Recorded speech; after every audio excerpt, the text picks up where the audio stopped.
Volume 12, Chapter 550. It's up to you. Wesley's expression darkened as he activated the artifact and received news that both Ronin and Oldius groups were under attack by individuals from the Dark and Demon races. The two Supreme Rank elves had reached out to him, along with the last Supreme Rank elven woman seeking reinforcements. Kyle appeared beside him and inquired, even though he had already heard from a distance that the other Supreme Rank elves were summoning him back for reinforcement. What happened? Wesley furrowed his brow in frustration before looking at the human who had been by his side without much action, akin to a leech. He grunted and turned to the elves gathered behind him after getting the storage ring. It's not your concern. Kyle's eyes widened slightly and he chuckled at the old man's words. Indeed, it wasn't his concern. When had he ever meddled in others' affairs? Never, so why was he asking what had happened? He looked at Yue and realized it was because of her. She was the one who made him understand the need to protect someone other than himself. Nevertheless, he couldn't believe that just a short amount of time with her could affect him so profoundly. Wesley heard his laughter, and not only the old man but everyone else as well, as they had fallen silent upon seeing Wesley's grim expression. The old man furrowed his brows because the laugh sounded too empty and glanced at Kyle, but he felt like he saw nothing on the human's face, not even the usual carefreeness, as if the mask of emotions that covered his face had shattered to reveal the emptiness beneath. A strange feeling of dread crept into Wesley's heart as he looked into Kyle's eyes, but he couldn't quite understand why. He shook his head, trying to refocus, knowing he had more pressing issues to deal with. As he glanced at the elves in front of him, he noticed they too were slightly surprised by Kyle's unusual expression. Wesley cleared his throat to regain their attention. It seems like we need to conclude our exploration here. The other Supreme Rank individuals need assistance, so I have to go. I won't be able to ensure everyone's safety, which is why I will take you all back to the bustling area where we are currently staying to avoid any more trouble. Even though the other Supreme Rank individuals and I won't be present with you, that location is much safer than wandering around aimlessly. The elves glanced at each other, and suddenly one of them spoke up loudly with a tense expression. If the other Supreme Rank individuals are in danger, what about the elves with them? Are they also at risk? Wesley remained silent for a moment but then let out a sigh. He anticipated this question would arise soon, so he was already prepared to tell them the truth because concealing information wouldn't bring any benefits. They are with them, so obviously they would also be in danger. That's why I need to leave as soon as possible. The elf who had just spoken let out a quiet curse and his expression sank. He had reached the end of the divine rank, and he was confident that in a little more time he would reach the transcendent rank without any issues. However, his sister had followed one of the groups that had gone with the other Supreme Rank individuals. He couldn't let anything happen to her. The elven man with gray eyes and black hair gazed at Wesley with a grave expression as he clenched his fists tightly. I want to join you too. I can't return to the bustling area. My younger sister is with the other groups. We promised to protect each other in times of trouble, so I can't allow anything to happen to her. Wesley's expression turned solemn. No, you can't, it's dangerous. However, he let out a groan when the elven man insisted on following him, even though it was dangerous. He didn't care as long as he could ensure his sister's safety. Wesley's headache intensified when a few friends of the elf who wanted to follow him also stepped forward and asked to join him. The old man wanted to reprimand them all, but a few more elves, even though hesitating, joined them. They weren't weak, and if one of them was in danger, they were willing to fight alongside the people of their race. After all, if something happened to Wesley and the other Supreme Rank elves, they knew no one would protect them in this perilous land. So instead of staying behind and waiting for bad news, it was better for them to join in. Wesley grabbed his head because in the end, except for Sebastian, two more elves beside him, and Yue, everyone else stepped forward to follow him. Yue let out a sigh. She wasn't sure if she should follow the elves or not. She didn't have much attachment with the elves. She did make a few acquaintances over the years but not close enough to call them friends. In the end, the only reason she couldn't leave their side was because of her mother and Ellie, so she was conflicted if she should follow or not. After a bit of hesitation, even Sebastian stepped forward and said he would join in. A few elves gave him strange looks because he was practically the weakest among them, but they praised his courage. Due to Sebastian, the remaining two elves also joined the group, and in the end, only Yue was left. She glanced at Kyle, who had for some reason turned very quiet after his earlier interaction with Wesley. Kyle noticed her gaze, and his expression softened a bit. However, unlike before, it was evident on his face that he didn't really care about whatever happens with the elves. He only cares about Yue and no one else. A sigh escaped his lips when he saw Yue's conflicted eyes. You can choose to join them or not, it's up to you. However, if you join them, you know I will follow you.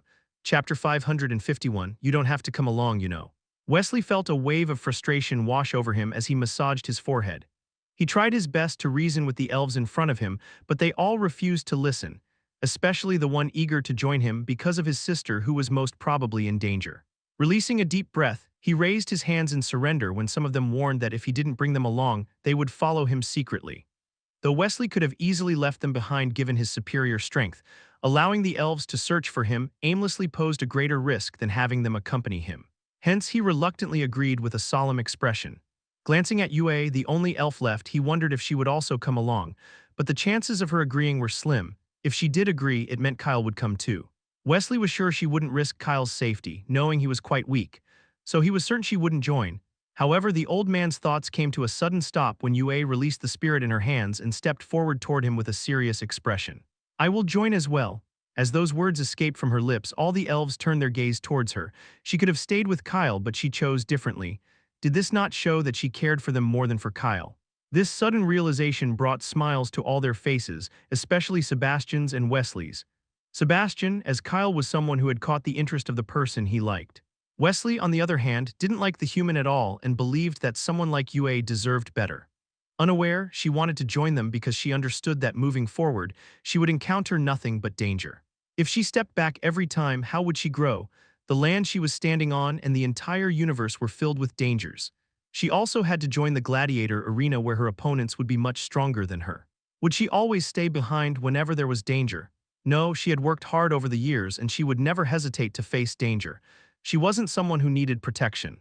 She was strong enough to fight whenever there was danger instead of backing away. Even though she didn't have any attachments with the elves, she wanted to join in for battle experience. Not to mention, now that she knew Alec and the others were also here, she didn't want to stay weak and wanted to get stronger. Because she believed they all would have advanced just like Kyle, who was obviously much stronger than her. Yue caught Kyle's eye and he responded with a subtle smile, almost as if he already knew she would join the elves. As Wesley let out a sigh and moved to the side to check the location they needed to reach, Yue approached Kyle with a smile. "You don't have to come along, just like you mentioned, it's my choice to accompany them so you can stay back if you wish. Don't worry, I can protect myself and I will come back without any trouble." Kyle reached out to rub her back. His gesture caused her tense shoulders, which she didn't even realize were tense, to relax. "Just do what you want to, I can handle myself, and if things get risky I know how to escape. I trust that the Supreme Rank elves will protect you and the other elves. If they can't, they should just stop calling themselves Supreme Rank." He paused for a second. "Well, even if the Supreme Rank individuals are useless and can't protect you, I can always do it myself." Wesley, who had just confirmed the location and heard Kyle's words, let out an infuriated grunt with a dark expression. But Kyle ignored him and continued.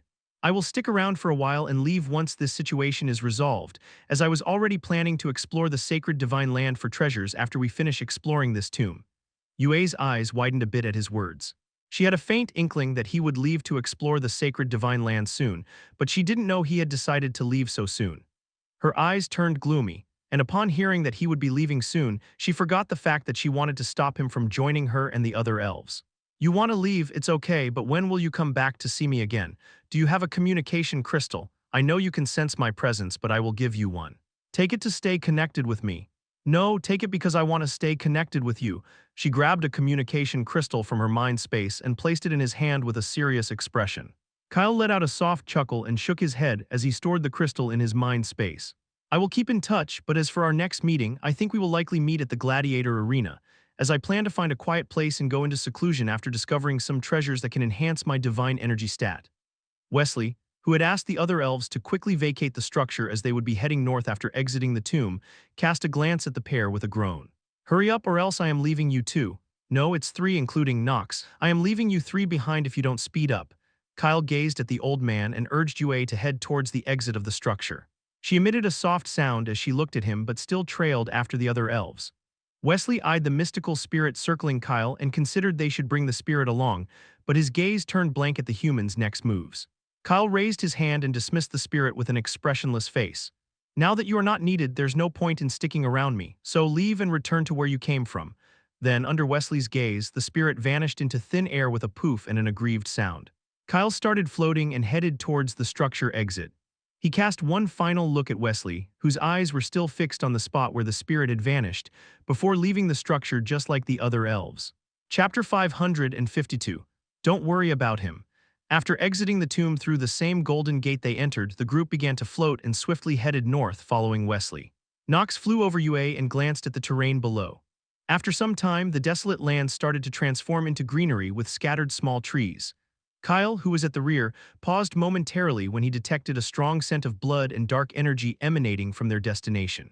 He narrowed his eyes as he could also sense Bia, his bonded beast, in that same direction.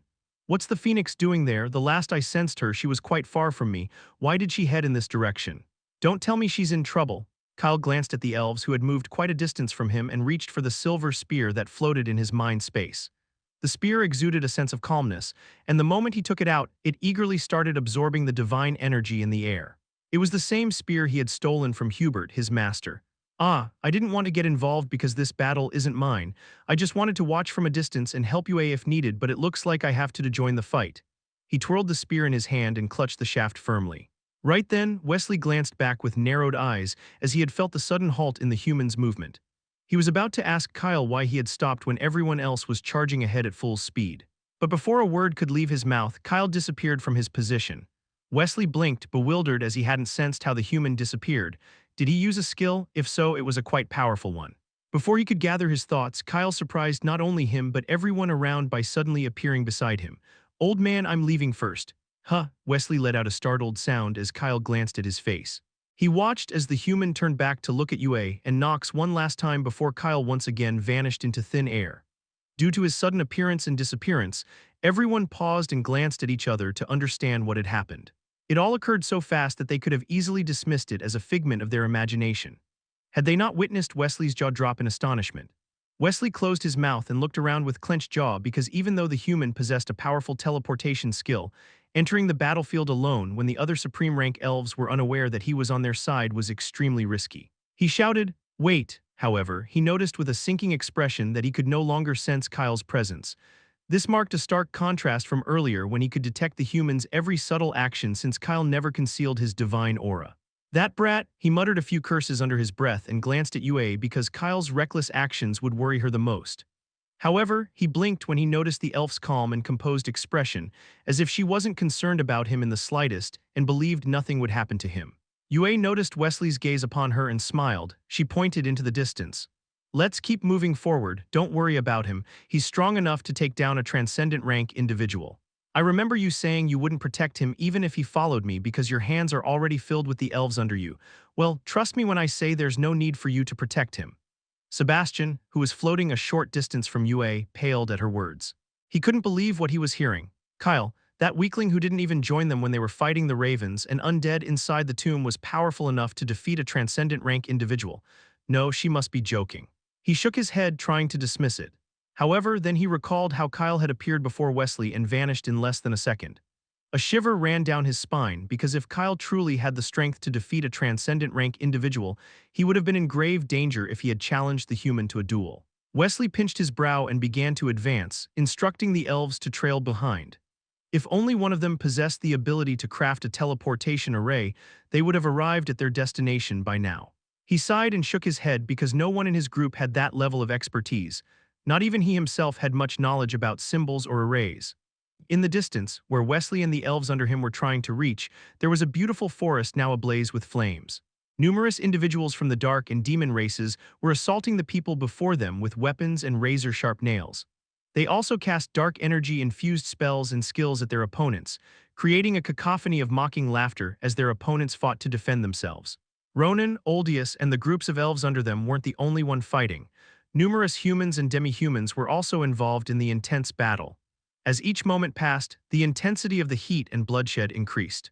This was primarily due to one of the supreme rank demons leading the assault, who was utilizing powerful dark fire. The sky above the battleground grew darker than its surroundings, tainted by the polluted divine energy absorbed by the demon and dark race individuals. In the middle of the fierce battlefield, within a cramped structure crafted from rough rocks, Giant cautiously looked out and surveyed the scene. His brow furrowed as he observed the chaos, his attire and body stained with blood not his own, but that of the enemies he had recently killed. However, after depleting his divine energy, he was left with no choice but to hide.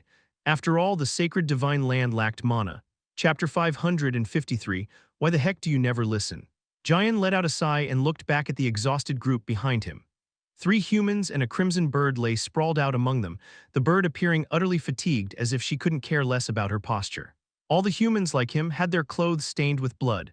Among the three humans, the one with gray hair and hazel eyes stared at him with a deadpan expression and whispered, "I warned you that we shouldn't head in this direction. Why the heck do you never listen? Just look at the mess we have gotten ourselves into." Giant scratched his head with a wry smile. How could Xavier blame him, who would have thought a fight would break out on this side? He was merely drawn this way after catching a glimpse of a mystical spirit that vanished in this direction. He wanted to follow the spirit and capture it. He grumbled as Bia gave him a stern look. The phoenix took a few deep breaths and properly settled on the ground. They had been battling individuals from the demon and dark races since the conflict began between the dark side and a group of elves. Unluckily, they were the first group to join the fight alongside the elves, but now with all of them depleted of their divine energy, they were in hiding. Initially, the fight was minor, just between the elves and the demon and dark races. But as time went on, more and more people from various races passing by got involved, or more specifically, they were forced to join because the supreme-ranked demons leading the battle were not allowing anyone to leave. Bia closed her eyes with a weary expression. Her entire body was aching, longing for nothing but rest. However, she snapped them open with a flash of anger when Jian spoke up once more. "We are all alive and safe now, aren't we? So everything's okay, no need to worry." The three humans and one phoenix gave the red-haired man a dark look.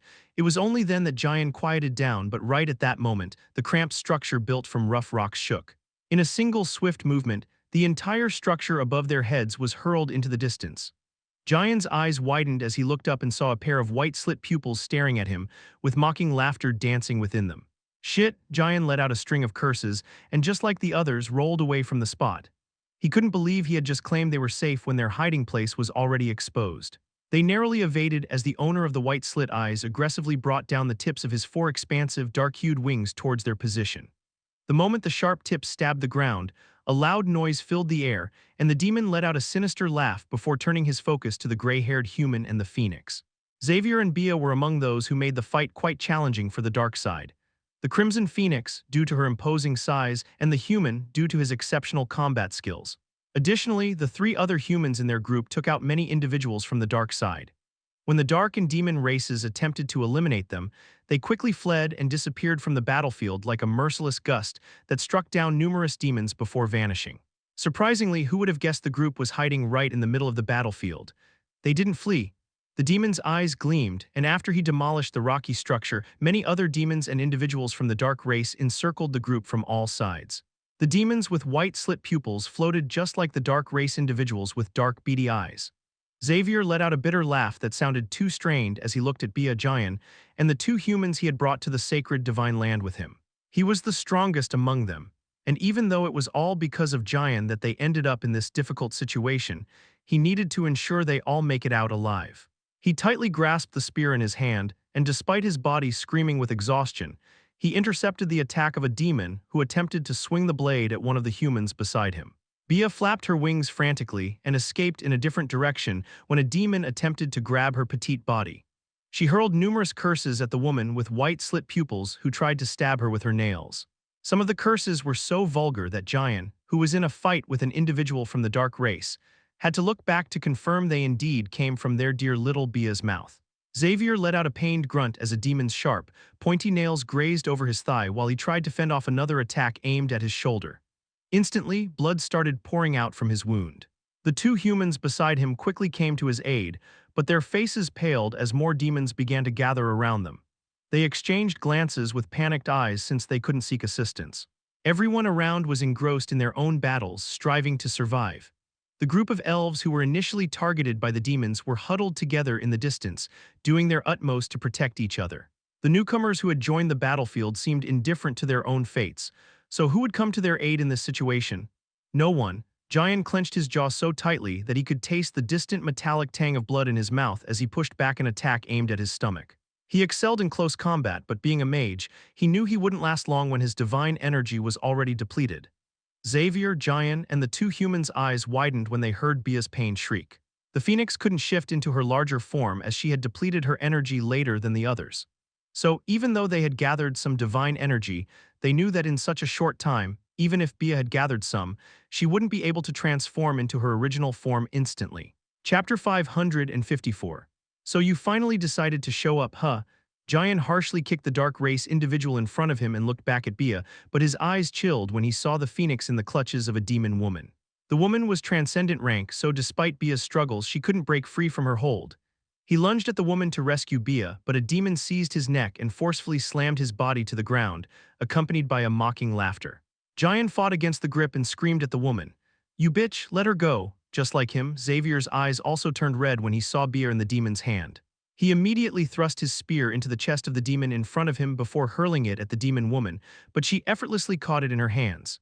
After all, unlike them, who were surrounded from all directions, she had hardly any worries. An evil cackle slipped from the woman's lips as the snug blue dress hugging her form stretched when she unfurled the four expansive wings behind her back, then peered down at the red-haired and gray-haired humans. "What? This little bird is quite precious to you too, huh? I suppose I will take my sweet time to end her life then." Bia looked around with panicked eyes, a terror she had never experienced before gripping her heart tightly as she called upon the small amount of divine energy she had gathered in her body to revert to her original form, because she knew as long as she transformed to her original form she would be able to get away from this. However, her eyes widened in alarm as a shroud of dark energy emerged from the woman's hand and encircled her form. She realized with a sinking feeling that she couldn't tap into the divine energy within her body because it was becoming polluted by the darkness. She opened her beak and sharply bit down on the woman's fingers, but it was as if the woman's fingers were made of steel because the woman didn't even flinch at her attack. Instead, she tightened her grip on her body before slowly and excruciatingly stabbing her pointy nails into her form. A sweet voice emanated from the woman's mouth as she let out a giggle. "Don't struggle, little one." Bia's eyes saw red. This witch, she cursed out loud and started cursing the demon's entire family and ancestry. "Let me go. Do you even have any idea which majestic being you are grabbing? Get your filthy fingers off me." The demon's eyes turned crescent and she released a scornful laugh. Majestic, she couldn't fathom the arrogance of this small, exquisite creature. The beast was already under her mercy and still dared to call herself majestic. As Bia screamed relentlessly, the demon woman drove her nails even deeper into the phoenix's body, her eyebrows arching in disdain. Crimson blood began to seep from the phoenix's wounds, staining her red feathers in an even deeper hue of red. The woman sneered as she gazed at the phoenix and the struggling humans below her. Jian let out another scream, his eyes turning bloodshot as he caught the glint in the woman's eyes, realizing she was toying with them. Xavier and the others also grasped this truth as they were already at the mercy of the dark side. It was odd that instead of ending them, the demon and dark race individuals decided to force them to witness Bia's suffering. The battles around them were still ongoing, and the sky was getting redder and darker with each passing second due to the blazing forest. The supreme rank individuals were fighting the supreme rank demons, while the transcendent rank and divine rank individuals were battling opponents of similar rank. Xavier and Jian could see that many individuals had noticed what was happening to them. However, no one came forward to help because they were focused on saving themselves. The demon woman's lips curled into a captivating smile as she leaned down to whisper in a voice audible to everyone, "What if I don't let you go?" In that moment, the air around the woman became eerily silent and icy cold. She blinked as a pale hand tightly grasped her wrist. Instantly, a chilling sensation spread through her skin, and she was surprised by how cold the touch felt. But this thought vanished from her mind when she realized that she hadn't noticed how and when the owner of the hand had approached her. Before she could turn her head towards the figure hovering beside her, a raspy voice filled with murderous intent echoed behind her ears. The voice sounded hollow yet chilling simultaneously, with an edge as though if she didn't comply it would erase her. "If she's asking to be released, then it means you should release her." Jian stopped struggling when he saw the silver-haired man whom he recognized materialize next to the demon woman. The man had his back turned toward him, but even without looking directly at his face, Jian knew who it was, the familiar yet unfamiliar voice, the coldness seeping out from every inch of his body and the white earring on his ear. All these signs indicated that the man was the very person Jian and Bia had been searching for all these years. Jian held his breath for a moment, then burst into loud laughter that filled the now silent air due to the sudden arrival of the silver-haired man. The demon, who had his hand wrapped around Jian's neck, furrowed his brows in confusion. Not only the demon, but all the individuals surrounding the humans glanced at each other with confusion. They all had the same thought in their heads: had the red-haired man gone crazy? Even though the arrival of the silver-haired man was sudden, they could clearly sense that he was just a divine rank human. So they knew the transcendent rank demon would easily take care of him. Xavier eyed the silver-haired man just like everyone else. He had heard about him from Jian many times. Jian gave the man many titles, the strongest among them all, the one with overwhelming luck, the one who can turn everything in his favor with just his presence alone, the one who sleeps a lot. But now that he was looking at the man directly, even though the man was just a divine rank individual, Xavier felt a little oppressed due to his presence alone. The demon woman, despite feeling a bit startled, let out a chuckle at the audacity of the person floating next to her. She lifted her head and met the gaze of the silver-haired human with a smile. However, her smile faltered when she realized his eyes held no trace of fear. Bia whipped her tiny head towards the human and cursed loudly. Her eyes welled up as she started speaking directly into the human's head with a voice filled with various emotions, especially relief, longing, and joy. "Kyle, you funkin' bastard, so you finally decided to show up, huh? I thought you were dead or something. Heek, or maybe you just conveniently forgot that you have a bonded companion." Chapter 555, Stay Put and Don't Drop Down. Kyle blinked as his mind was unexpectedly bombarded with a barrage of curses. Within the cacophony in his head, he recognized a young female voice. The voice was undeniably familiar, and despite the curses aimed at him, he found himself devoid of anger, almost as though he had become accustomed to the same voice cursing in his head. His eyes shifted to the crimson bird, which fell silent as their eyes met. The bird's round crimson eyes held a unique blend of blue and pure golden hues, but they quickly turned tearful, punctuated by a loud hermp. He was distracted when the back of his hand, clutching the demon woman's wrist, started to shine. As they both looked down, a bright symbol manifested above his hand. It quivered and then broke into various pieces that scattered into the air. When the symbol dispersed, it felt like a barrier had been broken, as intense emotions, not his own, flooded Kyle's mind. The sudden rush of someone else's feelings caught Kyle off guard, but he quickly recognized them as Bia's. As he replayed the shattered symbol in his mind, he realized that for some reason he had set up a barrier in their connection to prevent her from detecting his presence. This very barrier also hindered his ability to sense the usual portion of her emotions that one could feel from their bonded beast. He noticed how Bia's eyes widened a bit and grasped that now she could sense him, and just like him, she could also feel his emotions since the barrier in their bond had crumbled when he arrived by her side. Kyle's gaze flashed with a smile as he picked up on the exasperation and ire in her emotions aimed his way. But beneath those feelings, he could distinctly sense sheer happiness and a peaceful calmness, as if she was in a conflicted yet content mood. But the smile in his eyes faded and was replaced by a chill when he saw the blood soaking the little bird's feathers. His hold on the demon woman tightened as he gazed directly into her eyes. The woman smirked at him with disdain. She could clearly sense his rank and knew he could be dealt with effortlessly with just a flick of her finger. However, when she attempted to move her hand away from his grasp, a frown creased her face because she couldn't budge her hand. Her words were abruptly cut off, and a sharp cry escaped her lips as the resounding crack of bones breaking filled the air when Kyle tightened his grip on her wrist. And unlike fighting with Glacia, this time he used his full strength. The cry escalated into a dreadful scream, and the woman's fingers entwined around the phoenix's body snapped open as her wrist became useless. Bia flapped her wings frantically to fly toward Kyle, but due to the injuries on her body and the sudden movement, instead of flying, her small body plummeted towards the ground. Her eyes widened, but before she could regain her balance, Kyle let go of the screaming woman's wrist and extended his hand to catch her. A familiar cold sensation tingled through Bia's feathers, and she ceased her movements before tightly gripping his hand with her wings. The demons and dark race individuals around Kyle all gazed at him dazedly, quite shocked by what had just happened before their very eyes. Did a divine rank just harm a transcendent rank? Many others fighting in the vicinity also heard the demon's dreadful scream that echoed throughout the battlefield. Even though they were busy in their battles, they glanced back to see who had dared to fight the demon woman to save the group of humans surrounded from all directions. Giant grinned and took advantage of the opportunity created by Kyle's distraction. He jostled the individual who had his hand on his neck, performed a backflip, and landed a punch to the man's gut. Another scream echoed through the air, breaking the silence, and once again, a fight erupted between the four humans and the demons and dark race individuals surrounding them. Kyle raised his hand and gazed at the crimson bird in his grasp. He narrowed his eyes and examined her blood-filled body. A faint sense of worry was visible in his eyes. "Are you all right?" His question was met with a distressed voice in his head that grumbled like a child. It almost seemed as if he was the one who had harmed her. "Do I look fine to you? Can't you see I'm dying? Help me. Give me a healing potion. No, not just one, give me a few at least. I can't stand the pain. Damn this witch. I swear I want to break all her bones, but I can't right now as I don't have strength left in my body." Kyle furrowed his brows at the incessant voice in his head, and Bia felt her world spin violently as he deftly evaded the attack of the demon woman who had regathered herself after the initial dread. The woman let out an angry scream and thrust a blade that materialized in her unharmed hand towards him, yet he smoothly evaded once more. Kyle noticed Bia's eyes spinning from his sudden fast movements, so he snapped his fingers. Instantly, a few symbols lit up in the air, forming a shield around the phoenix's body to help her regain focus. A few curses slipped out from Bia's mouth, and Kyle made a mental note that he needs to correct her language as it wasn't good for his bonded companion to curse so much.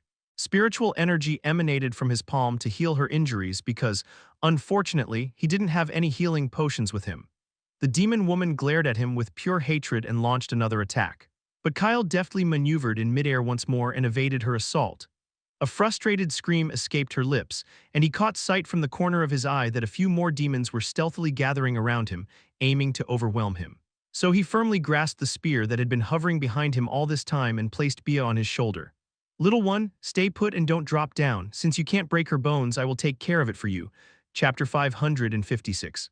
"That's not what I have heard." Bia blinked at the strange and unfamiliar way Kyle called her. She wasn't used to it. He always called her by name, so why the sudden switch to little one? She grumbled inwardly and gripped his shirt to show her displeasure since she had no strength left in her body to even speak. A calming feeling began to spread through her body, and her eyes started to close as spiritual energy continued to flow from his body to envelop her. Some faint symbols shimmered around her, creating a shield to protect her from the sudden shift of air in case he moved too fast. Kyle sensed her tightening grip on his shoulder and picked up on her underlying unhappiness. His brow furrowed and he raised the glinting silver spear in his hand. His gaze turned frigid as he locked eyes with the demon woman. The demon woman, who had summoned more allies, sneered at him with disdain. She was caught off guard initially, but did he truly believe he could harm her again with numerous demons encircling him from all sides? Indeed, she had noticed his strength surpassed that of a divine rank for some reason, but it's unrealistic to think he, just a mere divine rank, could defeat so many divine rank demons, including herself a transcendent rank demon. Jian, who had once again been taken down by an individual from the dark race, glanced at Kyle's back and let out a loud shout. "Bro, help me too, don't just favor Bia. The Phoenix is stronger than me." Bia's eyes narrowed sharply at Jian, and even Kyle took a quick glance at the red-haired man sprawled on the ground, trying to escape the many individuals with bat-like wings surrounding him. The man appeared to recognize him, but Kyle just couldn't recall him, even though his voice sounded somewhat familiar. Kyle then shifted his gaze away and focused on the woman in front of him, his lips curling into a chilling smile. "Just blame yourself for touching someone you shouldn't have." The demon woman laughed. Not just the silver-haired human, but all the other humans he was supposed to save were under her mercy, and he was being so arrogant right in front of her face. She wanted to raise her hand to taunt him, but clenched her jaw when she remembered that even though she wasn't feeling pain anymore, her wrist was still healing. She haughtily raised her head and stared directly at him. "Oh, I am so sacred. What are you gonna do, huh? Can you even touch me?" As the demon woman's words faded, many demons appeared around her. Kyle raised his brow and fixed his gaze on her. "I wonder as well what I am gonna do. Let's see, how about we start with your demise?" Bia, who had just closed her eyes to rest, gasped when his body moved once more. Her eyes widened because even though the shield around her body was preventing the air from shifting, the surroundings around her were changing too rapidly. She clenched her feet tightly on his shoulder, afraid he might unintentionally drop her off somewhere. When her vision cleared, the Phoenix spotted the demon woman with a smirk on her face that quickly turned to terror when a pale hand suddenly grabbed her neck and forcefully slammed her entire body into the ground with a loud bang. Bia observed as dust and debris clouded her vision, but nothing touched her body thanks to the shield around her. She held her breath when a scream echoed through the air and looked at Kyle's face, which was just a little distance away from her. A shuddering breath left her as she noticed nothing on his face except a hint of amusement. The scene unfolded so quickly that the demons surrounding the woman couldn't react in time. They only realized what had happened when the demon woman's body had already plunged deep underground, with dust and debris swirling around. The demons hastily dispersed the dust and rushed to rescue the woman, but the silver-haired human had already vanished from the pit, leaving behind the woman coughing up blood and clutching the ominous dark mark on her neck. Kyle's eyes gleamed as he swiftly moved and paused behind one of the demons attempting to rescue the woman. The spear in his hand hummed softly as he lifted its shaft and thrust the tip straight down towards the demon's chest. Instantly, blood spurted from the demon's chest, and he looked at the other demons around him with a fearful expression, reaching out to them for help. But they all recoiled in fear after witnessing what had transpired, as the human had left after driving the spear into his chest. Kyle halted at the edge of the pit, peering down at the demons below. His eyes swept the surroundings, and he noticed that the individuals with bat-like wings behind them who were battling the humans nearby had ceased their actions due to the event that just unfolded before them. Jian flashed a grin at Kyle, but the red-haired man's smirk faded as a member of the dark race raised a blade towards his abdomen. He instinctively moved to shield his vital organs from harm, but before the blade could even make contact, Kyle appeared beside him in a flash and seized the blade's tip. The silver hair above Kyle's head shimmered softly as he shook his head in disapproval. You are pretty weak. He's not even divine rank, just a pseudo-rank guy, but he can still harm you. That's not what I have heard. Maybe you are not one of the people Yue talked about. Jian snapped out of his daze, his gratitude turning sour upon hearing Kyle's words. Weak? He wasn't weak at all. He had simply depleted all his divine energy. With a full reserve of divine energy, he could easily kill numerous pseudo-divine rank individuals. However, when his tired mind processed Kyle's entire words, a shocked expression appeared on his face. Did Kyle just talk about Yue? Jian's eyes widened, and he wanted to ask if Kyle had really found Yue, but his words were stuck in his throat as he watched how effortlessly Kyle broke the hand, clenching the blade aimed at him. Chapter 557. You never change. Kyle raised his hand, and the silver spear zoomed out from the pit in the ground he had created and landed in his palm. He turned back and looked at the screaming man with bat-like wings, whose hand he had just broken after the latter had tried to plunge his blade into the stomach of the red-haired man. His eyes gleamed with a menacing glint, radiating a sense of ominous intent as he maneuvered with an agility that even a transcendent rank individual couldn't hope to match. The tip of the silver spear in his hand gleamed dangerously with a golden hue as he executed a rapid series of thrusts and spins in just a split second.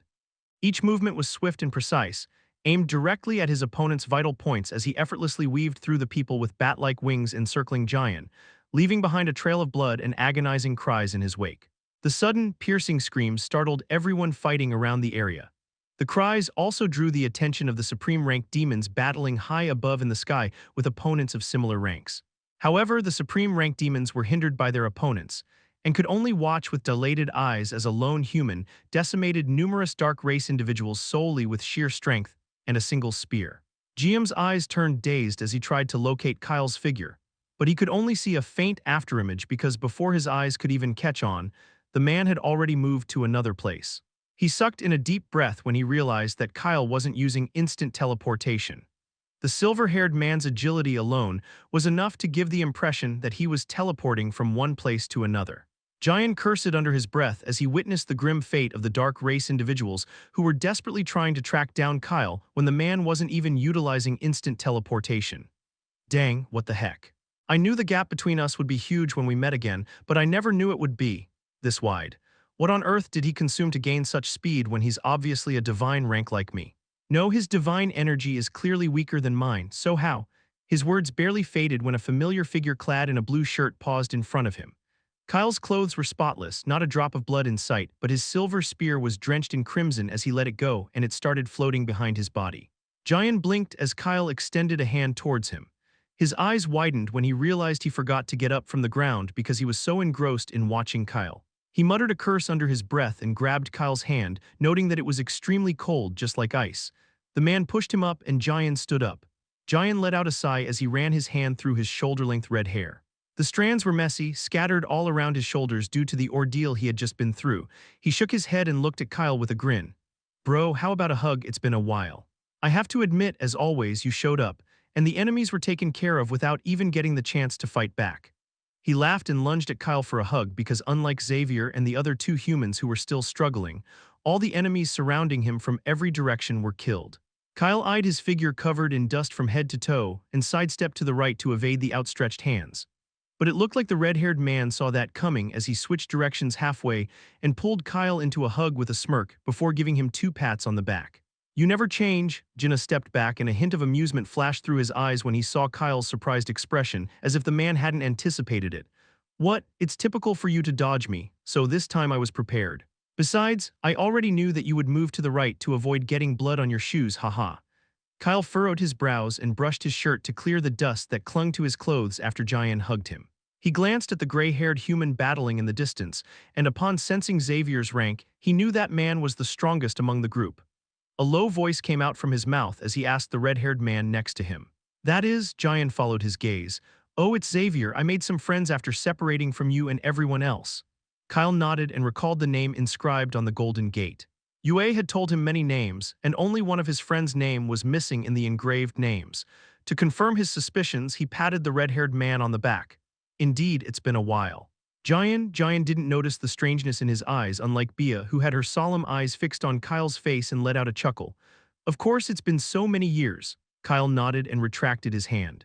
It seems like all his friends were currently in this land. What a coincidence.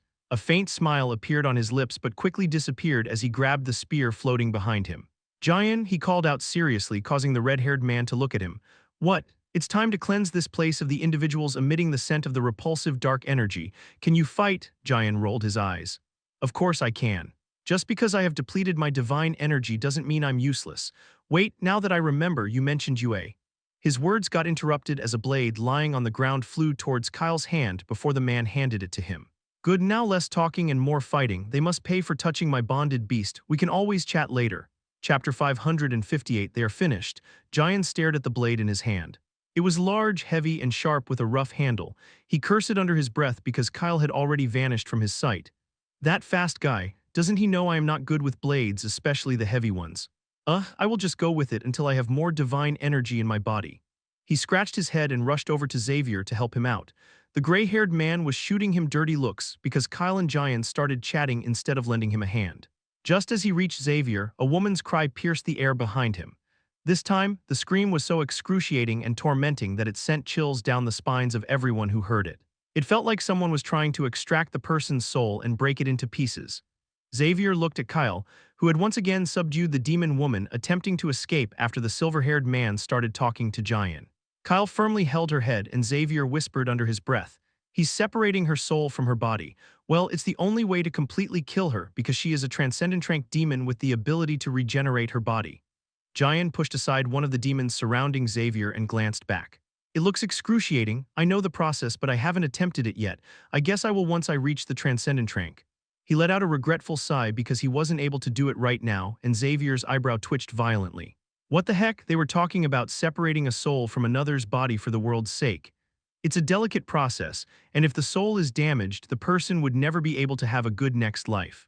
Kyle let go of the woman's head, and her body slumped lifelessly to the ground after her soul departed. He gazed at the demons a bit away from him and grabbed the spear floating behind him before his form turned into a blur as he vanished from his spot. The demons and dark race individuals around him all immediately fled in different directions with panicked expressions. The ones battling with the elves and people of other races had also seen what went down. They also aimed to get as far as possible from the silver-haired man or ensure the man was dealt with. The supreme rank demons were busy, so of course, they had to handle the human who was killing their kind like ants themselves. That's why among the transcendent rank demons and dark race individuals, 3 of them abandoned their opponents and joined forces to eliminate the human. The human was solely relying on sheer strength and his spear to kill others. So if they gathered and launched an attack on him from a distance using their skills, they thought they could easily defeat him. But what unfolded next shocked everyone who thought Kyle's power was limited to his physical strength and his spear. Kyle paused and stood over a demon's lifeless body he had taken down. He surveyed the scene, observing the dark fire engulfing everything in the vicinity, the once beautiful trees and the land too. Many individuals from the dark and demon races were attacking the people in front of them, but they now seemed a bit wary due to his presence. The sinister laughter in the air had turned eerily silent, and now everyone was solely focused on fighting. Kyle noticed the 2 demons and 1 transcendent rank woman with bat-like wings who approached him with their weapons from the corner of his eye. As he raised his head, his gaze locked onto the supreme rank demon fighting an elven man in the sky. The middle-aged demon with 4 expansive wings behind his back was engulfed in dark flames, emitting a sinister energy that polluted the air around him. Due to the dark flames, the sky above him had turned ominously dark and red. The supreme rank demon, who sensed his gaze, looked down directly into his eyes. A dangerous, murderous glint flashed through the demon's eyes. If he wasn't preoccupied with the supreme rank elf, he would have descended and tormented the human with his own hands. The demon's eyes narrowed when the silver-haired human didn't flinch away from his dark gaze and instead stared back into his eyes with a mocking glint. Kyle's lips curled into a sneer, and he slowly raised his hand to flick his fingers while muttering a few words under his breath, knowing the supreme rank demon could hear them clearly despite the surrounding noise. "See you again in a bit." Right after his words faded, the air around him quivered, and an icy barrier descended upon a wide area around him. Then strange symbols lit up in the air and clung to the barrier to enhance its strength. The people fighting who were enclosed in the barrier gasped at the icy layer filled with immense spiritual energy that completely isolated the space from the outside world. Countless icicles formed just inches away from the icy layer, their sharp tips pointing directly at every person within the barrier. Kyle smirked as he watched the supreme rank demon whose eyes dilated after his ice domain descended. He was the only one who could see through his domain, and he knew that even though the supreme rank individuals fighting far above in the sky could sense his domain, they couldn't peer inside and couldn't easily break through it because he used pure spiritual energy to form it. They can break it, but their hands are already full with the people opposite them, so I guess I have a lot of time. He gazed at the three transcendent rank individuals gathered around him, and their expressions sank when they sensed their strength decreasing due to some unknown reason. Kyle raised his spear and spoke loudly so everyone could hear him. The ones not emitting the scent of repulsive dark energy, now your opponent's strength is lower. Attack and finish them off as soon as possible. Giant shouted from a distance. Haha, they are finished. Chapter 559. Come fight me if you can. A thunderous boom reverberated through the air as Kyle's figure vanished from his position, leaving behind an afterimage. At that very moment, one of the wings of the three transcendent rank individuals around him was torn to shreds as Kyle's eyes gleamed sharply. It was the first time he used the spear art that Hubert had taught him. Silently reciting the first move of the whirlwind stab in his head, the spear in his grasp shimmered and grew hot before its tip punctured multiple spots of one of the demon's wings simultaneously. The air shook as the transcendent rank demon screamed in agony and his body plunged towards the ground. Kyle's figure stopped right where the fallen demon had been floating. He glanced at the remaining two transcendent rank individuals around him, who, upon witnessing the fate of the first, fled in different directions with frightened expressions. They had only one thought in their heads: they needed to escape from this place. After all, even with their full strength, they knew they couldn't face the human alone and had gathered to defeat him. So who were they fooling to think that now, with their strength reduced for some unknown reason, they could defeat the human? But their escape was stopped by the icy layer, and despite exerting all their strength to break through the barrier, they couldn't escape the icy layer. Kyle's eyes flashed with amusement when he noticed that, like the duo, many other transcendent rank demons and dark race individuals fighting around him were also trying to escape upon realizing that the situation was turning against them. He looked down at the injured transcendent rank demon who had fallen, and instead of chasing the fleeing pair, he vanished towards the first one to finish him off completely. I will eliminate you first, then the rest. The people around him, battling the demons and dark race individuals inside the domain, all became courageous when they noticed that their opponent's strength had weakened, just as the silver-haired human had mentioned. They launched full-force attacks to defeat their adversaries swiftly because, although they were unsure how the silver-haired human had weakened so many people, they understood that such a potent ability wouldn't last long. Perhaps that's why the human asked them to eliminate their opponents quickly. The atmosphere that was previously echoing with the dark side's scornful laughter was quickly replaced by the sound of their anguished cries as they desperately attempted to secure their survival and flee. Nevertheless, every possible escape route was sealed off by the icy barrier. At that moment, Wesley and the group of elves following the old man arrived in the sky outside the domain. Kyle sensed their presence and looked up as he killed the transcendent rank demon beneath him. Different from Wesley, who could somewhat sense the domain's presence, the other elves behind him were confused because all they could see was a burning forest and the supreme rank individuals battling in the sky. Kyle had just looked at the group floating outside the barrier when Wesley suddenly shouted at the young elves behind him to descend. It was only then that he noticed that the middle-aged supreme rank demon, who had previously made eye contact with him, swiftly kicked aside his opponent and attacked towards Wesley with full force to eliminate the elves behind him. Bia, fly! Bia was startled when Kyle told her to fly, and the instant she did, the figure beneath her disappeared into thin air. Kyle's form materialized just an inch away from the supreme rank demon lunging at Wesley and the group of elves. Immediately, blue flames erupted around his body, and the dark sky illuminated with an otherworldly glow as he utilized all the remaining spiritual energy in his body to engulf the demon in the icy flames. The demon's eyes widened at the chilling coldness surrounding his body, causing him to pause briefly. This momentary pause allowed the supreme rank elf, who had been pushed aside by the demon earlier, to re-enter the fight against him. Kyle glanced at the icy flames before him. It's been a while since he used them. He noticed when the supreme rank demon gave him a chilling glare brimming with murderous intent and let out a sneer. What? Come fight me if you can. It's not like I am running away anytime soon. The supreme rank demon gritted his teeth and became more aggressive against his opponent, who wasn't weak at all to succumb to his attacks. Otherwise, their fight wouldn't have lasted so long. Kyle chuckled and waved his hand. Immediately, the blue flames before him spread out to engulf the dark flames, lighting up the air and the trees all around him. It didn't take long for the blue flames to engulf the dark flames, and everything they touched transformed into icy sculptures. This shocked the supreme rank demon because his flames were the most potent among all the demons who could wield dark energy to create pure dark flames. He wasn't the only one shocked. All the other demons fighting around him were also taken aback, including the elf fighting him. Ronan's eyes narrowed at the flames, then at Kyle, who had just protected the elves behind Wesley. His gaze relaxed as he realized that the silver-haired human was the very person he had detected in Yue's room.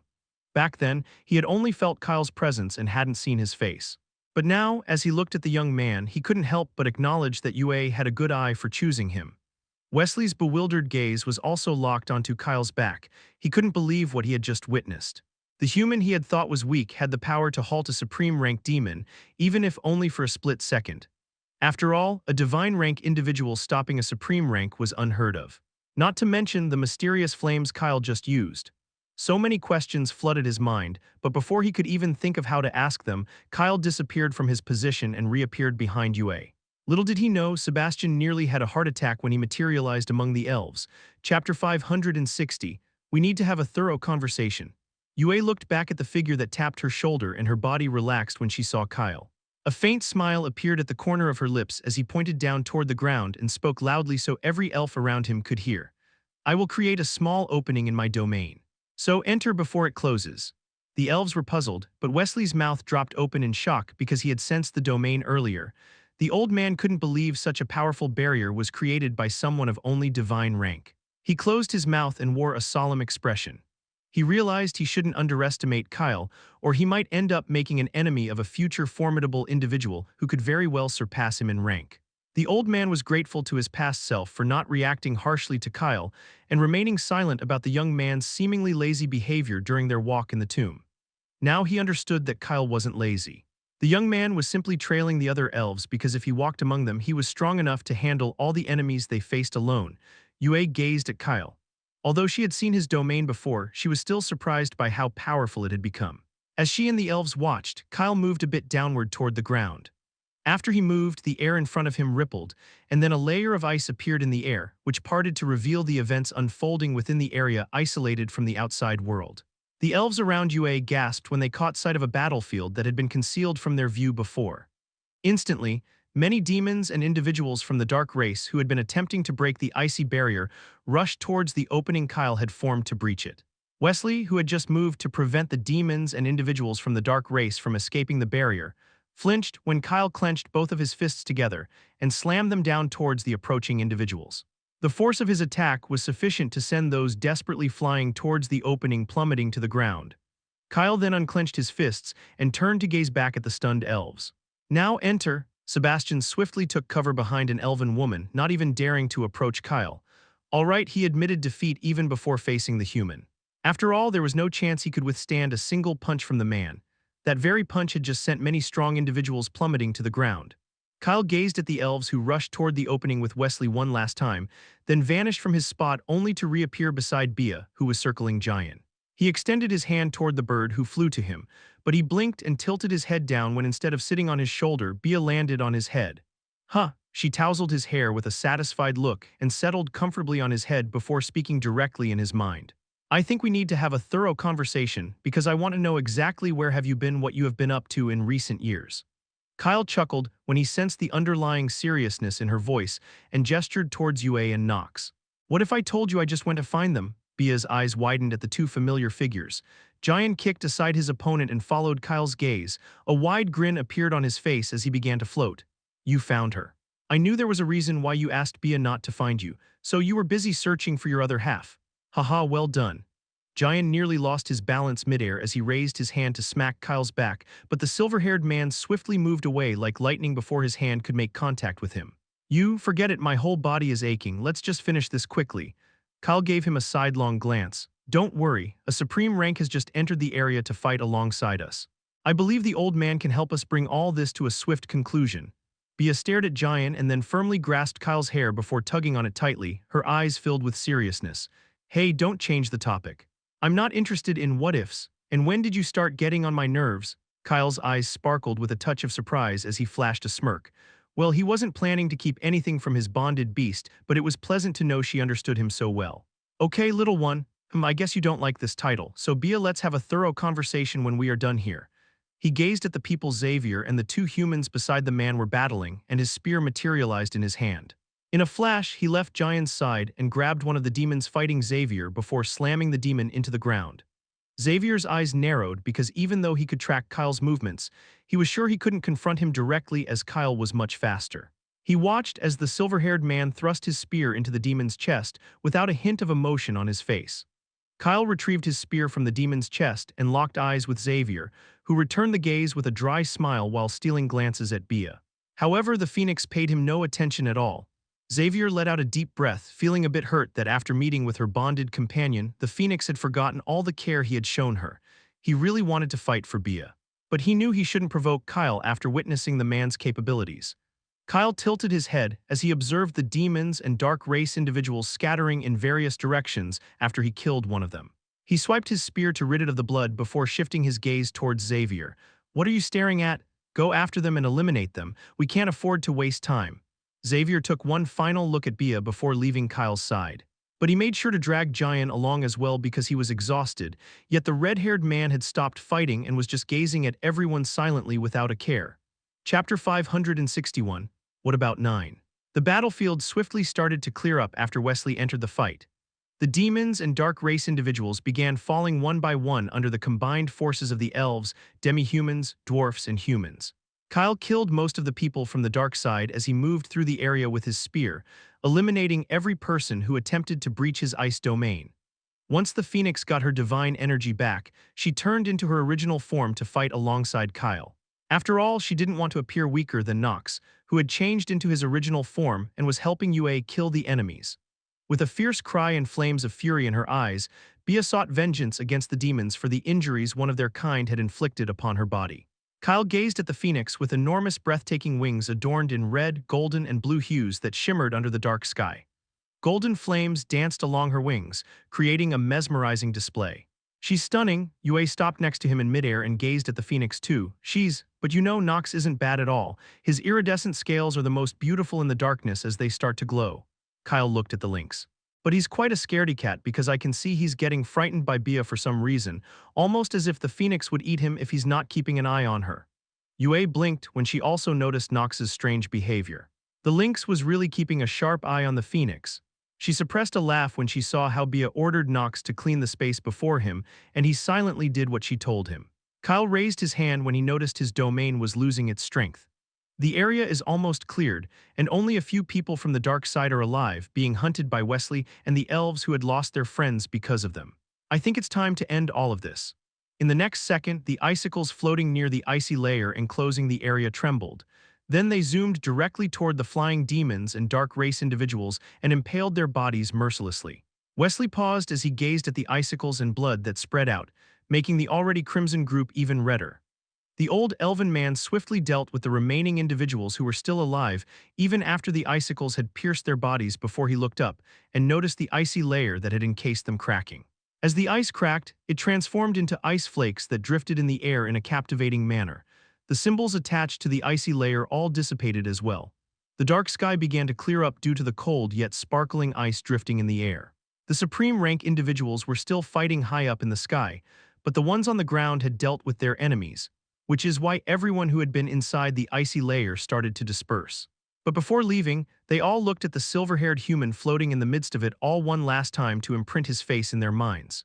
To ensure they never made an enemy of this young human, and if possible, ask their people to make him agree to join their side. Wesley looked at the numerous elves gathering around him. They were all injured, their clothes drenched in blood. He sighed and glanced at the sky where the supreme rank individuals were still fighting.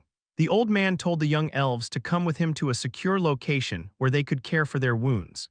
Even though he saw a decrease in the number of elves due to casualties, he didn't have time to grieve for the fallen because his main focus was ensuring the safety of those who survived. Yue looked at Wesley as the latter started moving in the opposite direction, and Nox shifted into his smaller form before landing on her shoulder. The lynx glanced at Kyle before speaking directly into Yue's mind. "So, are we not following the old man?" Yue looked at Kyle as the man reached out his hand towards Bia. The Phoenix had also transformed into a small crimson bird, but instead of landing on his hand, the Phoenix changed direction and perched on Yue's shoulder. "It's been a while." Bia rubbed her head against her neck and shot Nox a secret glare. The lynx flew away from Yue's shoulder with a aggrieved look and went to Kyle for comfort. To the surprise of both Yue and Bia, Kyle actually patted Nox's head and allowed the lynx to move around his shoulders. Jian, Xavier, and the two humans accompanying them also began to float and appeared beside the couple. Jian looked at Yue with a smile. How have you been? I never thought I would see you here, but it's good that you are safe and Kyle found you. Also, what about Nine? I haven't seen that rascal who vanished with you and Ellie. He let out a sigh when he mentioned Nine. Yue smiled back at Jian. She could tell the red-haired man hadn't changed at all. He was still the same Jian she remembered, even though the aura surrounding him seemed more mature than before. I have been good, thanks. About Nine, I don't have much information. He left Ellie and me because he had important things to take care of. Ellie said he will catch up with us once he's done with his tasks. Jian's expression turned serious. Although Yue's words sounded usual because to get stronger, one needs to explore the universe, he couldn't shake off his concern for Nine. He just hoped nothing bad had happened to that idiot who had disappeared without a word about his destination. He shook his head and looked over at Kyle. So what's the next move? Should we all go and find Alec and the others because you know they are also here? Kyle hummed, so Jian also knew that the others were here. I know they are here, but it would be very challenging to locate them in such a vast place, so it wouldn't be very useful even if we search for them. He paused for a moment. Especially because I don't remember them, which is why I can't track their scents. Kyle took Bia from Yue's shoulder and placed the phoenix on his head. I think it's best if we wait for the gladiator arena to open. They will surely participate and we can meet them there. Chapter 562, then, left side it is. Jian nodded and raised his hands in surrender. He had been searching for Alec and the others since he found out they were here, but hadn't found a single clue about their whereabouts, except for their names engraved on the gates of some ancient tombs. It was like the group was here but not here at the same time. Perhaps they were hiding because the sacred divine land was currently very dangerous. The recent situation Jian and everyone around him had just experienced was a prime example of why the sacred divine land was perilous. He tied his tousled hair and looked up at the supreme rank individuals fighting above them. A bit tempted to enter the fight, but knew he would just break his bones if he dared to even touch one of them. That's why he gazed at the silver-haired man. So, what are we gonna do? Xavier's eyebrow twitched at how easily Jian changed sides. The red-haired man had been following him around all this while, but now it was clear he wanted to follow Kyle and abandon him. He grumbled inwardly, first Bia and now Jian as well. Both of them had no loyalty. However, he didn't say anything because he knew staying with a stronger person like Kyle was safer for the duo.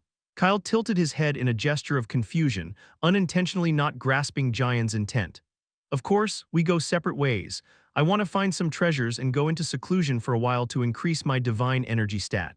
Yue and Nox will follow the other elves. Jian's eyes widened slightly at his words, this bastard, but then he snapped his sharp eyes towards Xavier, who attempted to stifle his laughter but failed miserably. You want a beating? Xavier shook his head and quickly moved back from the red-haired man. Kyle, who had been thinking, spoke up before Jian could engage in a one-on-one with Xavier. Why don't you all follow Yue as well? I inadvertently assisted the elves, so I think they wouldn't mind more company. I have seen that you, Xavier, and the people with you guys have the ability to defend yourselves in danger. Therefore, I'm not concerned about all of you. Yue looked at Jian. Yes, you can come along with me and Nox if you want to. There are some powerful individuals guarding the elves. Jian rolled his eyes and exclaimed. I don't get it. Why isn't anyone questioning why Kyle can roam around solo while we have to stick together in a secure location? Aren't the dangers the same for him? Yue, aren't you going to ask him to stay with us? Right after he spoke, everyone looked at Kyle, who remained silent. The man simply grabbed a cloth from his mind space to clean the blood off the silver spear he had been using all this time. Then they all turned to Jian with expressions that questioned whether he truly believed Kyle needed protection. Jian let out a disbelieving laugh.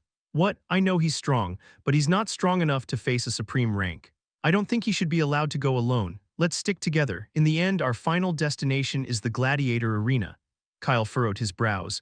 Don't fret about me. It's not that I don't wish to remain with everyone. It's because currently there's an imbalance between my strength and rank. It's not good for my body. I need to increase my divine energy quickly to raise my rank. That's why I want to explore for treasures and seclude myself. Plus, if I do face danger, I know how to escape. Jian narrowed his eyes at Kyle's body. He had noticed Kyle's rank and seen the latter's strength, which was a lot higher than his rank, so he knew the man wasn't lying. He thought for a minute and then nodded. Okay, do whatever you want, just stay safe. Wait, will Bia go with you? Kyle nodded without a word. It was evident that Bia would accompany him. Jian's eyes widened as he looked at the phoenix. Bia, you are gonna leave me. Bia cringed at the words that came out of the red-haired man's mouth. She sneered. This majestic phoenix has already been by your side a lot and saved your life many times. Just be grateful for that. Giant's face fell and Xavier's expression also revealed reluctance. They both wanted the phoenix to accompany them, but it was evident from Kyle's expression that he wouldn't leave Bia behind. Giant and the other humans silently trailed behind Yue in midair as she and Nox began moving towards the direction where Wesley had vanished with the other elves. Kyle followed the group until they reached the edge of the area filled with buildings, the exact place where Yue was reciting with the other elves until the gladiator arena opened. Yue looked back at him with a smile and waved, indicating that he could leave now. Kyle let out a faint smile in return. Yue blinked as he shifted from his position and stopped directly in front of her. He gently wrapped his arm around her waist and pulled her into a hug before placing a soft kiss on her forehead. "Stay safe. Contact me immediately if you are in any type of danger." Yue nodded with a flushed face. In the distance, Giant, Xavier, and the two humans' face turned sour at the sight. They turned their heads away and flew towards one of the buildings in the area to locate a comfortable spot to rest. Having stayed in the forest since their arrival in the sacred divine land, and following a strenuous battle, they were in need of rest. Kyle observed until Yue and Nox also vanished behind Giant and Xavier before he caressed Bia's head. "Bia, which direction should we go, left or right? We have a couple of months before the gladiator arena opens. Let's catch up and also increase our strength, shall we?" The phoenix shifted on his head. "Nope, not gonna choose. Your choice is a better option, you know. I am sure we would end up finding some treasures if we followed your directions. So choose yourself." Kyle's lips curved upward. Truly, she knew him a lot. He extended his scent perception skill and gazed towards the left. Then, left side it is. The moment his words drifted in the air, he vanished from his location with Bia and the duo began their search for treasures. As many as possible. That's how the rumors of a phoenix and a silver-haired man hunting and snatching treasures under the nose of others became famous throughout the entire sacred divine land. Kyle's appearance had already become renowned when he effortlessly killed many transcendent rank demons and dark race individuals inside his ice domain. So when he and Bia began gathering treasures, they became even more well-known. Chapter 563. The Gladiator Arena. Part 1. Just as a breeze, time flowed by, and 3 months later within the sacred divine land, above a particularly elevated area, a crack materialized in the sky, radiantly lit without a sun, as there was no sun in this land filled with divine and spiritual energy. Numerous figures, both old and young, dressed in cream-colored robes with a large gray sword intricately engraved on the chest of their garments, emerged from the crack and gazed down at the elevated area. Among them were men and women from various races, yet they all shared a common trait, an imposing aura. The elderly man with white hair and light blue eyes leading the group was enveloped in a brilliant white light, appearing to have transcended mortal limits and reached a state harmonizing with nature. Yet despite his immense power, visible battle scars marked his exposed hands. Similarly, all the individuals floating behind him also bore numerous scars on their bodies, evidence of the deadly conflicts they had endured in their lifetimes. The elderly man with white hair gazed around at the land beneath him and felt an uncountable number of people scattered all around the vast elevated area. He heaved a deep sigh as he peered into the distance, observing the region in the sacred divine land enveloped by pure dark energy, which was extending to engulf the divine and spiritual energy. What a pity! His blue eyes brightened briefly as he attempted to foresee if a war would indeed erupt in this land within the gladiator arena between the dark side, led by the Shadow Generals, and the many races participating in the gladiator arena. But he furrowed his brows when he saw nothing but countless threads of fate intertwined with death. Whose threads they belonged to, he couldn't discern for some reason. But one thing was certain, thousands of people would perish in this arena that he and the others behind him are about to open. I suppose this time we will witness many deaths in the gladiator arena. The expressions on the faces of the numerous people behind him remained unchanged even after hearing him. They were already mentally prepared to witness a brutal spectacle this time, a bloodbath that would stain the platforms in the gladiator arena. The elderly man gestured and waved his hand. Without delay, the many figures behind him scattered in different directions above the raised ground. As each of them encircled the elevated area like a bubble, a hidden barrier that had concealed the seemingly desolate space shattered, revealing a grand spectacle. In the next second, many immense land pieces lifted into the air and began shaping themselves into towering walls engraved with ancient symbols encircling the expansive raised platform. The symbols glistened and eagerly absorbed the divine and spiritual energy in the atmosphere. As the walls took form, elaborate statues representing powerful ancient rulers emerged from the walls at different points. A tall man's statue, representing the human race with strength and power, stood proudly next to a winged woman from the demi-human race. Close by, a dwarf statue, holding a hammer, symbolized resilience and craftsmanship. Next to it was an elven woman's statue exuding grace and agility, holding a sword with a thin blade in her right hand. Amongst them, a demon's statue was also present. The man was sitting lazily against the wall with a sinister grin, adding an air of mystery and danger. Lastly, in the midst of this grandeur, there was a stunning mer-woman's statue. She wore a blindfold over her eyes, her hands lifted towards the sky, and a serene smile gracing her lips.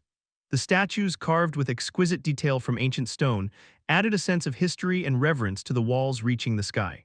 Each figure seemed to tell a story of its race, standing as a testament to the diversity and legends of the past.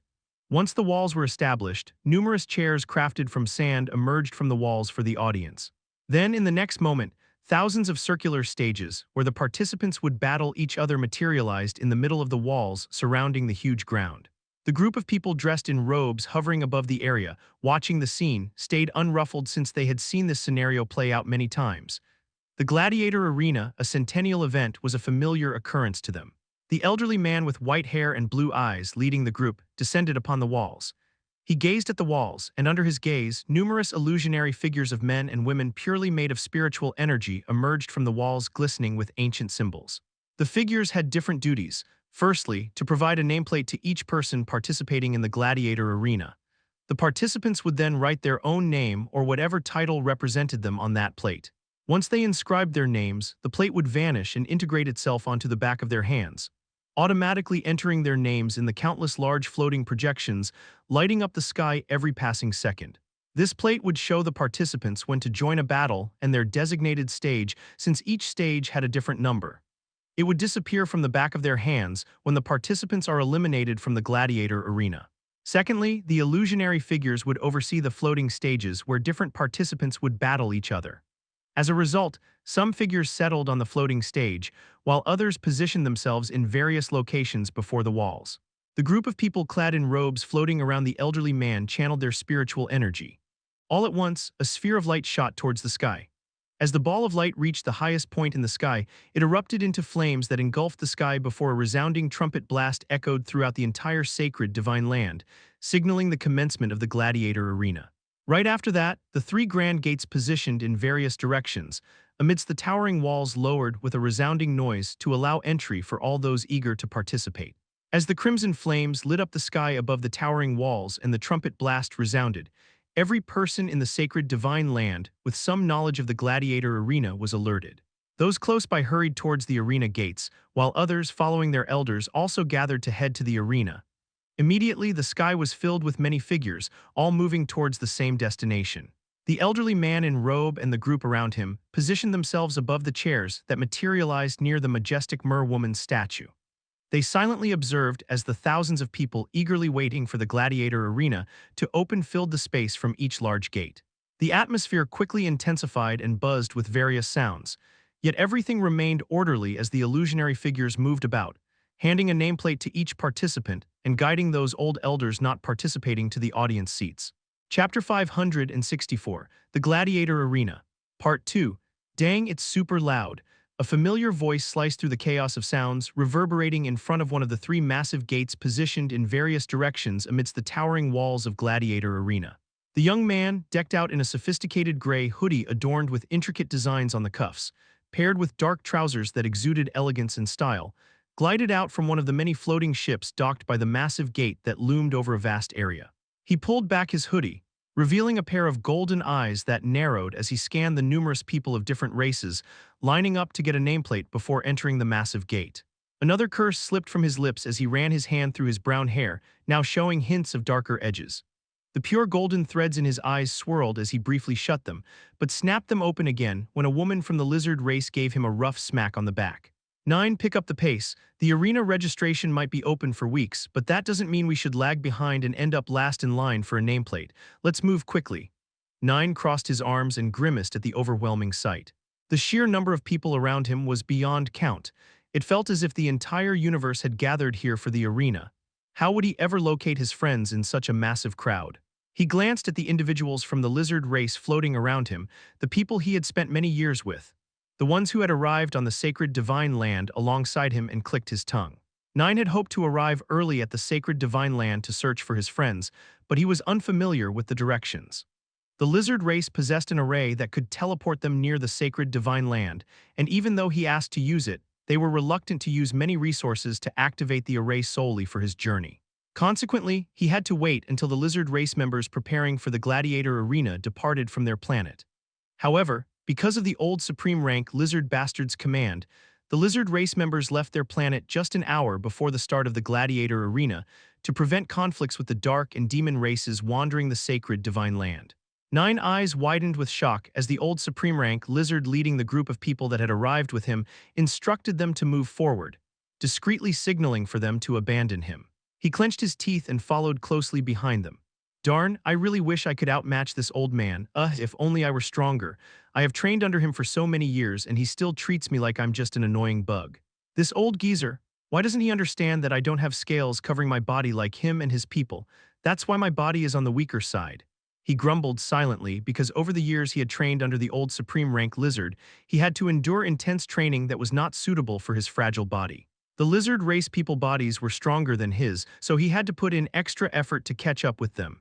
He chuckled when he thought how among all his friends, he was the weakest and the one who detested training the most. 9 grinned as he observed the well-defined muscles accentuating his physique. It was evident that he outshone all his friends in terms of physicality, strength, and agility, even though he had only reached the second stage of divine energy within the divine rank.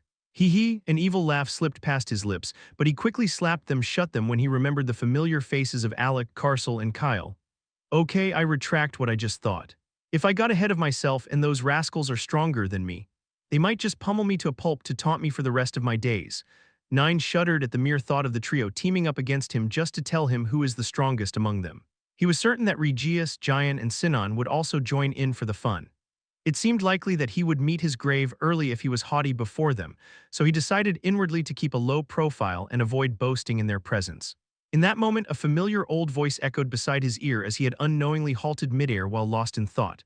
9 Orlando, 9 blinked, who had the audacity to address him by his full name, a name he had almost forgotten, but as he turned his head and met the serious gaze of the supreme rank old lizard, he nodded. Yes, boss, how may this humble me assist you? The old supreme rank lizard raised his hand and gestured around them. Can this humble one see just how many people are floating around him? 9 glanced around. There were numerous unfamiliar individuals floating around him. He opened his mouth to respond, but the old man interjected before him. 9, I don't have the patience to ensure you don't get lost in this crowd. You need to stay with the group. Otherwise, I will leave you behind. 9 let out a dry laugh and scratched his head when he noticed that the group of people under the old lizard had already entered one of the numerous lines queuing in front of the massive gate leading inside the towering walls. The old man harumphed and swiftly moved towards the group looking at him from a distance. 9 quickly followed behind and joined the group. However, he didn't forget to mumble curses under his breath. Old geezer, just you wait. He glanced around at the countless people surrounding him, hoping to find his friends' faces among them because he knew he would meet them all here. He moved forward with the line to get a nameplate. However, when he saw the incredibly long line, he was sure it would take him at least a whole day before he could get a nameplate.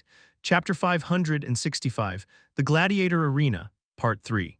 Just as 9 had anticipated, it took a full day before he and the group of lizard race individuals with him, standing in the queue, reached one of the illusionary figures handing out the nameplates to the participants. The supreme rank old lizard stood quietly by everyone's side as the people under him each took a nameplate. 9 quickly rubbed his hands and grasped the small square nameplate that the illusionary figure handed him when it was his turn. He let out a sigh finally. After so much struggle, he got a nameplate. After everyone in his group got a nameplate, he swiftly entered the massive gate with them. It took them some time, due to the crowd, to find empty chairs among the many lined up within the towering walls, surrounding the stages where the battles would take place. 9's eyes reflected a hint of surprise when he saw the massive platform in the middle of the towering walls. The ancient statues and the projections floating in the sky, displaying various titles and names of the people who had written their designations on the nameplates given to them. They all settled as a group, and the supreme rank lizard sat in the middle of them to share some tips on how to handle powerful opponents. 9 listened attentively to this crucial advice, but his lips twitched when the supreme rank lizard suggested, with a serious expression, that they should admit defeat if they realize they can't overcome their opponent.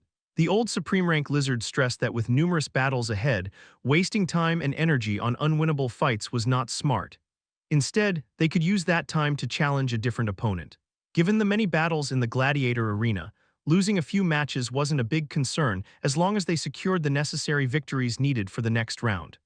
The noise in the air got louder with each passing second as numerous people entered the gladiator arena. Nine stared at the sky with furrowed brows because of the noise. However, his sharp ears picked up a conversation amidst the cacophony of sounds in the distance among a group of people from the dwarf race. The group sat together talking about how they could secure victory since all of them had reached the transcendent rank. He tilted his head and started listening.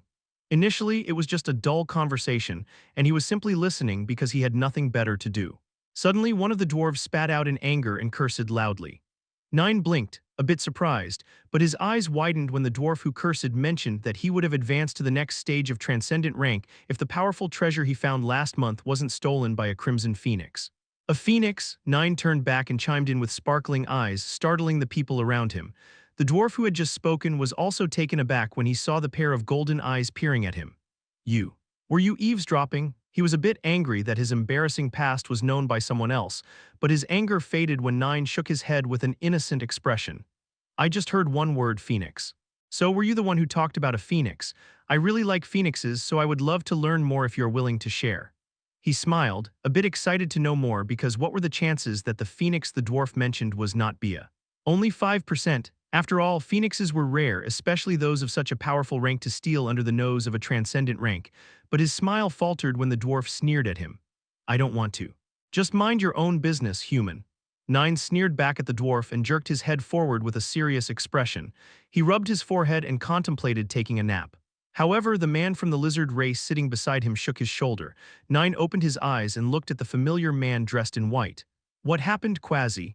I just wanted to say, don't forget to write your name on the nameplate. Otherwise, you won't be able to join the arena. Nine muttered a thank you and quickly grabbed the nameplate he had tossed in his mind space. Quasi suggested he should just use his divine energy to engrave his name on the plate. Nine nodded, but before he could engrave his name, he paused for a moment and looked at the man next to him with a mischievous glint. You know, I heard we can write anything on the nameplate, a name or a title that represents us. Doesn't that mean I can write whatever name I want? The lizard man with scales all over his skin seemed a bit puzzled but nodded his head in response, and Nine let out a chuckle. Good, very good. He thought for a few moments and then began engraving his title on the nameplate. Quasi stole a glance at his plate, not just him, but many others from the lizard race who knew Nine, also peeked at the nameplate to find out what he was writing, because he was taking a lot of time just to write down his simple name consisting of only 4 words. Even the supreme rank old lizard cast a glance at his nameplate from afar, his old face revealing a hint of surprise when he read what Nine was inscribing. All the people around Nine gazed at him with scrunched-up expressions as the plate in his hand dispersed into particles and melded into the back of his hand. In the next second, an empty circle appeared on the back of his hand. The moment the circle appeared on his hand, another title lit up in one of the many projections floating in the sky. The lone overlord of the sea. Nine glanced at the people around him and shrugged his shoulders with a smirk. What are you all looking at? It's totally up to me what I want to write. Gotta admit, this title suits me best. Ha ha ha, thanks to him, everyone around who hadn't written their titles on the nameplate yet got inspired. Instead of their names, they also began jotting down various powerful titles for themselves. After all, Nine was right that they could put whatever they wanted on their nameplates. The moment Nine's title lit up in the projection, the old man in a cream-colored robe with a large gray sword intricately engraved on the chest of his garments, sitting high above the crowd by the mermaid statue, was surprised.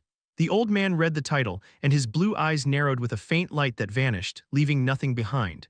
The people in similar robes beside him were also a bit surprised when they read the title. Then they all broke into subtle smiles. Indeed, there were always individuals who knew how to make themselves known. The moment Nine's title lit up in the projection, the old man in a cream-colored robe with a large gray sword intricately engraved on the chest of his garments, sitting high above the crowd by the mermaid statue, was surprised. The old man read the title, and his blue eyes narrowed with a faint light that vanished, leaving nothing behind. The people in similar robes beside him were also a bit surprised when they read the title. Then they all broke into subtle smiles. Indeed, there were always individuals who knew how to make themselves known. That's how so many powerful people found Nine and decided to keep an eye on the young man to see if he could truly live up to the title he had written for himself. Chapter 566, The Gladiator Arena, Part 4. A hearty laughter filled the air as a young man with black hair paused among the numerous people floating in the air. The horns atop his head and his black wings with golden edges and silver patterns glistened in the daylight. Sinon paid no mind to the onlookers giving him side eyes and flashed a grin at the three men floating across from him. You all lost, I won this race, haha, that means I'm the fastest in agility. He ran his hand through his hair with a haughty expression. Finally, he defeated the trio in something. If only he hadn't started gathering so many water-type skills because of Kyle, he would have been a lot stronger in that aspect as well. But well, it was already in the past, and now he was proficient with all his water-type skills. Carcel gave him a thumbs up with a nod, but the words that came out of the golden-haired man's mouth were anything but complimentary. It's because you have wings. Sinan's smile faltered and he clutched his wings with a wronged expression. Why? Why? Just accept that I am the fastest among you all. You all excel in one thing or another. Regius's brown eyes glistened with a mischievous glint and he joined Carcel with a solemn expression. If you hadn't used your wings, you know you wouldn't have won. Alec glanced at the duo and suppressed a chuckle when Sinan glared at him with dark eyes, almost as if daring him to join the duo and he would make him regret it. The trio looked behind Sinan at the towering walls. Then they glanced at the massive gate leading to the gladiator arena and their smiles faded. It had been months since they had been staying inside a hidden underground chamber, and finally the arena was open, so they came out to join it. Their faces turned sour as they all looked at the extensive queues of people in front of the massive gate. Regius furrowed his brows. Just how are we going to secure a nameplate in such a massive crowd? Sinan glanced back and cursed. Damn, it's going to take many hours or maybe a day or two before it's our turn. As the four men gazed at the massive gate, Ziron, Jan, Susan, Mia and Lara also arrived beside them. Ziron grabbed his back with a pained expression. Who suggested we race midair? I sprained my back. My old muscles are all aching because of you young people. Susan shot the old dwarf a deadpan look. Being at a transcendent rank, his body was already strong enough to overcome numerous powerful hurdles, and his back was sprained just because he floated for a while. What a liar. Just admit you lost and stop making excuses. He looked away when Ziron whipped his head toward him. Jan chuckled at their interaction and gazed at the massive gate before them with a calm expression. Finally, it's time. So we are all going to participate except Ziron, right? The people around him all nodded, and they quickly joined one of the queues without any delay. Sinan glanced around in hope of finding a familiar face but sighed when he didn't. Alec patted his shoulder when he noticed his expression. Don't worry, if Giant and the others are here, we would know immediately because you know their battles would surely attract the most attention. Sinan nodded as he adjusted his wings behind his back. Exactly, especially Bia. Haha, her true appearance is distinctive enough for us to spot her, but only if they are here and join the gladiator arena. His expression turned gloomy, but he blinked when a beautiful woman clad in a gray dress standing in the queue across from him winked at him. Hey Alec, are you seeing what I am seeing? Did a lady just try to flirt with me in the presence of your and Carcel's otherworldly visages? Alec's eyebrow twitched violently as he followed Sinan's gaze and noticed the woman with doe eyes staring at their group. He had already noticed that many people were secretly looking towards them. Well, this wasn't new because except for the old trio in their group, all the young ones were handsome and beautiful, especially Mia. Not to mention, all of them were wearing matching blue outfits, so they stood out a bit from the rest of the crowd. However, they were here to participate in the gladiator arena, not to flirt. So he cleared his throat to tell Sinan to stay away from everyone they don't know. But before he could even speak, the winged man had already left his side and entered the queue across from them to talk with the woman. Alec's eyes widened with disbelief, and he opened his mouth to call Sinan back, but Ziron beat him to it. The old dwarf moved swiftly and grabbed Sinan's ear before dragging the winged man back. Sinan rubbed his ear and glared at the old dwarf before quietly waving goodbye to the woman with doe eyes who chuckled at him and pointed towards the massive gate. She was clearly indicating they should get a nameplate first. So he sighed and stood in the line that moved at a snail's pace quietly. The bright sky above them had already darkened by the time they all received a nameplate from an illusionary figure and entered the massive gate. However, it seemed like the space inside the gate was distinct from the outside because unlike the dark clouds outside, the area within the towering walls was as bright as day. The group quickly found some empty seats within the large walls and settled together amidst the noise. They gazed at the nameplates in their hands and got ready to inscribe their names. But in that moment, Sinan pointed his finger above at the numerous projections floating in the sky. Wait, why do the names on the projections sound more like titles people would choose for themselves rather than actual names? They arrived a day later than 9, so it was expected that within just a day, many others would have written down powerful titles on the nameplates they received instead of names following 9's example. Or maybe just to hide their names. Chapter 567. Their fates are intertwined. Alec and everyone else stared at Sinan's nameplate with an intrigued expression as the winged demi-human inscribed a title on the nameplate for himself. Once Sinan finished, the nameplate in his hand dispersed to create a circle on the back of his hand, and another name appeared within one of the numerous projections hovering in the sky. The ruler of skies. He chuckled and shrugged his shoulders with a smile. If others can claim grand titles for themselves, why can't he? Ziran tusked at the young man and shook his head. Back in his days, young people were not so utterly shameless, but the old dwarf's face turned deadpan when Susan also wrote down a strange title for himself. The elderly emperor. Ziran looked at the white-haired elder who grinned at the title as the nameplate in his hand scattered in the air. So, you have also chosen to be shameless like the youngsters, Susan chuckled at his words. What's wrong with being shameless? It's fine to join the young ones occasionally to enjoy the moment. No need to be so old-fashioned all the time. Jan, who was about to jot down his name, stopped upon hearing Susan's words and also inscribed something different. The divine hammer. Ziran rolled his eyes and shook his head with a sigh. In reality, he was somewhat tempted to join the gladiator arena just to craft a powerful title for himself. However, even though he could, he decided against it. It's not because he was scared, he simply didn't want to intensify the competition for the younger ones. Alec peeked at Lara's nameplate. She seemed lost in thought, her brows furrowed in deep concentration. With a gentle smile, he brushed aside the strands of hair that had fallen on her face. Just write down whatever comes into your head, don't bother with Sinan. He's a bit of a dimwit, you know, feel free to put your name if you feel like it. Lara nodded, but her expression turned skeptical as she watched him write on his nameplate, only to notice him following Sinan's footsteps. She arched a brow as she read out loud what he had written. The invincible sword. Alec touched his nose with a grin. Doesn't it suit me well? She shook her head and twirled the nameplate between her fingers, humming softly. I thought you told me to ignore Sinan, and here you are following his lead. She pondered for a moment and swiftly penned a fitting title for herself. Alec read it and gave her a nod of approval before the nameplate dispersed in the air and a circle appeared on the back of her hand. The archery queen. Regius glanced at the couple next to him and clicked his tongue with a smile. They were engrossed in their own chat, so after scribbling a few words on his nameplate, he swiftly showed it to Carcel before it disappeared. Hey, does this title suit me well? Carcel, who was seated across from him with Mia, tilted his head back and glanced at the title written on the nameplate that vanished in the air. The Regal Monarch, not bad. But a bit cringy. Regius raised a brow. What? It's light years ahead of what Sinan and Alec scribbled down. Come on, let's see what you came up with. I bet it's even more cringeworthy than mine. He rose from his chair and leaned over Carcel to check his nameplate. However, he couldn't hold back a chuckle when he saw that Carcel's nameplate was blank, not a single word on it. So you couldn't even think of a title? That's, haha, the most cringiest thing I have ever seen in my life. Carcel pushed his face back with a grim expression. He knew he wasn't good at this, but there was no need to mock him. He just wanted to write his name, even though the others had chosen strange titles. But when even Mia picked a title for herself, he found himself unable to write his own name. How could he be left out when everyone else had decided to do something together? Mia gave him a quick look and held back a smile. She pointed to the round circle on the back of her hand. I put down the Azure Mage because I'm a mage and my eyes are blue. You can just pick a title related to your strengths. Carcel gave a nod. His brows furrowed with a serious expression as he thought for a bit and then wrote down his title.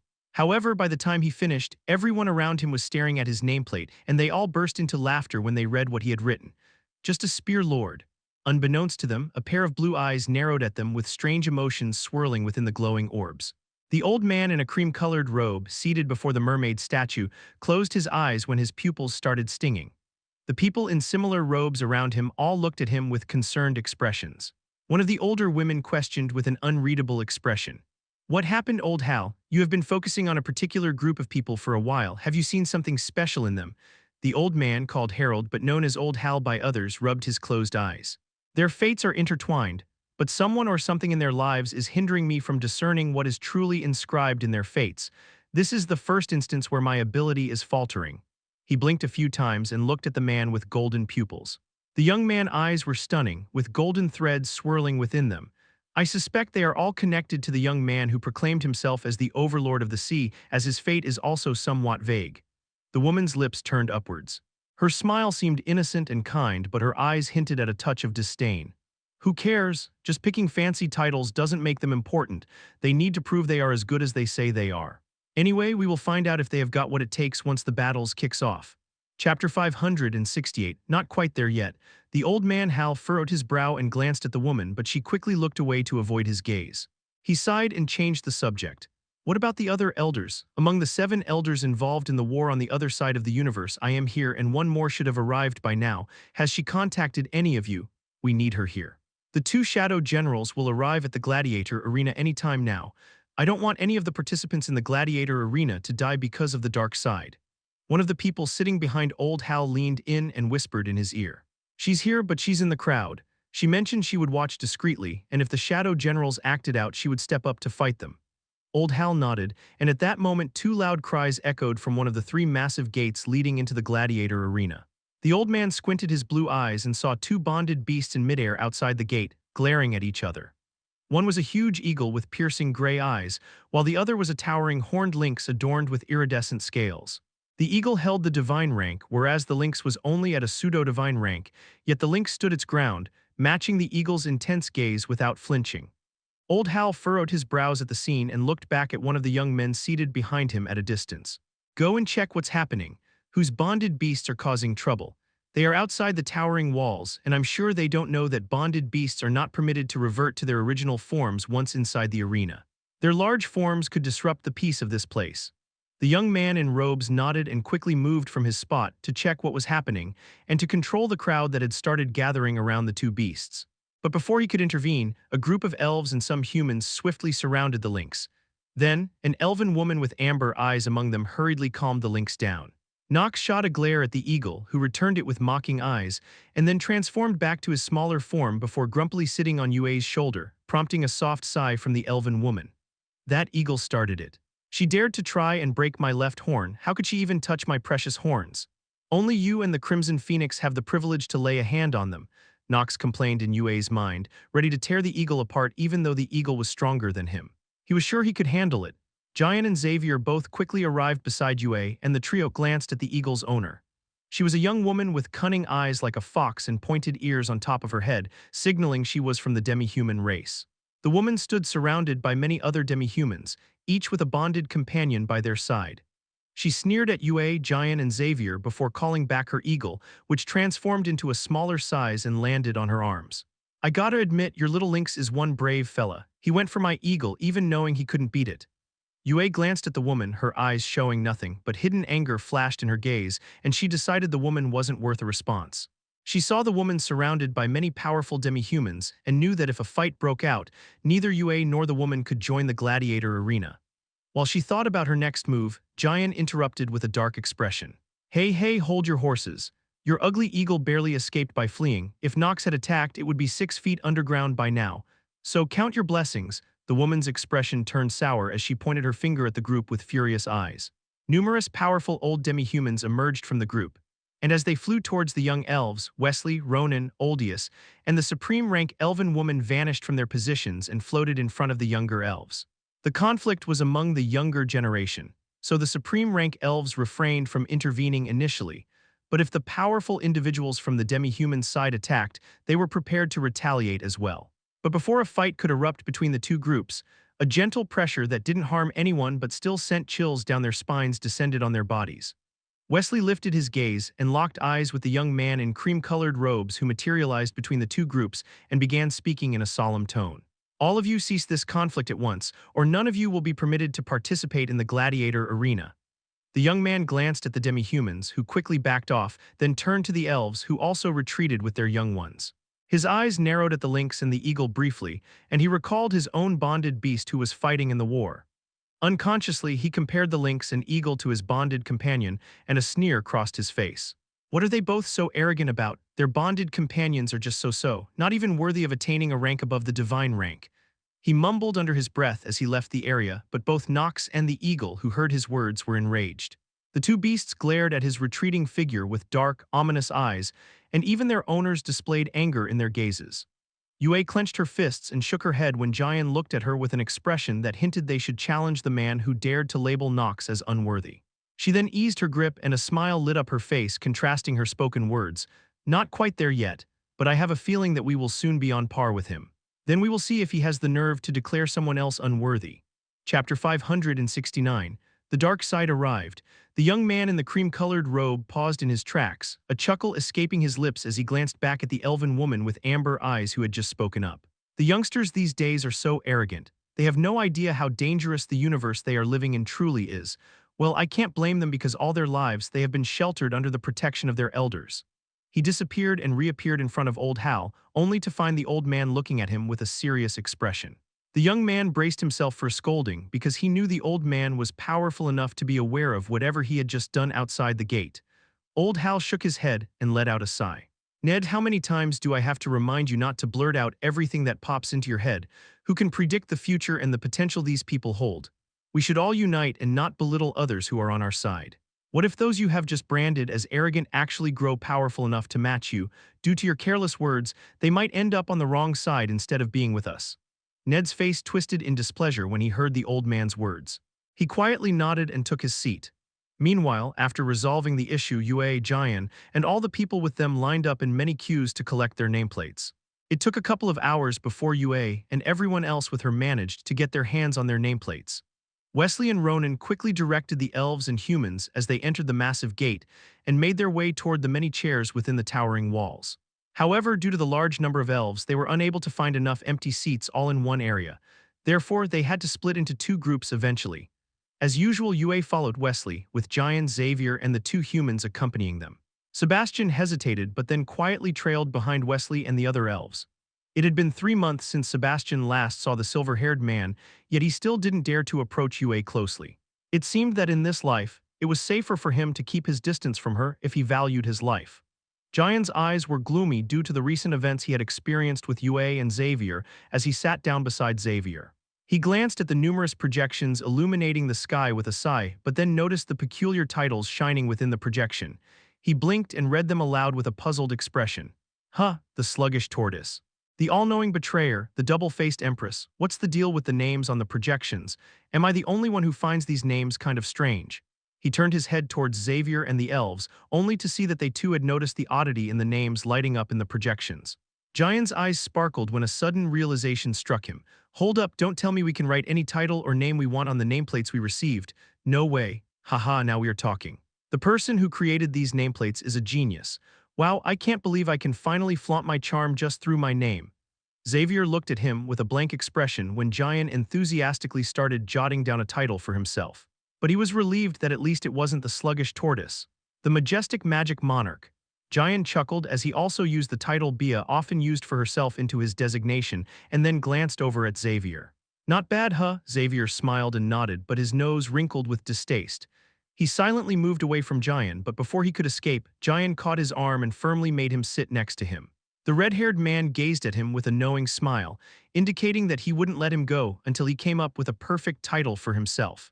Xavier felt like crying as the others around him quickly fled before Giant could involve them too. With a bitter laugh, Xavier also wrote down a title for himself, Tempest Spearmaster. Xavier's expression turned deadpan when Giant began laughing at his title.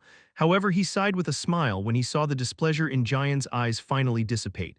He watched as Giant made his way towards Yue to see what she was jotting down. Yue glanced at the red-haired man and shrugged her shoulders. Just gonna write down my name. Giant's eyes widened as he moved the elven woman sitting next to Yue aside and settled down beside Yue with a serious expression. No, you can't choose a strong title. You know Kyle, he would never just write his name. Let's do what he would do, right? Yue smiled. Then, she pondered for a few seconds with a thoughtful expression. How about the Queen of the Forest? I like greenery and I have held the title of Queen previously, so it wouldn't sound too awkward to me, right? Giant's eyes sparkled as he gave her an approving nod. She noted her title and her nameplate also dispersed. It was a calm moment, not only for Yue and Giant but also for Alec and the others as well. Although they were seated far apart, the tranquility in the noisy atmosphere was disrupted when an ominous crack emerged in the sky above the numerous projections floating in the air. The crack widened with each passing second, and the crowd erupted with panicked whispers as a tremendous amount of dark energy seeped out from the crack. Countless individuals from the demon race, dark race, and Nikan race emerged from the crack and filled the sky with uncountable black dots. All of them had twisted smiles on their faces. Finally, the people from the dark side, who had previously sent their envoy to inform the overseers of the gladiator arena that they would also participate, arrived. Chapter 570. Oh, I'm third. Among the numerous dark beings floating in the sky, a handsome young man dressed in a golden garment adorned with silver designs stepped out from the crack. He appeared incongruous amidst the darkness, radiating brightness. With golden eyes and long peach-colored hair pulled back into a high ponytail flowing down his back, he peered down at the arena below, enclosed by towering walls. As his golden eyes landed on Old Hal, the old man's expression grew grim. He got up from his seat and started floating in the air to make sure the second Shadow General wouldn't try anything while he was around. However, the young man with golden eyes before him, surrounded by numerous dark figures, looked away with a disinterested expression, as if he had already assessed what the old man could achieve and what he couldn't with his gaze alone. Sino, the second Shadow General, shifted his gaze back to the crack pulsating with dark energy behind him, and another figure emerged from it. It was a handsome youth who appeared slightly older than Sino but no more than 20 years old, dressed in a blue shirt and dark pants, with short gray hair and light ivory-colored pupils. Different from Sino, who could easily be mistaken for an ordinary young man due to his pristine appearance and the noticeable absence of the dark five-petal flower, the youth with ivory eyes had a dark five-petal flower etched beneath his chin in the middle of his neck, standing out distinctly. The youth with ivory eyes yawned wearily, as if he had been toiling ceaselessly, but Sino remained impassive when he observed his rank. Third, why haven't you progressed in rank yet? I saw you last time and you are still at the same rank. Why is it that you haven't advanced, despite doing as you please and not even participating in the war? The third Shadow General, named Will, blinked and looked at the familiar face before him with narrowed eyes. It took him a few moments to remember which number Shadow General was floating in front of him. If not for the golden eyes, he might not have remembered at all. Oh, I'm third, I almost forgot. Haha, well, it's been a while, enchanted beauty. How have you been? He opened his arms with a smile for a brotherly hug, but tissed when the person before him recoiled back with disgust. Sino raised his hand to smack him, thinking what the heck he had been doing all this time since he hadn't advanced in rank at all. However, his hand paused in midair when Will's eyes turned icy, and a menacing expression crossed the man's face, indicating that if he dared to touch him, the latter would tear him apart. It was a stark contrast to the lazy demeanor the man displayed when he emerged from the crevice. Sino's lips curved into a smirk. Even though the third Shadow General was the laziest and most useless among them all, the malevolence within the man was unfathomable. After all, unlike him, who solely pursued strength, Will harbored a pure desire to reign over nothing but the darkness. That's why, despite lazing around on planet Azure for so many years, he still held the title of the third Shadow General. I'm certain that in the entire universe, you're the only one weaker than me yet still have the audacity to gaze at me with such an expression, all due to the dark energy that constantly there to help you, huh? Will's expression shifted in an instant, and he blinked with a bewildered expression. What are you on about? I would never even in my wildest dreams consider threatening someone stronger than me. He casually waved his hand, yet the dark energy in the air coiled around his wrist in a sinister fashion, almost as if it relished his entire presence. Sino shook his head and looked down at the arena. It's just like I remember, nothing's changed. These people are gearing up to fight each other like crazy and shed blood. Tisk, what's the real difference between them and us when all we want is what we desire at any cost? The atmosphere within the towering walls buzzed with countless murmurs, some anxious, some solemn, some furious, all aimed at the numerous dark beings hovering in the sky. The demon race, dark race, Nikan race individuals floating behind the two Shadow Generals sneered at the people below, eager to bathe in their blood. Old Hal spoke up upon noticing a smile at the corner of Will's lips as the man tried to discreetly slip away from the sky, but his bright attire gave him away instantly. Don't do anything you might regret. You all are here to take part in the gladiator arena, right? According to our agreement, all the people you brought can join in, but if they dare to break the rules, don't blame me for being ruthless. Will tilted his head as he glanced at the old man before him in a cream-colored robe. Hey, oldie, do you really think we're afraid of you? You alone can't take us down. He wanted to say more, but Sino shook his head at him, hoping the gray-haired man would remember that they were here for a purpose, and to achieve it, they couldn't halt the gladiator arena from progressing. Will shrugged his shoulders and glanced at the people floating behind him. All right, all of you head down and grab some nameplates for yourselves to join the battles. Then settle into the chairs, don't make too much mess. You know, the old man can be ruthless, puahaha. He laughed at his own words, and old Hal's expression darkened as he vanished from his spot. However, before the old man could disappear behind him, Will's fading figure paused in front of the massive demon statue lounging against the towering wall with a wicked grin. The third Shadow General admired the demon statue, and a chair appeared before him. He took a seat in front of the statue with a proud look as he looked at the numerous individuals in cream-colored robes seated in the distance opposite him. He winked at them with a playful expression, and they all scowled in disgust before gesturing for Sino to join him. Chapter 571, This Familiar Voice. Sino sighed and joined Will. The duo sat before the demon statue and casually observed the numerous people below. Many eyes turned towards them, but the presence they emitted caused the onlookers to quickly look away. Once the two shadow generals settled before the demon's statue, the demon, dark, and nightkin race individuals all chuckled and descended towards the numerous stages below amidst the towering walls. The atmosphere grew heavy as dark energy filled the air. The individuals from the dark side sneered and taunted those around them with their words, but they knew they were not allowed to mess with the crowd. The second shadow general who had brought them here had instructed them not to provoke anyone, but had also granted them the freedom to act as they pleased once the battles in the gladiator arena began and they stood above the stages. The illusionary male and female figures floating around the stages all gathered around the people from the dark side when old Hal gazed at them. He watched as the figures started handing the demon, dark, and Niken race people nameplates. The old man returned to his seat with a solemn face and instructed a woman to relocate all those seated beneath the demon's statue to a different place. This way, all the individuals from the dark side would sit in one single place and wouldn't secretly do something under their nose. The woman nodded and disappeared from her spot. The air was filled with different voices, but the sickening laughter from the demons was now the loudest as they mocked every single person around them, yet refrained from physical conflict. After all, even if those they were taunting wanted to engage in combat, they couldn't do so in the presence of the illusionary figures. Also, anyone who broke the rules by starting a fight before the arena officially began would get kicked out of the arena. Nine got up from his seat and started moving with the others because he was among the people seated beneath the demon's statue. He looked up at the two shadow generals, and his gaze lingered on Sino. The familiar golden eyes similar to him and long hair. Undoubtedly, the man was the very person he had encountered on the demon's planet. He took a deep breath, remembering how close the shadow general's fingers had been to him when he narrowly escaped. If Kyle hadn't told him about that life-saving artifact, he would have been in big trouble. Just where's that silver-haired man? Is he going to join in or what? A man with ghostly pale skin and a pair of horns on his head walked past Nine, and Nine's eyes narrowed at the man's grin as the latter took the seat he had just left. The man belonged to the Nightkin race. Nine looked around and noticed more people from the dark side were filling the seats that were getting empty. His eyes narrowed, and a smirk played on his lips as all the chairs where he and the lizard race members had previously sat suddenly crumbled. There was a collective gasp from the Nightkin race individuals who had just taken the seats, only to find themselves slumping down as the sand-made chairs disintegrated. Laughter erupted from the onlookers.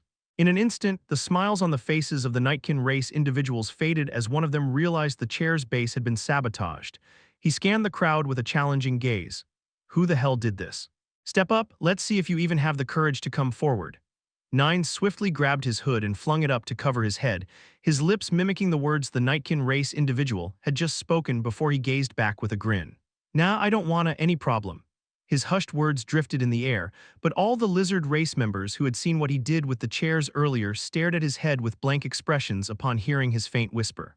Nine blinked innocently when he sensed some eyes on him and gestured towards a distant area where several empty chairs were available. Guys, there are some vacant seats. Let's hurry over there. What are you all doing watching the fate of some pitiful souls who were so heavy that their chairs broke? He shook his head with a sigh, causing everyone around him to roll their eyes at his words, and began floating toward the empty chairs. However, he paused and narrowed his eyes when he spotted a familiar figure in the distant crowd. He blinked a few times to confirm he wasn't mistaken, since the man was quite far away. A hearty laugh erupted from his mouth as he took a deep breath and shouted loudly enough for everyone around to hear. "Giant, you bastard!" The people around him all gave him strange looks as he yelled once more, even though Giant had already caught his voice and shifted his gaze towards him. The man with red hair squinted in his direction, but after a few seconds he laughed and swiftly moved away from the elves seated nearby. Yue also picked up on the voice, and upon seeing Jian leaving, she and Nox followed suit. Wesley shouted from behind the duo with an angry expression. "Where the hell are you two going? Stop, come back, it's dangerous." However, it was as if his words were drowned in the surrounding noise because the duo didn't even glance back at him. Due to the sudden shouts, someone from another group of people who were sitting a bit further from Nine's previous location also caught his voice. This familiar voice, Carcel blinked. He had to rise with the others to vacate their seats as well because, according to the woman in the cream-colored robe who had just appeared in the air, only individuals from the dark side would sit beneath the demon's statue. He whipped his head back only to see the back of the hooded man floating in the distance and spoke up. "Is that Nine? Chapter 572. He has a contract mark on him." Sinan's ears twitched at the familiar name that came from Carcel's mouth, and he whipped his head towards the man. "Nine." His booming voice not only caught the attention of those nearby but also prompted Alec, Lara, Mia, Regius, Zeron, Susan, and Jan to follow Carcel's gaze. Their eyes sparkled with excitement because although they couldn't see Nine's face, they noticed Yue and Jian floating towards the figure in the hoodie. Sinan spread out his wings and disappeared with a hearty laugh to soar towards the man in the hoodie. Carcel and the others also vanished behind him. In the end, only Zeron, Jan, and Susan remained standing before the chairs set within the towering walls. The three old figures' eyes displayed relief as they witnessed the younger ones reunite with their old friends who had been separated. Nine gasped with a wide smile. His throat felt dry from all the shouting, but it was worth it when he saw Jian and Yue approaching him. However, the red-haired man paused in midair in the distance, his eyes widening with shock and joy as he looked behind Nine. Nine blinked, wondering why he had stopped. Usually, Jian was the first to initiate a brotherly hug among them. He tried to tilt his head back to see what had caused the red-haired man to pause, but before he could, a swift presence he sensed but couldn't react to in time crashed into him from behind. Nine almost coughed up blood from the impact and lost his balance midair. However, just as he was about to fall, someone seized the back of his hoodie, causing it to slip off his head, revealing the brown hair and golden eyes. Then a familiar voice resonated in his ears. Wow, it's really Nine guys, haha. Sinan released his grip on his hoodie and leaned forward to study his face with a broad grin and sparkling eyes. Nine's fists, which had clenched in readiness to strike the audacious person who had knocked the wind out of him, relaxed. His heart filled with joy as he identified the familiar features of his long-lost, somewhat foolish friend. You. Never mind. He reached out to grab the shoulder of the winged man staring at him and hugged Sinan tightly, feeling the warmth of their friendship rekindle after so long apart. Jian quickly joined the duo and wrapped his arms around their necks. Alec, Regius, and Carcel glanced at each other and followed suit. Mia and Lara approached Yue and embraced the elven woman before inquiring about her whereabouts and well-being. The girls smiled as they floated together, enjoying the heartwarming reunion of the six men. They were laughing and catching up with each other, their arms draped over each other's shoulders in midair, completely unconcerned about the numerous judgmental stares fixed upon them. Alec, Regius, and Carcel glanced at each other and followed suit. Mia and Lara approached Yue and embraced the elven woman before inquiring about her whereabouts and well-being. The girls smiled as they floated together, enjoying the heartwarming reunion of the six men. They were laughing and catching up with each other, their arms draped over each other's shoulders in midair, completely unconcerned about the numerous judgmental stares fixed upon them. Whispers fluttered through the surroundings as the onlookers swiftly distanced themselves from the group in reunion. What's happening over there? Seems like they've lost their minds. Why are they so joyous though? It seems like a reunion, but in the gladiator arena, one wouldn't anticipate such happiness. I have a feeling this group might be targeted by the dark side now, especially the demons. After all, they can't stand seeing such tranquility. The atmosphere resonated with laughter and joyful tears as the group reunited. Old Hal, seated in front of the mermaid statue, observed the heartwarming scene below. A smile graced his face, for although uncertain, he had a premonition that they all shared a connection. Ned and others in cream-colored robes behind him also witnessed the scene. Some smiled, some sneered, while others simply looked away with indifference. Sino and Will, the two shadow generals, also took note of the sudden wave of happiness in the air. Their eyes immediately shifted towards the group, laughing and conversing with each other in midair. Will rested his hand under his chin, his ivory-colored eyes gleaming lazily as he admired the beautiful and warm scene. It's so touching that I'm tempted to have them witness each other's death. I wonder how they would react then. Would they help each other or run away to protect themselves? Sino fixed his gaze on the man. They would flee. It's natural for every living being to prioritize their safety and sacrifice others to ensure their own survival. He stopped for a second and squinted as he observed Nine's silhouette. He belongs to the same race as me, but why does his presence feel familiar, almost as if I have encountered him before? Will tilted his head to stare at Nine. He's from the Mer race. Well, it's hard to recognize the people of that race because on land they usually stay in their human form. But why do you feel like you have seen him before? He isn't even strong enough to stand before you. His lips curled upward. How about we discuss the one with blue hair? I believe you can also feel that he has a contract mark on him. That means we can control him. Now the gladiator arena is going to be a bit enjoyable. Sino shook his head at his words. It seems we'll found a target to play with and pass his time until the gate of the lost treasure tomb opens. In the middle of the crowd, Alec, who suddenly felt a chill down his spine, looked back with furrowed brows. Nine noticed his expression and asked what happened. The group had decided to sit together and were heading towards some empty seats when Zeron, Jan, and Susan joined them. The lizard race members who had come with Nine gave him some side eyes when he mentioned he found his friends and would be sitting with them. Wesley and the elves with UA were a bit worried about her, but since she was sitting not too far from them, they allowed her to join the group she introduced as her friends. Meanwhile, Xavier and the two humans who had been with Giant decided to sit with the red-haired man after getting to know his friends. Alec shook his head at 9, composed his expression, and asked Giant with a smile. Anyway, what about Kyle and Bia? Both Kyle and Bia disappeared with you as well. So why is it that I can see you and UA but not that silver-haired man? Chapter 573, Such a Beautiful Creature. Giant paused in midair and gave a wry smile at his words, causing everyone except UA around him to feel concerned. Kyle actually got separated from me and Bia after we were sucked into the ethereal tunnel. But he's fine and managed to find UA. Bia and I only recently caught up with him and reunited with UA and Nox. Later, he and Bia disappeared together because Kyle wanted to boost his divine energy level. He did mention he would meet me and UA at the arena, so we will just have to wait until he shows up. 9 smacked his shoulder when he finished speaking with a deadpan expression. Then why are you wearing an expression that says he's not fine at all, huh? Giant clicked his tongue. Of course, it's because he didn't take me with him. I'm sure by now he has found so many treasures within the sacred divine land. No, I fear he might have emptied the whole divine land with his luck. He groaned and settled into a seat next to Xavier on the chairs arranged within the towering walls as everyone else sat down around him. Alec furrowed his brows once more, this time turning his gaze towards the two shadow generals as a sense of foreboding gripped his heart. Those bastards! A curse slipped from his lips because he had a feeling that the shadow generals had somehow sensed the dark mark hidden on the back of his hand. The soft curse drew all eyes towards him since it was uncommon for him to curse. However, before anyone could ask him what happened, a faint commotion broke out in the distance. Immediately, all eyes turned toward the noise, and Alec, who had his gaze on the shadow generals, shifted his eyes above their heads when a large shadow engulfed their bodies. He was the first one to take in a sharp intake of breath, and everyone sitting around him followed suit as their eyes widened in astonishment when they saw the huge figure casting the shadow not just over any individuals, but the two shadow generals themselves. Although many bonded beasts were present in the gladiator arena, once inside, no one dared to transform back to their original forms.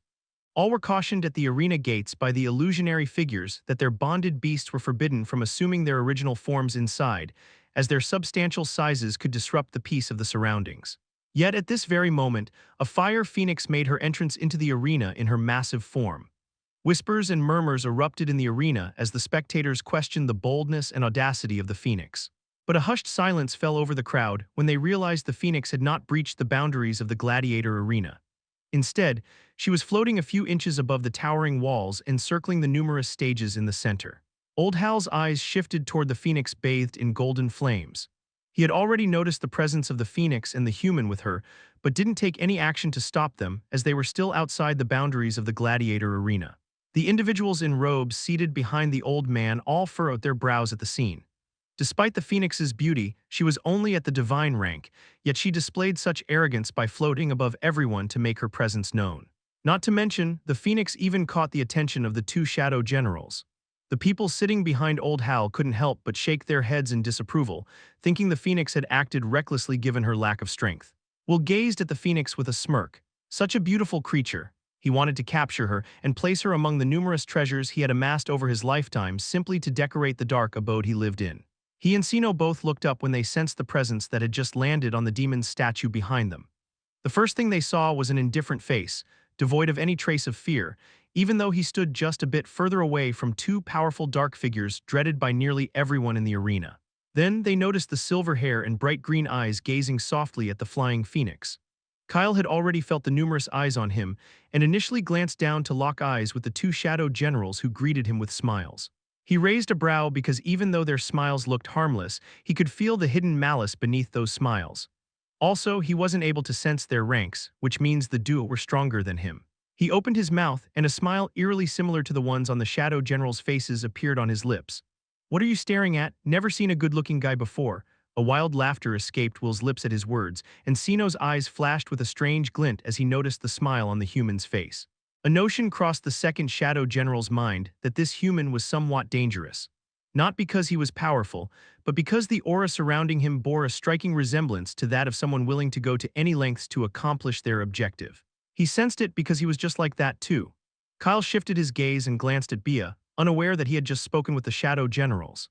He had stopped using his scent perception skill as soon as he neared the gladiator arena because he was aware that numerous powerful individuals would be present inside the towering walls, and they would detect his skill the moment he activated it. The phoenix expressed her joy in his mind and reverted to her smaller forms before landing on his head. I have found Yue and Jian. They are not alone. The others are with them too. Kyle gazed down in the direction where Bia had pointed and noticed a group of people staring at him. He tilted his head, observing their faces, and tried his best to recall the memories he had with them, but unfortunately he couldn't. I will remember with time, I guess. Chapter 574, How Have You All Been? Kyle's feet lifted off the statue's surface as he started to float. With Bia sitting on his head, his floating form entered the space within the towering walls. The two young men sitting before the demon's statue were strangely fixated on him with amused expressions. Not just them, but he also noticed another group of individuals in cream-colored robes sitting before the mermaid statue, all looking at him with various expressions. A pensive look crossed his face as he grasped that the people positioned above the audience in front of the statues are the ones supervising the arena. However, as he descended towards the crowd, his eyes moved to the area beneath the demon's statue where the demons and other dark beings were seated. Even without his scent perception skill, he could feel the heavy dark energy filling the air in that region. Kyle unconsciously wrinkled his nose, yet his expression remained impassive as he landed above one of the stages floating within the towering walls.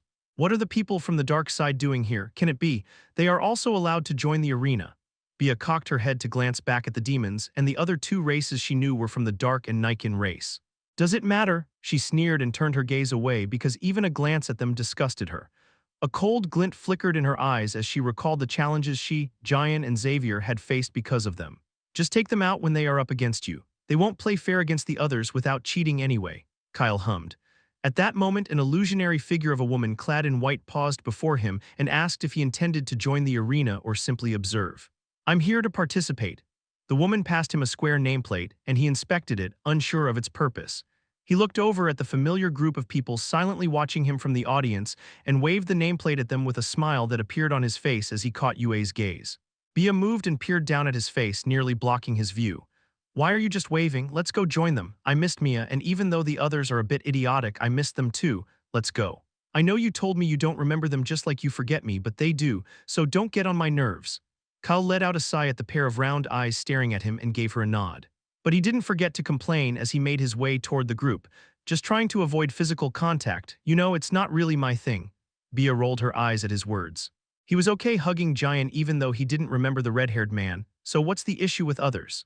Kyle moved toward the group and noticed the numerous onlookers staring at him and inexplicably trying to avoid his direction as if he had done something terribly wrong.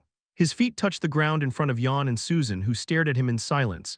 He let out a smile as he gazed at every face around him, trying his best to recall anything about them. Hey, how have you all been? There was silence for a few seconds before Nine stood up from his seat and fixed him with a serious look.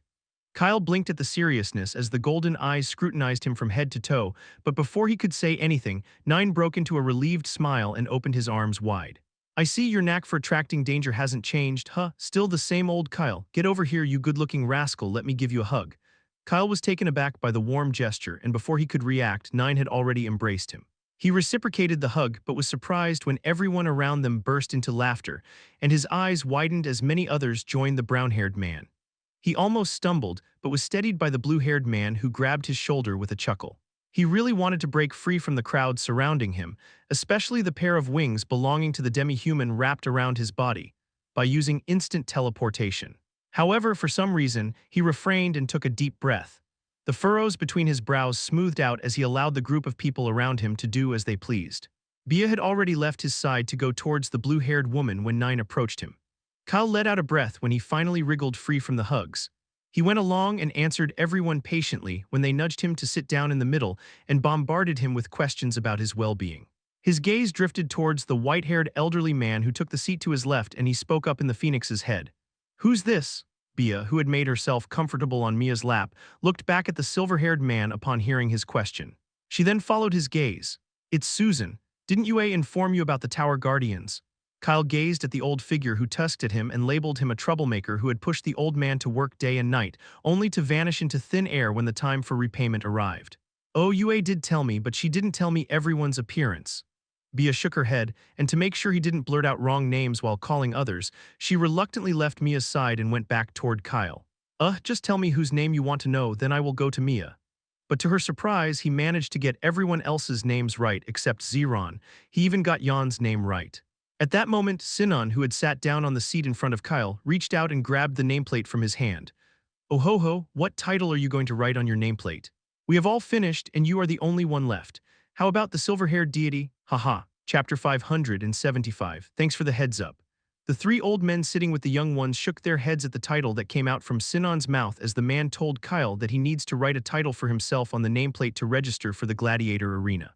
No one really noticed the strangeness in Kyle's behavior because he was almost behaving the same as before, except for the occasional pause in his words before answering their questions, except Alec, Carcel, and Nine. Alec eyed the silver-haired man, and for some reason he could feel that even if he overlooked his somewhat strange behavior, something had changed within him. On the other hand, Nine was seriously contemplating using his spiritual gaze on Kyle to get a glimpse of his fate to know if everything was fine with him because his eyes. They had become somewhat similar to the future Kyle he had seen in his vision. Not entirely though, because there was a constant smile on Kyle's face, unlike his future version that looked like he had stopped smiling a long time ago. He clasped his hands over his chest with a solemn expression, but before he could make a decision, Carcel, who was seated on his other side, shook his shoulder. Nine glanced at the golden-haired man who shook his head at him. I am not sure what's on your mind, but I can sense from your expression that it's not something right. He glanced at Kyle, who was listening to Sinan's explanation about the nameplate. I can also see the faint difference in Kyle's temperament, but instead of trying to figure it out on your own, why not approach him privately and ask what is wrong? I believe he would tell you if you asked. Carcel flinched when Nine's eyes widened at him, disbelief evident on the man's face as he patted his shoulder. Wow. You know, since the moment I met you in the arena, this is the first time you have talked to me so much. I almost forgot what your voice sounded like. And you are correct, I should just ask him what's wrong instead of trying to figure it out on my own. Nine grinned and joined Sinan, who had finally returned the nameplate to Kyle, unaware that Kyle had already overheard his and Carcel's conversation. It was typical for Kyle to keep his ears open all the time and stay aware of his surroundings. Regius leaned in towards Kyle from the back row of chairs and eyed his nameplate before suggesting with a smirk. Hey, both the shadow generals you talked with a while ago without even flinching or looking at you. How about you write your title as the shadow general's favorite? Kyle's grip on the nameplate tightened as both he and Bia turned their heads back to stare at the green-haired elven man who had just spoken up, sporting a huge question mark on their faces. Observing their expressions, Regius blinked, and a sudden realization dawned on him. Wait, don't tell me you had no idea that the two men sitting before the demon's statue are the shadow generals. Huh. Kyle's gaze shifted towards the two men seated across from the demon's statue, and a hint of amusement sparkled in his eyes. A chuckle slipped from his lips as he made eye contact with the two men, now known to him as the Shadow Generals. I had no clue. I thought those well-dressed men were one of the people overseeing the arena. Their harmless appearance definitely threw me off. He looked back at Regius, who seemed surprised after hearing him chuckle. Thanks for the heads up. I would have regretted it if I had joined the arena without knowing who was keeping an eye on me. But I'm curious, why do you think they didn't make a move against me and Bia? Nine patted his shoulder and gestured towards the figures in robes seated before the mermaid statue. It's because of them. They're the ones who opened the gladiator arena, and I believe if the Shadow Generals had gone after you in front of them, a clash would have gone down between the two sides. Giant clicked his tongue as he glanced at the robed figures. He was seated further away from Kyle, but the silver-haired man heard his faint words loud and clear. Just a bunch of arrogant bastards. If they can't even handle the two Shadow Generals, then what's the point of their presence? Just showing off their power to the weaker ones by calling them worthless. Kyle's eyes gleamed with a chilling glint as he took in the red-haired man's words. He noticed that Yue and Nox also had a bit of a cold look when they glanced at the people in robes. It seems like the group had a conflict with the robed individuals in his absence. He fiddled with his nameplate as he glanced at the individuals seated in front of the mermaid statue. I suppose the Shadow Generals are not the only ones I need to keep an eye on. I will also ensure to take down at least one from each side before the gladiator arena wraps up. Bia, who heard his words in her head, blinked, but instead of being shocked, her eyes showed a touch of interest. Having spent the last 3 months with Kyle and knowing his ways, she wasn't anxious. In fact, the Phoenix genuinely wanted to know just how he planned to take down opponents much stronger than him. I wonder how. After all, they are a lot stronger than you and me both. Kyle's eyes returned to normal when he caught sight of Alex staring at him with a serious expression. You know, strength doesn't always stop someone from kicking the bucket. If they are destined to die, then no one can stop them from dying. He smiled, but the blue-haired man had already seen the strange glint in his eyes, so he changed the topic. What should I write on my title? No, the Shadow General's favorite doesn't suit my taste, so how about nature's favorite? After all, my luck stat is always active. Bia couldn't help but laugh at his words because she was the only one who caught when Kyle emphasized the phrase, my luck stat is always active. This indicated his confidence in being able to kill the ones he wants and get away without a scratch. Now the arena is going to be a bit fun. I thought as a beast I would be bored to death just watching everyone fight. Chapter 576. Hiding in the audience. After Kyle wrote down his title on his nameplate, a circle appeared on the back of his hand, and the people sitting in front of the statues all gazed at the projection to find out what title he had written on his nameplate to describe himself. It was surprising for them to find out he was part of the group that stirred things up earlier. But when they remembered how he had caused a commotion the moment he appeared, they were already expecting him to be another arrogant person who would select an exaggerated title. However, their expectations were pleasantly contradicted when they read the simple yet somewhat profound title the man had chosen. Nature's favorite. Will, the third Shadow General, tilted his head with a bored expression and lost all interest in the human after seeing his title. Don't tell me he is the weakest among them all, that's no fun. I thought with the arrogance he just showed, even though he was only at the divine rank, he would be somewhat powerful in another aspect. Like with weapons or in normal combat, but you are telling me he is just a human who thinks he's nature's favorite. Unlike him, Sino's eyes were still fixed on the group of people seated together, not on Kyle though. The second Shadow General's gaze was fixed on the brown-haired man with golden pupils. For some reason, he was certain he had sensed that merman's presence before, but he had just visited the last hidden mer race planet to conquer it recently. So he wasn't sure if his instincts were correct or not. On the other side, Old Hal's eyes turned somber as he looked at the silver-haired human. He had previously checked the fates of the group surrounding Kyle and knew that their fates were connected. So when Kyle approached the group, Old Hal attempted to examine his fate as well. But his astonishment peaked when he discovered that the silver-haired human was the one influencing the fates of those around him. Kyle was the very cause of the old man's inability to fully comprehend the genuine essence of their future paths.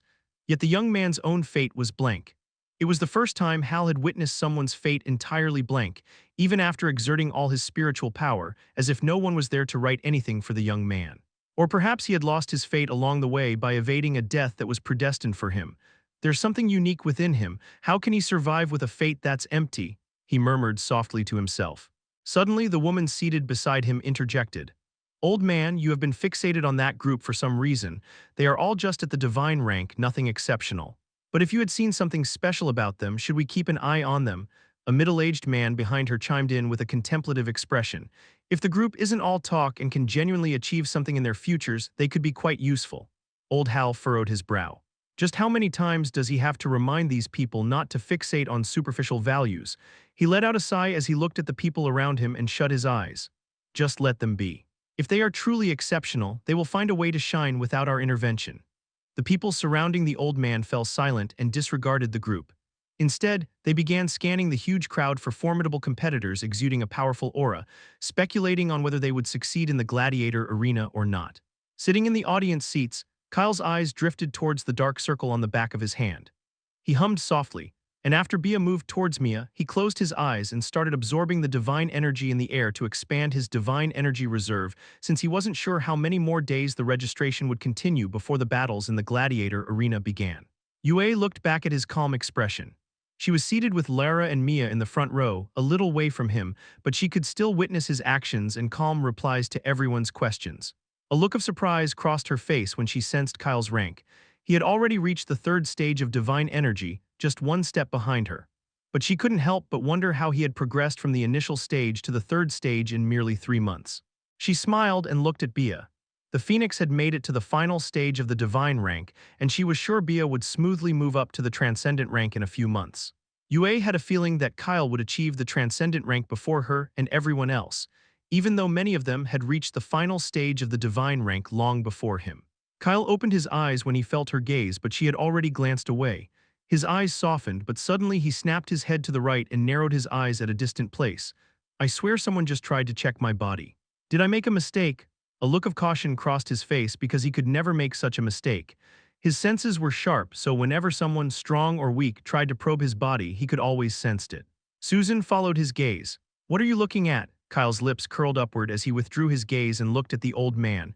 Nothing. I just realized that the people sitting in front of the statues are not the only ones watching us.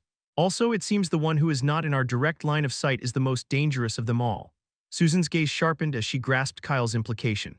Hiding in the audience, Kyle chuckled and closed his eyes to continue absorbing divine energy, knowing that whoever it was, they couldn't attack him, at least not in the gladiator arena.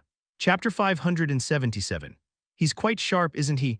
Far from Kyle and the group, a woman cloaked in a blue hoodie couldn't help but let out a smirk when the young man, who had not yet reached the transcendent rank, noticed her presence.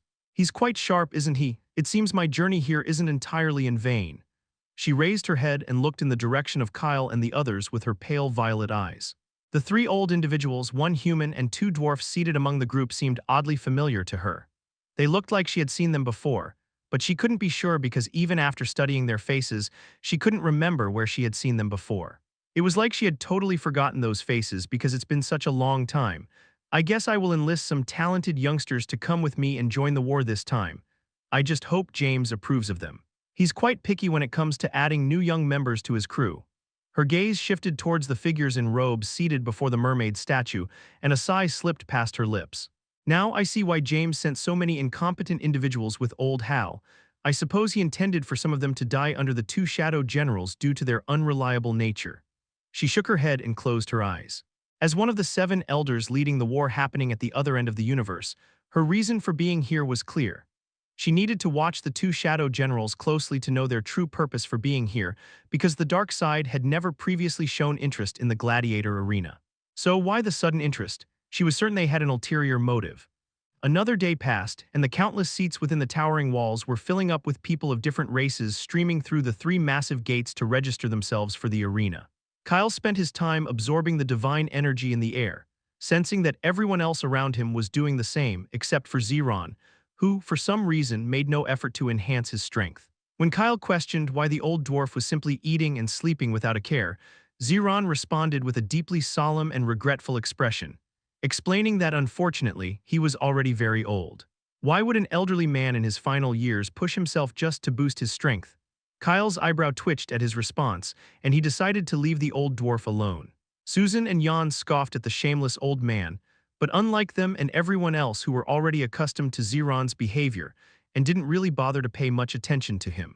Kyle observed everything in his surroundings, and whether by good fortune or not, he detected it when at night Xeron quietly vacated his seat to wander amidst the crowd. At first, Kyle thought the old man was just tired of sitting and wanted to walk around, but he eventually figured out what Xeron was up to because when the dwarf came back, he had valuable herbs and other items with him. Kyle's suspicion was confirmed when the next day many people in the crowd argued with each other because they had lost their belongings. He gazed at the old man with a speechless expression. He may be old, but his hands are surprisingly adept. He succeeded in stealing right under the noses of so many people. Even I wouldn't attempt that. Bia yawned with a sleepy look. She had come back to him to nap on his head. I need some lessons from the old dwarf. He is truly skilled in this area, but honestly, people are foolish. If they have a mind space, why would they leave their valuable items outside? It's their fault. No one can blame our old man who is spending his final years of life. Kyle facepalmed as all eyes shifted towards him and the crimson bird perched on his head. It was then that Bia realized she had spoken aloud in response to his question, instead speaking in his head. Xeron's eyes narrowed towards Bia. He wanted to know exactly what she meant by her words. Before he could get an answer, the phoenix fled towards Mia and made herself invisible in her arms. The girls laughed at the phoenix, but when Nox attempted to join in to mock Bia, the phoenix swatted him away. Ultimately, Nox fell silent with aggrieved eyes and chose to stay away from the old bully because he knew he couldn't seek revenge, especially since he was much weaker than her. On the other hand, Kyle simply averted his gaze when Xeron turned his eyes towards him to understand why Bia said what she did.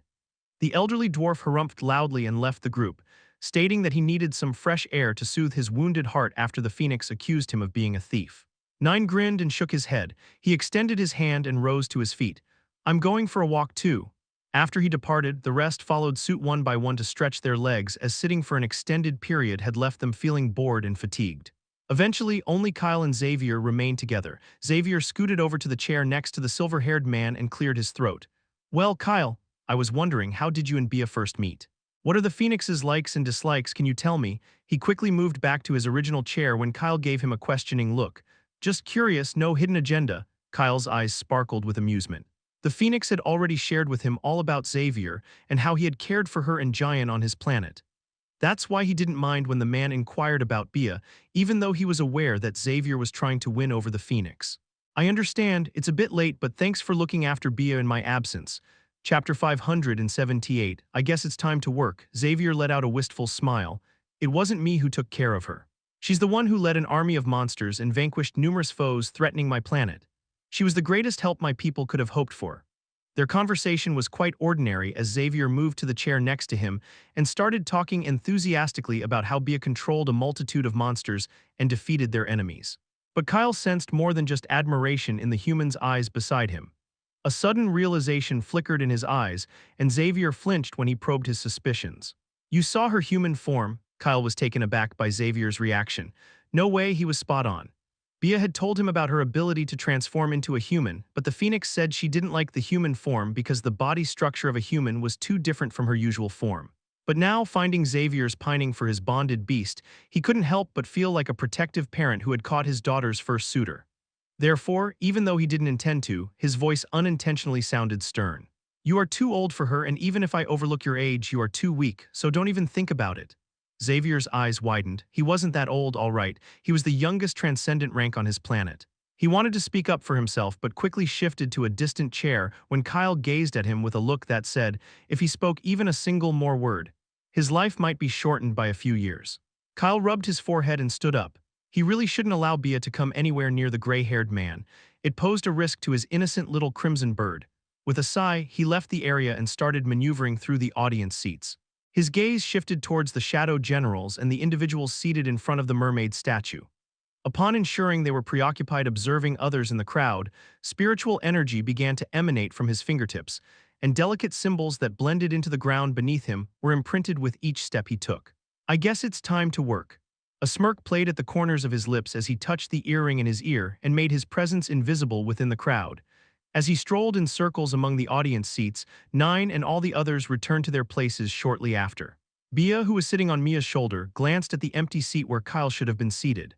Now that their bond had regained its strength, she could clearly sense his location in a very distant place, quite far from their current location but still inside the gladiator arena.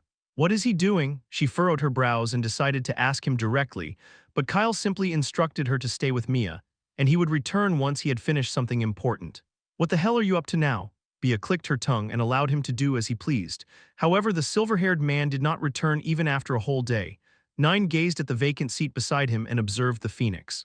Do you have any idea where he went? Bia glanced back at him and gestured with one of her wings in the right direction.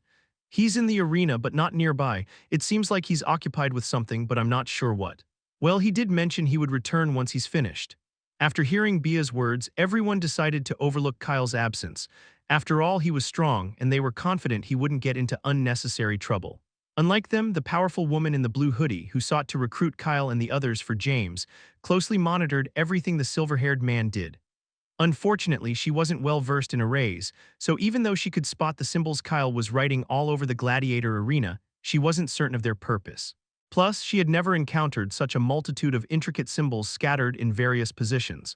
What's he up to anyway? Is he really sure he can activate so many symbols and form an array when he's just a divine rank? Also, why does he have such a vast amount of spiritual energy in his body? She glanced at the array masters sitting behind old Hal with a speechless look. They call themselves array masters, yet they can't even sense that a mere divine rank individual has almost filled the entire area beneath them with symbols. If he can truly activate such a massive array, it's not the shadow generals who will be destroying the arena. It's the human I should be more concerned about. I'm not even sure what the symbols are being used for. She stood up and tried to destroy the symbols Kyle engraved with his spiritual energy, but unfortunately they had vanished into the ground without a trace. Damn it, what the actual hell? The people around her were startled when such a beautiful and poised woman who looked so elegant cursed out loudly with a frustrated expression. In the end, she sat down with a calm expression. What's the worst that can happen? He's just a divine rank anyway. I will give him a little beating if he does something wrong. After 3 more arduous days, the atmosphere above the arena exuded a sense of serenity. Unfazed by the external light or shadows, the interior of the arena always remained bright.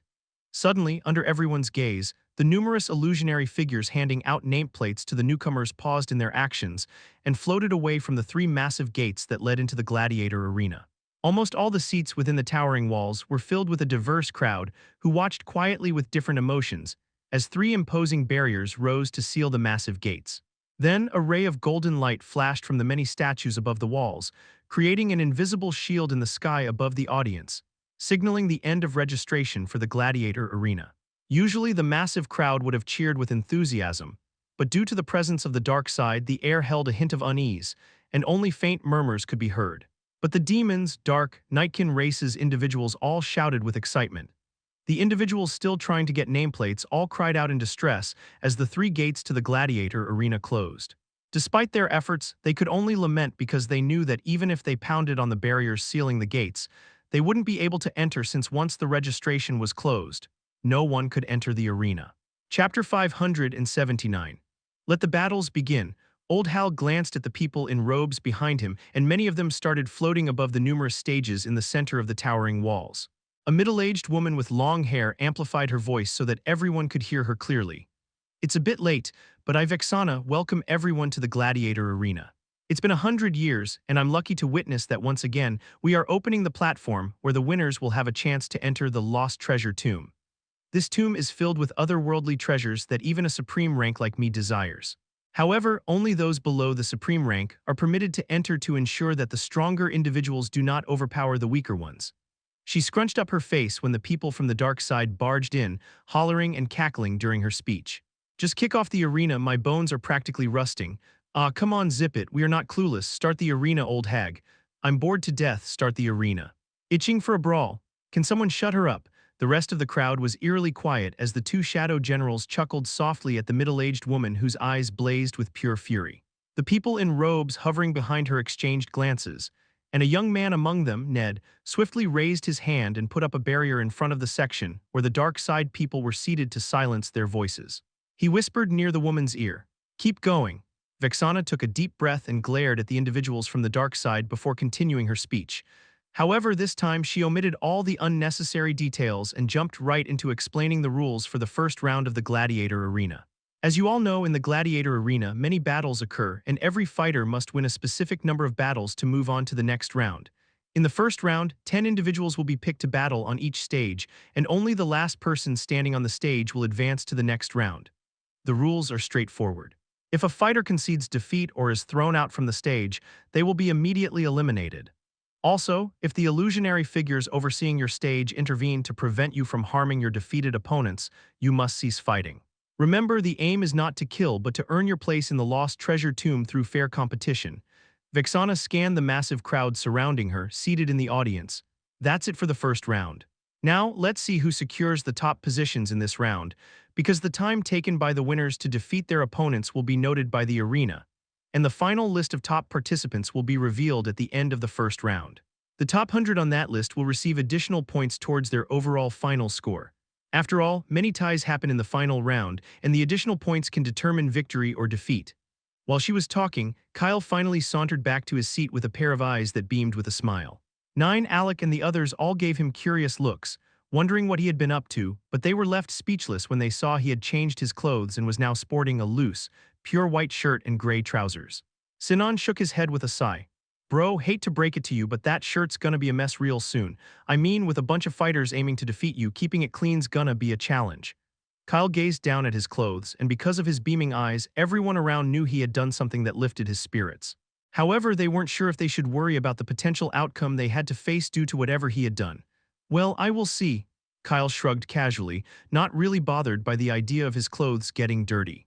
He could just switch to a new pair if necessary.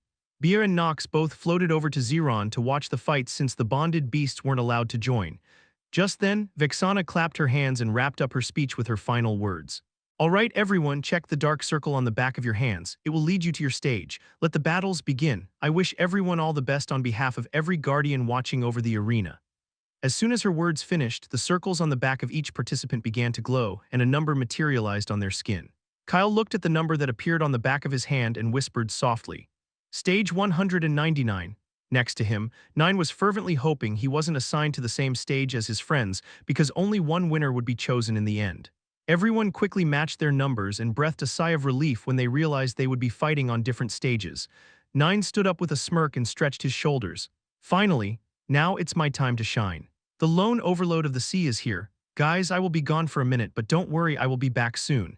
He winked at everyone and floated off to find his stage. Sinon spread his wings and quickly followed him to locate his stage with a smirk. And I will be back in half a minute, haha. Regius shook his head at the two shameless men with a sigh, but a grin appeared at the corner of his lips. Okay, I accept the challenge. Let's see who can return to the audience seats faster than me. The others chuckled, and one by one they also left their positions. Only Kyle stayed behind, slowly getting up from his seat and looking around to locate his stage for the upcoming battle. Ziron, Bia, and Nox stared at his back, and the old dwarf spoke up. Hurry up, young man, why are you dragging your feet? What if the illusionary figures kick off the fights without you? Chapter 580. Not bad, right? Kyle glanced back at the speechless old man and began to levitate, gliding his way towards the many floating platforms. He briefly stopped to check the lit-up numbers above the platforms, looking for stage number 199. Among the people floating around him, he spotted the stage he was looking for and floated towards it before landing gracefully on one side. A middle-aged elf and a young dwarf with dark short hair were already on the stage, waiting with the illusionary figure for the other 8 members to join them. When Kyle landed on the stage, they scrutinized him with cautious eyes. Upon realizing that unlike them who were at the transcendent rank, he was only at the divine rank, they silently decided to eliminate him as soon as the battle commenced. Kyle started adjusting the sleeves of his white shirt as he observed the gathering individuals before him. 1, 2, 3. He counted in his mind until the last person who would participate in the battle on his stage arrived. The illusionary figure then directed them to get ready for the impending fight. Eventually, above stage 199, 3 elves, 2 dwarfs, 2 demi-humans, 1 human, 1 woman from the dark race, and 1 demon stood facing each other, displaying a range of emotions. The demon and the woman from the dark race united in one corner with smiles, ready to kill all others on the stage together, with the intention of later facing off against each other to determine the ultimate victor. As the illusionary figure started floating above the stage to begin the battle, all the fighters tightly gripped various weapons. It was odd when the silver-haired man in the pure white shirt remained empty-handed, casually rolling up his sleeves. The only dwarven woman on the stage looked at Kyle and shook her head with a sympathetic sigh.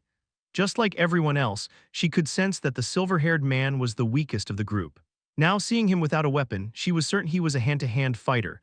She was sure everyone would target the human first.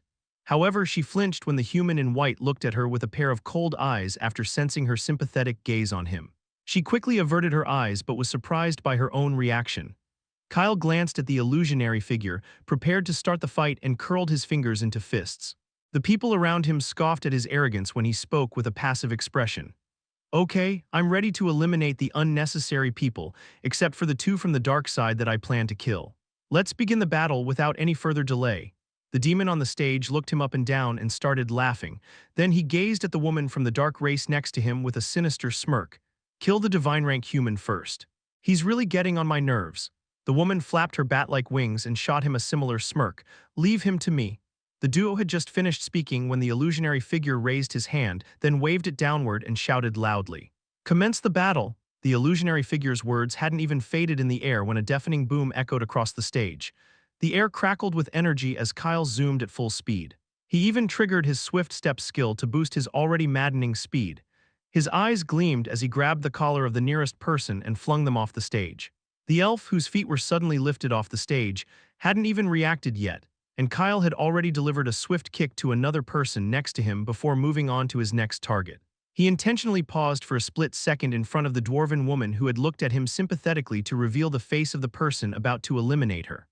Her eyes widened at the familiar pair of eyes that appeared before her, but before she could react, his hand had seized her shoulder to flung her off the stage.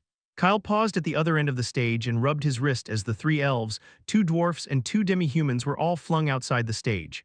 The woman from the dark race, who had lunged towards his previous position, stopped as her hands grasped only emptiness.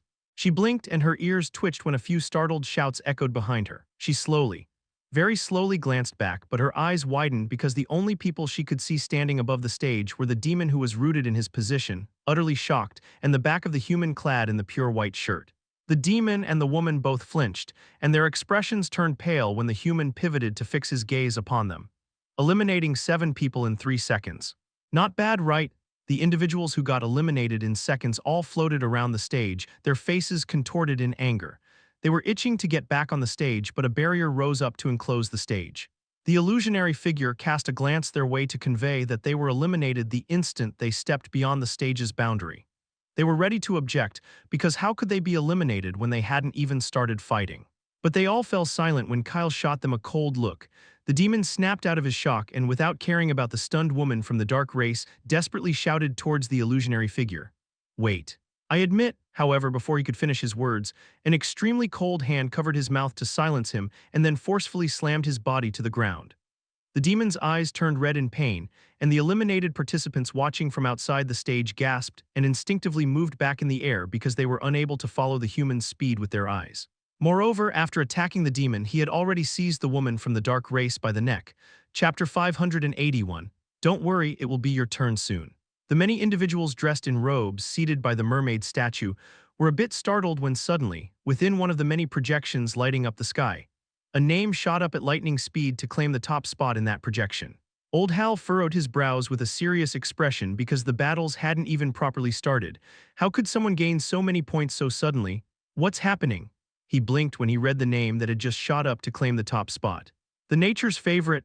Instantly, his eyes scanned the numerous stages in the center of the towering walls to find the human he had seen days ago. All the people behind him did the same. Just like the people in robes, the two shadow generals who were bored after spending so many days doing nothing also noticed the abrupt changes in one of the projections lighting up in the sky. Will raised his brow. This title looks kind of familiar. He and Sino both glanced down and started searching for the human as well. However, no one could prepare them for what they witnessed and heard when they finally found the silver-haired man. Kyle's hand was tightly wrapped around the woman from the dark race's neck when he locked eyes with the shadow generals. His lips curled upward as he exerted enough force to break all the bones in her neck and used his spiritual energy to separate her soul from her body before muttering towards the shadow generals. What are you watching, huh? Don't worry, it will be your turn soon. Sino's eyes flickered with a touch of anger, but he averted his gaze with a disdainful snort. In contrast, Will's eyes grew cold at the human words. The third shadow general chuckled and muttered in response with a sinister expression. Well, it looks like someone has successfully caught my attention. Let's see if he can handle the repercussions. Kyle tossed the lifeless body in his hand outside the stage and moved toward the demon who had lost consciousness after he slammed the latter's body to the ground. With nearly no emotion on his face, he severed the demon's soul from his body as well. The illusionary figure landed next to Kyle as he kicked the demon's lifeless bodies off the stage. The atmosphere around stage 199 was silent as the illusionary figure declared the silver-haired human the winner.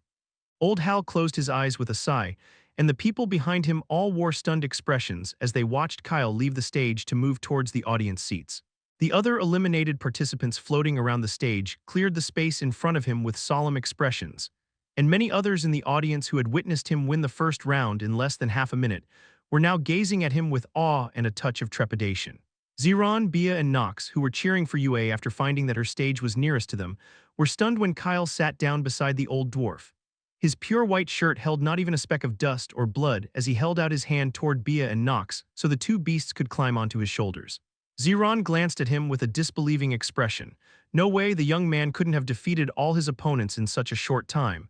Or did he? His mouth hung open and Bia and Nox glanced at each other. The two beasts nodded at each other with a knowing look that they should never get on Kyle's bad side before they quickly climbed onto his shoulders to watch UA's battle. Kyle's gaze shifted to the beautiful elven woman battling on the stage. Whether it was fortunate or not, Sebastian was also present on UA's stage. Well, it appears he will be eliminated in the first round by none other than UA. An amused gleam flickered in his eyes as he observed Sebastian dashing around the stage with a terrified look, being pursued by a woman from the Nightkin race wearing a malevolent smile. Why doesn't he just admit defeat? He glanced at UA, who was battling a demi-human and swiftly dominated her opponent. She then raised her bow, and Kyle hissed as she thrust the sharp edge of the bow into the demi-human's stomach before kicking him off the stage. That must have stung, Bia rolled her eyes. Like you haven't punched and kicked your opponents off the stage. I didn't see it, but I bet you were brutal. Kyle's eyes widened at the accusations. What? How can you blame me when they're the ones too weak? Nox hopped down from Kyle's shoulder and settled on his lap with a smirk. Of course, little Crimson Phoenix, how could you fault the strong one when they are the weak ones? Bia's eyes dangerously traveled down to the two-horned lynx, and Nox flinched when he sensed an ominous gaze upon himself. A flash of anger flickered in the phoenix's eyes before she asked with a laugh, "What the heck did you just call me, you little piece of?" However, before the phoenix could speak more and swoop down to attack the lynx, who had darted off towards Zeron with a fearful expression, Kyle grabbed her with a speechless expression. "Just where on earth did you pick up so many curses, huh? I know for sure it wasn't me who taught you that." Bia let out a loud huff and struggled to break free from his grasp. Her keen eyes remained fixed on the lynx, who seemed to be considering making a quick exit and leaving the area for a while, even though it was risky to wander alone in the crowd. Kyle chuckled and gently caressed her small head to calm her down. His gaze wandered below the numerous hovering platforms where the combatants were fighting, and a smirk crept onto his face as he observed how the ground beneath was slowly, but surely absorbing the excess divine and spiritual energy in the air. I wonder which brilliant mind crafted the gladiator arena. They designed it in a way that everything in this place stays alive with the natural divine and spiritual energy in the air. This means no one needs to use their strength to keep it powered up. Ziran hummed when he heard his somewhat out-of-place words and glanced around to once again marvel at the massive arena he was seated within. Why do you want to know? It's not like knowing would benefit us in any way. Chapter 582, that's straight-up cheating. Kyle played with Bia's feathers as he listened to the old dwarf sitting beside him. Just curious, he glanced to the side as another person arrived and sat down beside him. It was Alec. The man with blue hair had wrinkled clothes and was panting heavily. Surprise flashed through his dark eyes when they met Kyle's gaze. It's only been a few minutes. How are you back already? Kyle let out a chuckle. So did I win the bet, huh? Alex sighed with a smile. Yeah, I practically bulldozed everyone in my stage and tossed them out, but even after that, I'm second. Who do you think would be next? A pensive look crossed Kyle's face as he narrowed his eyes to survey the numerous floating stages ahead. Yue's stage was the closest to him, and after a moment, he found the others in the crowd as well. His gaze briefly lingered on Nine's form. The brown-haired man wielded dual swords in both hands, courageously confronting opponents stronger than him. Kyle's gaze flickered with curiosity when he noticed Nine's injuries healing on their own. His eyes gleamed as he focused completely on the blue glow that always enveloped Nine's skin whenever the latter sustained even the slightest injury. He has got a powerful healing skill. He looked away from Nine when the latter suddenly turned his head with a puzzled expression, likely feeling his stare. Kyle observed Regius, Mia, Carcel, and the others fighting styles before focusing on Sinon and responding to Alec.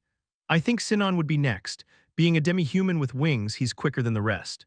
If he has a powerful skill, he can easily win by tossing his opponents out of the stage in one go. Alec, who had just leaned back in his chair to catch his breath, shook his head with a dry smile at Kyle's words. No, not Sinon. Like you said, he's fast, but all his strong skills are water-based, so even though he's good with them, he can't exactly flood the stage and overwhelm his opponents by drowning them in water. Kyle was surprised by his words. He started watching Sinon, but a mix of emotions crossed his face when Alec's words proved right. Alec held back a laugh at his expression and yelled loudly at Sinon, even though he knew the demi-human couldn't hear him from that far. Come on, submerge them all. A speechless expression appeared on Kyle's face as he heard Alec's words. In the meantime, Sinon, who had just started floating after defeating one of his opponents and was about to unleash his most powerful water-based skill to flood the entire stage, paused for a moment. He narrowed his eyes when a sudden thought crossed his mind that someone was talking behind his back. However, after realizing no one was looking at him, he casually shrugged, glanced down at the battling figures below and smirked. Taste the power of the ruler of skies. A chuckle escaped his lips as a massive wave of water, tinged with violet currents and swirling vortexes, surged behind him. The illusory figure floating beside the stage swiftly retreated, and a barrier rose to cover the stage as the water wave crashed down, submerging all those battling below. Curses filled the air, yet Sinon remained undeterred. His eyes sparkled with a white gleam as he tightly clenched his hand. In an instant, the water filling the stage began to heat up, forming bubbles on its surface. The violet currents and swirling vortexes grew larger and more violent, slicing through everything in their path. Those caught within the water swiftly moved away from the powerful currents and swirling vortexes. Some of the fighters quickly ditched their opponents and rushed towards the demi-human at lightning speed to deal with that jerk first. However, they were caught off guard when Sinon raised his fist. With a swift motion, he brought it down towards the bubbling water, causing it to split in half and forcefully ejecting everyone floating within off the stage. Sinon flicked his hair with a smug look as he watched the water exiting the stage. Now that's what we call a swift finale. Haha, I think I should switch my title with 9. The Sea Overlord fits me better. He stopped as he noticed that after the water drifted off the stage, 2 individuals had somehow managed to grab onto the stage in time, ensuring parts of their bodies stayed above the hovering platform, and surprisingly both of them were women. As the 2 women climbed the stage, one of them, who was from the demon race, spat out the water in her mouth with an extremely unpleasant expression. Her hair was a mess and her clothes were soaked. She glared at the flying demi-human and gritted out with pure fury. You bastard! Sinon gazed down at the demon woman and let out a dry laugh. His eyes shifted toward the other woman who was from the human race as he mumbled quietly. Oh, it appears the battle isn't over yet. He swiftly turned his head towards the illusionary figure outside the stage. Whoa, hold up, weren't they supposed to be eliminated? I mean, more than half of their bodies were off the stage. The illusionary figure shot him a passive look and shook their head, signaling that the two women weren't eliminated since they were still holding onto the stage. That's straight up cheating. Sinan leaped in the air as the demon woman lunged at him with her sharp nails. His expression turned serious as he maintained his balance midair. All right, it's time for me to end this. I can't be the last one, can I? I still remember the bet I made with my friends. A mace appeared in his hand as he pointed the blunt end towards the two women who were now hovering in front of him, ready to take him out. He clicked his tongue disapprovingly at the human. What, now you gonna side with a demon? What if she kills you later? Hesitation flickered in the human's eyes, but she shook her head and chose to deal with the demi-human alongside the demon first. She planned to handle the demon later since she believed she was stronger. Sinan let out a sigh, leaped forward, and engaged the two opponents in battle. In the audience, Carcel also joined Kyle and Alec. The golden-haired man's eyebrow twitched when the other two didn't even ask about his well-being and just showed him their three figures, indicating he was third. After Carcel, it was Nine who returned to the audience seat with a tired expression. Kyle glanced at the faint blue light on his exposed skin, and even though he wanted to ask about the man's healing skill, he refrained because he understood that, just like him, Nine would prefer to keep some of his powerful skills concealed. You are good at physical combat. Nine chuckled and rolled up his sleeve with a self-assured look. Absolutely, it's because I have trained tirelessly day and night under an old lizard. If my body isn't tough as steel by now, then I don't deserve to curse that old lizard. Now that you have witnessed my awesomeness, how about a one-on-one match? It's been so long since we have tested each other's skills in a friendly spar. Kyle arched a brow, but before he could consent to a friendly spar, Giant, who had just arrived at the scene, abruptly shouted. Wait, all gazes shifted to the red-haired man who hastened towards Nine and whispered in his ear with a grave expression. Bro, not physical combat. I have seen what you haven't, please think it over. I truly don't want to lose you. Alec and Carcel, who were just about to follow Nine's footsteps because they also wanted to spar with Kyle to assess how strong the silver-haired man had become, fell silent upon hearing Giant's words. Nine lifted his head and looked at Kyle. He understood after observing Giant's intense expression that the red-haired man had witnessed Kyle's physical combat. Kyle, I believe we shouldn't spar with each other. As friends, we should unite to battle enemies, not each other, right? He hushed his voice. Anyhow, I was curious, what are your strength and agility stats? It's fine if you prefer not to disclose. Absolutely fine. Alec, Carcel, and Giant's ears perked up at Nine's inquiry, all fixing their eyes on the silver-haired man. Even Zeron showed some interest as the old dwarf leaned in to listen to Kyle, who looked back at them with an amused expression. Bia shifted on Kyle's lap and gazed at everyone with a smile dancing in her eyes. How about I spill the beans? After grabbing everyone's attention, she cleared her throat and shot a quick look back at Nine, who had narrowly avoided a serious thrashing because if he had a friendly spar with Kyle, he might have lost an arm or two, even if Kyle used only 10% of his strength. The Phoenix wanted to speak out loud, but upon recalling the many eyes fixated on the silver-haired human at that moment, she communicated directly into Nine's mind. His strength is at the late stage of transcendent rank, and his agility just broke through to the supreme rank. Nine's eyes widened a bit, and he let out a disbelieving laugh. No way, tell me you are lying. Alec and the others, who had just witnessed the interaction between the Phoenix and the brown-haired man, swiftly turned their attention to Nine, who took a deep breath and communicated directly into their minds because Bia had warned him that the Shadow Generals were monitoring Kyle. Alec released a breath and patted Giant's shoulder, who was shocked after Nine informed him about Kyle's strength and agility stats. As Giant looked at the blue-haired man, the latter shot him a grateful look. Otherwise, not only he but all of them would have been in big trouble just for wanting a friendly spar. Chapter 583. So it was him. As everyone pondered how Kyle had enhanced his strength and agility so significantly while still at the divine rank like all of them, Yue joined them after securing victory on her stage. Following her, Regius, Mia, Lara, Susan, and Jan also returned after excelling in the first round.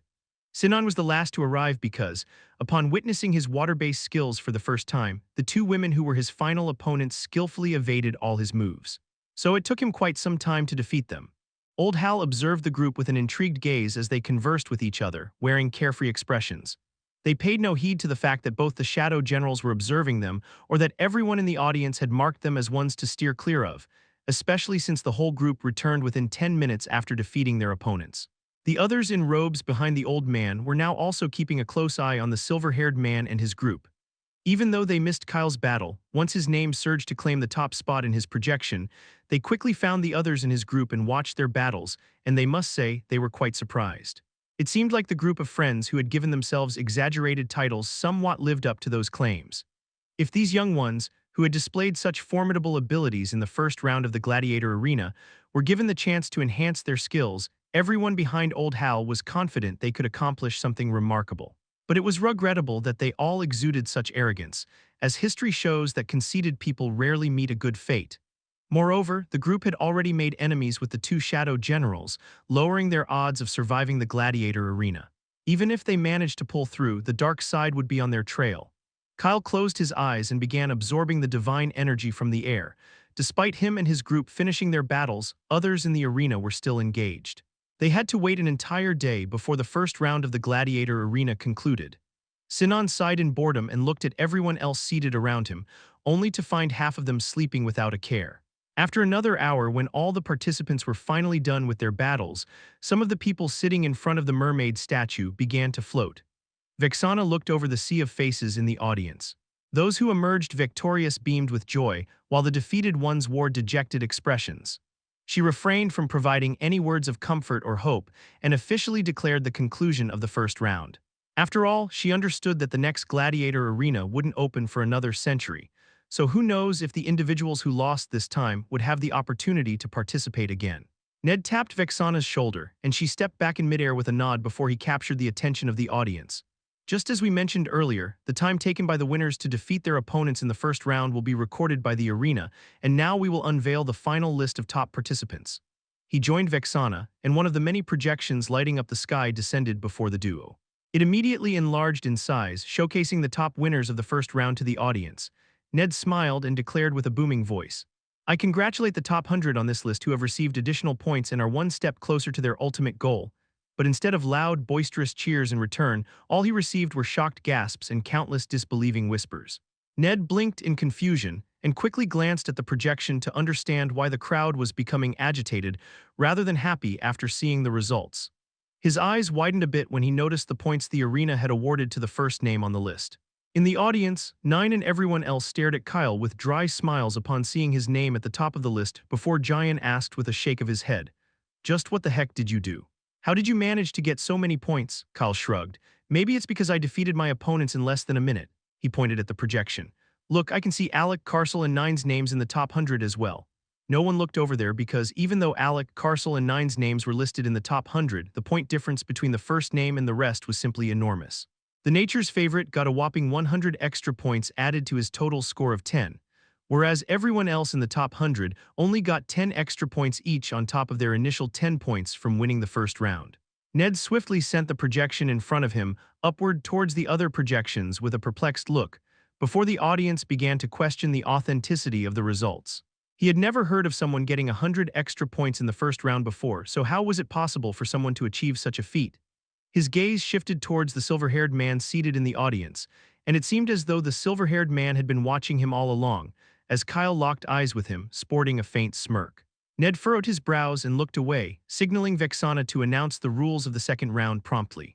However, he and all the others in robes mentally agreed to observe the silver-haired man and watch his battles closely to understand why the gladiator arena awarded him so many extra points. What on earth did he even do to achieve such a remarkable score? Kyle, who was still fixated on Ned, ran his hand over Knox's body as the lynx lay on his lap, looking content. "So it was him," Knox nodded and began to drift off at the cold sensation moving across his body. "Yes, it was that bastard, who said I wasn't deserving of reaching a rank higher than the divine rank before UA Giant and I entered the gladiator arena." Vexana, who was floating in the midst of the towering walls, clapped her hands. "The rules for the second round are pretty straightforward as well. Each participant will battle in 100 matches back-to-back without a break. Your opponents could be any of the other participants. For every win, the victor will earn a point towards their total score. At the end of this round, the winners will be those who have achieved the most victories out of the 100 and have accumulated the highest points." She paused for a moment. Just like in the initial round, at the conclusion of this stage, the top 100 participants with the most victories will also receive additional points. However, remember, the goal is not to kill but to emerge victorious. Therefore, if your opponent concedes defeat, or if the illusory figures intervenes to cease the fight, you must halt your actions at all costs. Failure to do so will result in your elimination from the gladiator arena. Now, without further delay, examine the back of your hands. The mark will lead you to your stage and adversaries. Best of luck. Vexana, Ned, and the others in robes floating behind them quickly returned to their seats to watch the upcoming battles. Numerous participants died in the first round due to the dark side, and because they were simply too weak. Yet their remains were promptly taken care of by the illusory figures to clear the arena grounds. The friends and guardians of the deceased were saddened, yet none of them dared to voice their grief, fully aware of the dangers they had embraced by participating in the gladiator arena. Kyle seized Beer and Nox, positioning the pair on Zeron's shoulders.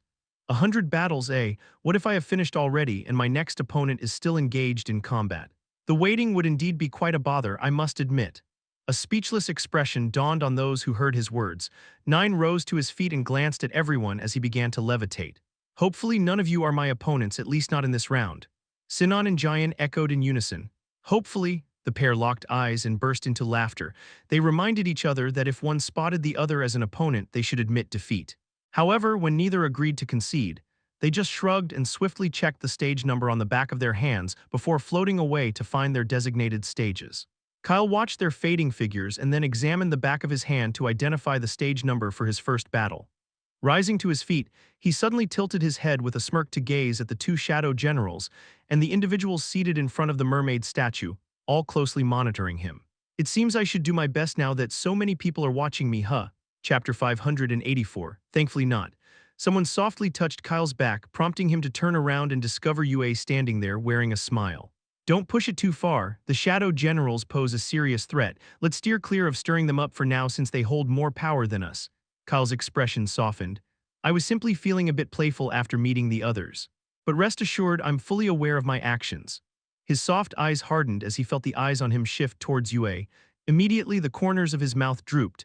Despite having everything planned, he doesn't want the shadow generals or anyone else targeting those he holds dear.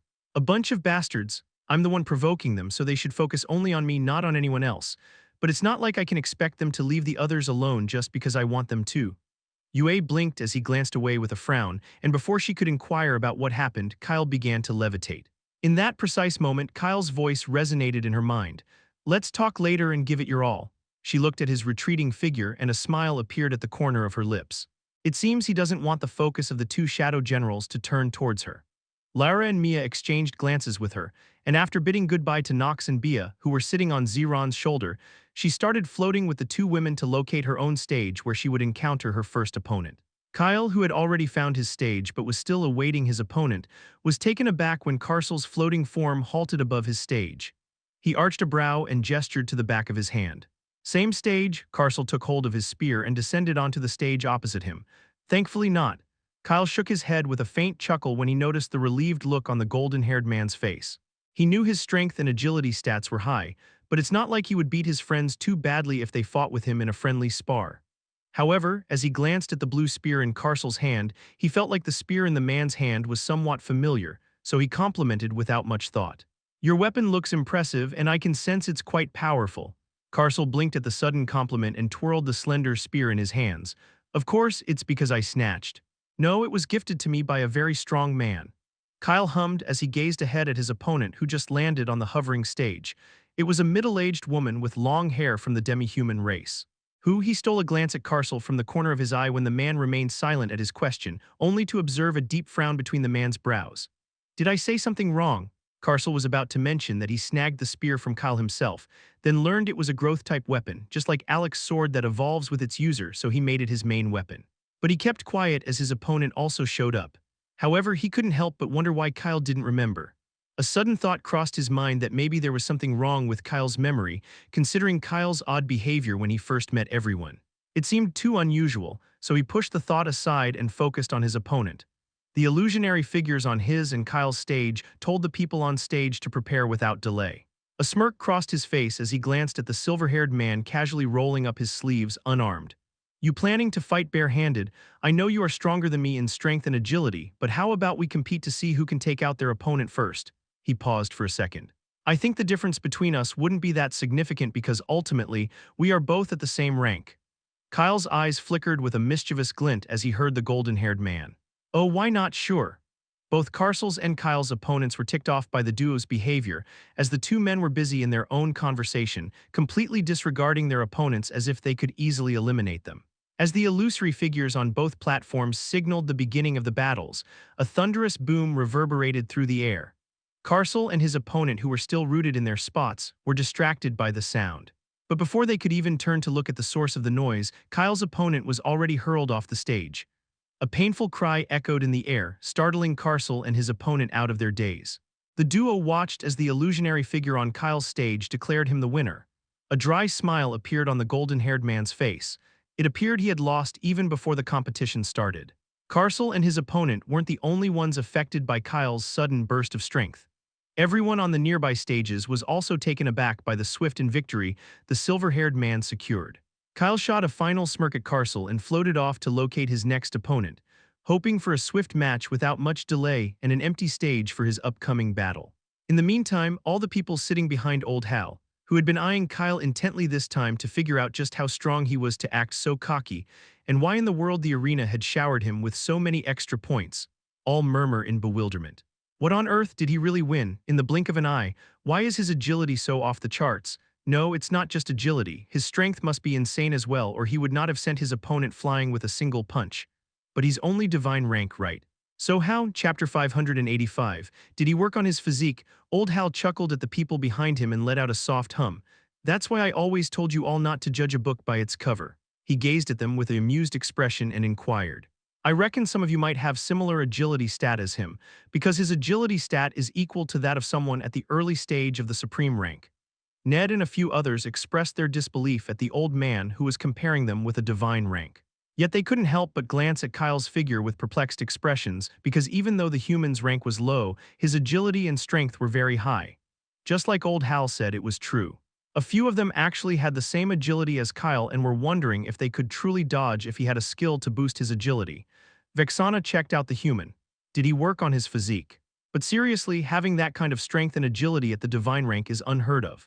Old Hal smiled at her words. I'm certain he truly pushed his body during training and endured intense pressure to attain what he achieved today.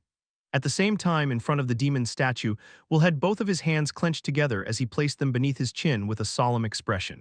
Did you see what I saw? He asked the man seated next to him, but Sino stayed silent in response, making him a bit annoyed at the man. Dude, it's about my reputation. Can that little prick's agility truly be that high when he's just at the divine rank, huh? No chance, I won't buy it. Back when I was at the divine rank, my agility wasn't even close to pseudo-divine rank. Not to mention, I got goosebumps when, before punching his opponent, his speed suddenly shot up for a small movement, as if he was deliberately showing us that if he wants to, he can increase his speed even more. I am sure even if no one else from the people in front the mermaid statue noticed this, you would have right. Sino snarled at the loud voice ringing in his ears and glared at the man beside him. Quiet, what do you want to hear? How many times I need to say it? Stop slacking off and increase your rank. He sighed and massaged his temples. No need to fret, his agility stat isn't superior to yours, I saw it. He actually triggered a skill to amplify his speed 2 or even 3 times for a brief period. His base agility is at the beginning of the supreme rank, but with that skill it's almost at the mid-supreme rank. Will didn't show it, but a hint of relief flickered in his ivory eyes. He almost thought the human's agility was better than his. It would have been quite embarrassing if he ended up weaker after challenging the human in front of so many people, but when he looked at Sino, he sneered. What was he worried about? Even though he was only at the middle stage of the supreme rank, the guy next to him could easily wreck the entire gladiator arena with just a bit of his strength. Plus, he could always tap into the dark energy in the air to defeat his opponent because it wasn't strength he was proud of, but the darkness that always surrounded him. Nonetheless, the third Shadow General's relief didn't last long because Sino shifted his words with a serious expression after watching the silver-haired man's next battle. The people in cream-colored robes seated behind Old Hal were also left stunned when they witnessed Kyle using a very familiar and annoying skill that they had seen numerous times on the battlefield. Kyle, who had no idea that his instant teleportation skill had caused a stir among the powerful people watching him, blinked and vanished from his spot once more to toy with his second opponent a bit, who belonged to the dark race. He had to wait a long time with the illusionary figure hovering above the stage, supervising the ongoing battle below as his opponent was still engaged in his first battle, and the stage designated for their fight was taken up by 2 others. Hence, he aimed to prolong the fight a bit to evade an extended wait for his next opponent. Kyle's form materialized at various points on the stage at the same time as he utilized instant teleportation many times within a second, creating a trail of afterimages. But after a minute, he grew bored and delivered a decisive punch to his opponent's face, ultimately extinguishing the man's life and separating his soul from his body. Old Hal's expression was nonchalant as he watched Kyle. The silver-haired human had yet again killed another of his opponents. In that moment, Ned glanced at Kyle with astonishment and exclaimed, "Just how the hell does he have this skill? Could he possibly be the secret child of James and Elizabeth?" Beneath the people sitting in front of the mermaid statue, the woman in the blue hoodie, who had been keeping an eye on Kyle and the others and wanted to recruit the group for James, spat out her drink when she heard Ned's words. An extremely speechless look crossed her face, which quickly turned into suspicion. "Wait, don't tell me James betrayed me and this silver-haired youngster is his secret kid. He does somewhat look like James." She shook her head with a laugh. "No way, that old coot wouldn't dare. He knows I would kill him if he even looked at another woman. So who's this kid that has somehow acquired his teleportation skill?" Her pale violet eyes shook slightly as she turned her head and looked once more at Zeron, Susan, and Jan, the three old folks accompanying Kyle. Suddenly, the woman's old memories, somewhat obscured by time, were stirred, and she finally recalled where she had seen the trio before, grasping why they seemed so familiar. Chapter 586. Should I concede defeat right away? Ah, no, it can't be possible. Is that small planet still holding its ground? A disbelieving laugh escaped from Elizabeth's lips as she gasped at her own words. Her planet, the very place of her birth, was still standing, even after many years had slipped by beyond her count. "I thought it would have been destroyed just like the other nearby planets by the Shadow Generals after we left to fight in the war, but it's still alive. Now I understand why James was suddenly feeling giddy a few years ago when a piece of his soul returned to him. That bastard didn't tell me. I'm totally going to pick a fight with him." As she fetched a communication crystal from her mind space to contact the man in question and inform him about seeing some familiar faces from the blue planet, old Hal coughed at Ned's words. He wasn't the only one surprised after hearing what the man had to say. The other individuals in robes also gazed at Ned with speechless expressions as he furrowed his brows. "What? You all know that instant teleportation is James' signature skill. Given his nature, he wouldn't readily share it with just any stranger unless the human is somehow related to him." Vexana let out a sigh. "Let's set that topic aside for now and concentrate on the fighters. We will find out once we meets the man, since only James can explain how his skill ended up in someone else's possession." All the people around her agreed with her words, but their gazes couldn't help but drift towards the silver-haired man. They were curious to uncover what more the young man could show them. Does he possess another potent skill akin to instant teleportation? Also, is he solely skilled in physical combat, or does he wield a weapon too? If yes, what kind of weapon does he use, and is he proficient with it? A lot of questions swirled in their minds, and all of them knew they could only obtain the answers by keeping a close watch on the silver-haired human who had given himself the title of the nature's favorite. At the same time, Kyle, who was declared the winner of his second battle as well by the illusionary figure, swiftly checked the back of his hand. He then leaped off the hovering stage to find the stage where his next battle would occur, only to discover it was occupied by two other fighters. Kyle released a sigh and grabbed a chair from his mind space to settle outside the stage for an extended wait next to the quiet illusionary figure, who paid him no heed. While he waited, his next opponent also appeared outside the stage, and a mix of surprise and amusement danced in his green orbs upon seeing the man. And behold, it was none other than Carcel. Carcel paused in midair with a solemn expression as he glanced at the illusionary figure overseeing the battle unfolding on the stage below him and Kyle. "Should I concede defeat right away?" He was contemplating his words with a serious expression because there was no way he could match the silver-haired man's agility. But then Kyle fetched a sleek silver spear from his mind space and rested the shaft on his shoulder with a subtle grin. "How about a friendly spar? I know you nine and the others wanted to. I won't use my speed and strength against you, only the spear. I'm curious to see how good you are with that powerful spear of yours." Carcel glanced at the silver spear in Kyle's hand and a look of surprise crossed his face. When did Kyle start using a spear? As far as he could remember, the silver-haired man had always wielded a sword in battle.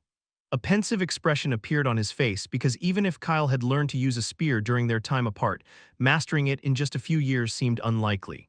After a few seconds, Carcel nodded at the man with a serious expression. "A friendly spar, all right, but I will admit defeat immediately if you use your strength and agility against me." Kyle raised an eyebrow as he caught a glimpse of a subtle challenge in the golden-haired man's expression. The silver spear in his hand hummed softly as he released it, and it began floating behind him, emanating a stunning shade of gray that exuded sophistication and charm. Carcel's eyes trailed toward the spear. It was truly beautiful, and he wondered just how Kyle got his hands on it. Unaware that the silver-haired man had stolen the spear from an old dragon, and it was a lot more powerful than the spear in his hand. The duo hovered in midair, waiting for the stage below to clear so they could engage in combat. After a few minutes, the two fighters on the stage were finally nearing the end of their battle as one of them was severely injured. However, the injured fighter's persistence and refusal to admit defeat irked Kyle, even though the latter had nothing left to secure a victory. Kyle was very tempted to kick one of the fighters off the stage secretly due to the growing annoyance. He even tried to approach the shield and closing the stage to act on his thoughts, but clicked his tongue when he was halted by the illusionary figure, who gave him a deadly stare. Carcel stifled a laugh when he saw Kyle quietly and swiftly return to his place under the illusionary figure's stern gaze. After another minute, the battle on the stage below the duo finally ended with the injured individual securing the victory by surprising his opponent with a powerful skill. Kyle promptly landed on the stage as the shield enclosing it lowered. Finally, it's our turn. The illusionary figure gazed at the silver-haired man and then at Carcel before instructing the duo to prepare for the battle. When they both held their spears tightly, the illusionary figure left the stage and shouted for them to commence the match. Chapter 587. He can't be left breathing. The moment the illusionary figure commenced the battle, Carcel dashed towards Kyle, who stood at the far end of the hovering stage. The silver-haired man keenly eyed his speed for a split second and promptly synchronized his own movements to match Carcel's pace. Kyle glanced at the gleaming tip of the ordinary-looking yet powerful blue spear wielded by the man opposite him as the latter swung it towards him, prompting Kyle to deftly maneuver his spear to deflect the impending attack. Immediately, a sharp metallic clang reverberated through the air, accompanied by a thunderous roar as sparks of fire and electricity lit up the stage when Carcel's spear connected with Kyle's. The golden-haired man's eyes widened when he saw Kyle holding his spear with just one hand. Carcel's expression hardened as their gazes locked, with Kyle's faint words of praise reaching his ears. "Not bad," Carcel sighed and swiftly jumped back, ready to launch another attack. "Just not bad, huh? Well, just from that single clash, it's clear you are more skilled with the spear than I am." Kyle maintained his speed and synchronized his movements with Carcel to uphold his commitment. A contemplative hum slipped past his lips upon hearing the golden-haired man's words. "Don't sell yourself short. When I say not bad, it means you have already exceeded my expectations.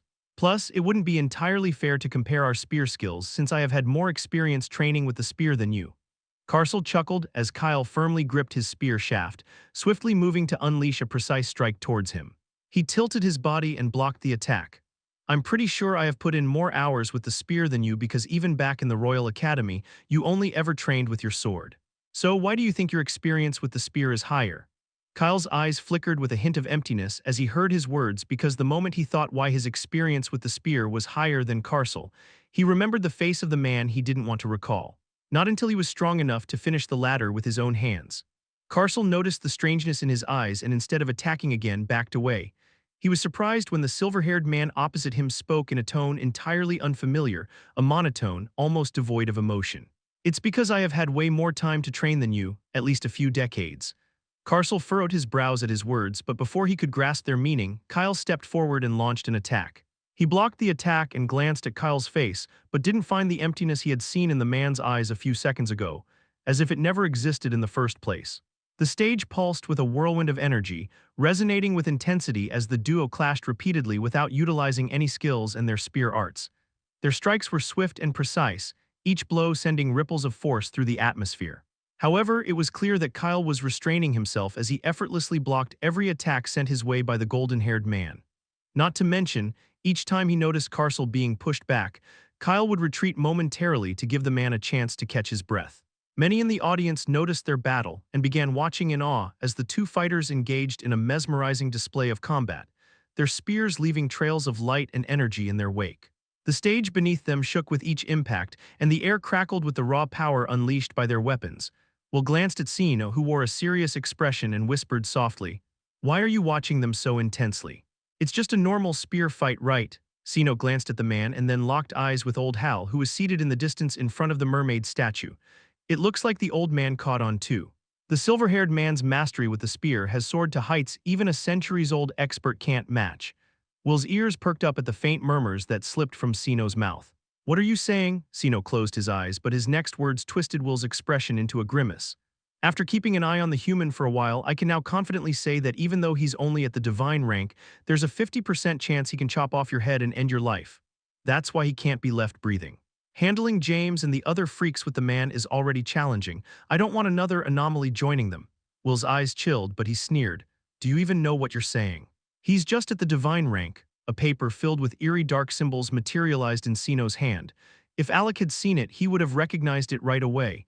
It was very similar to the dark contract he signed, the one that made Alec's life difficult.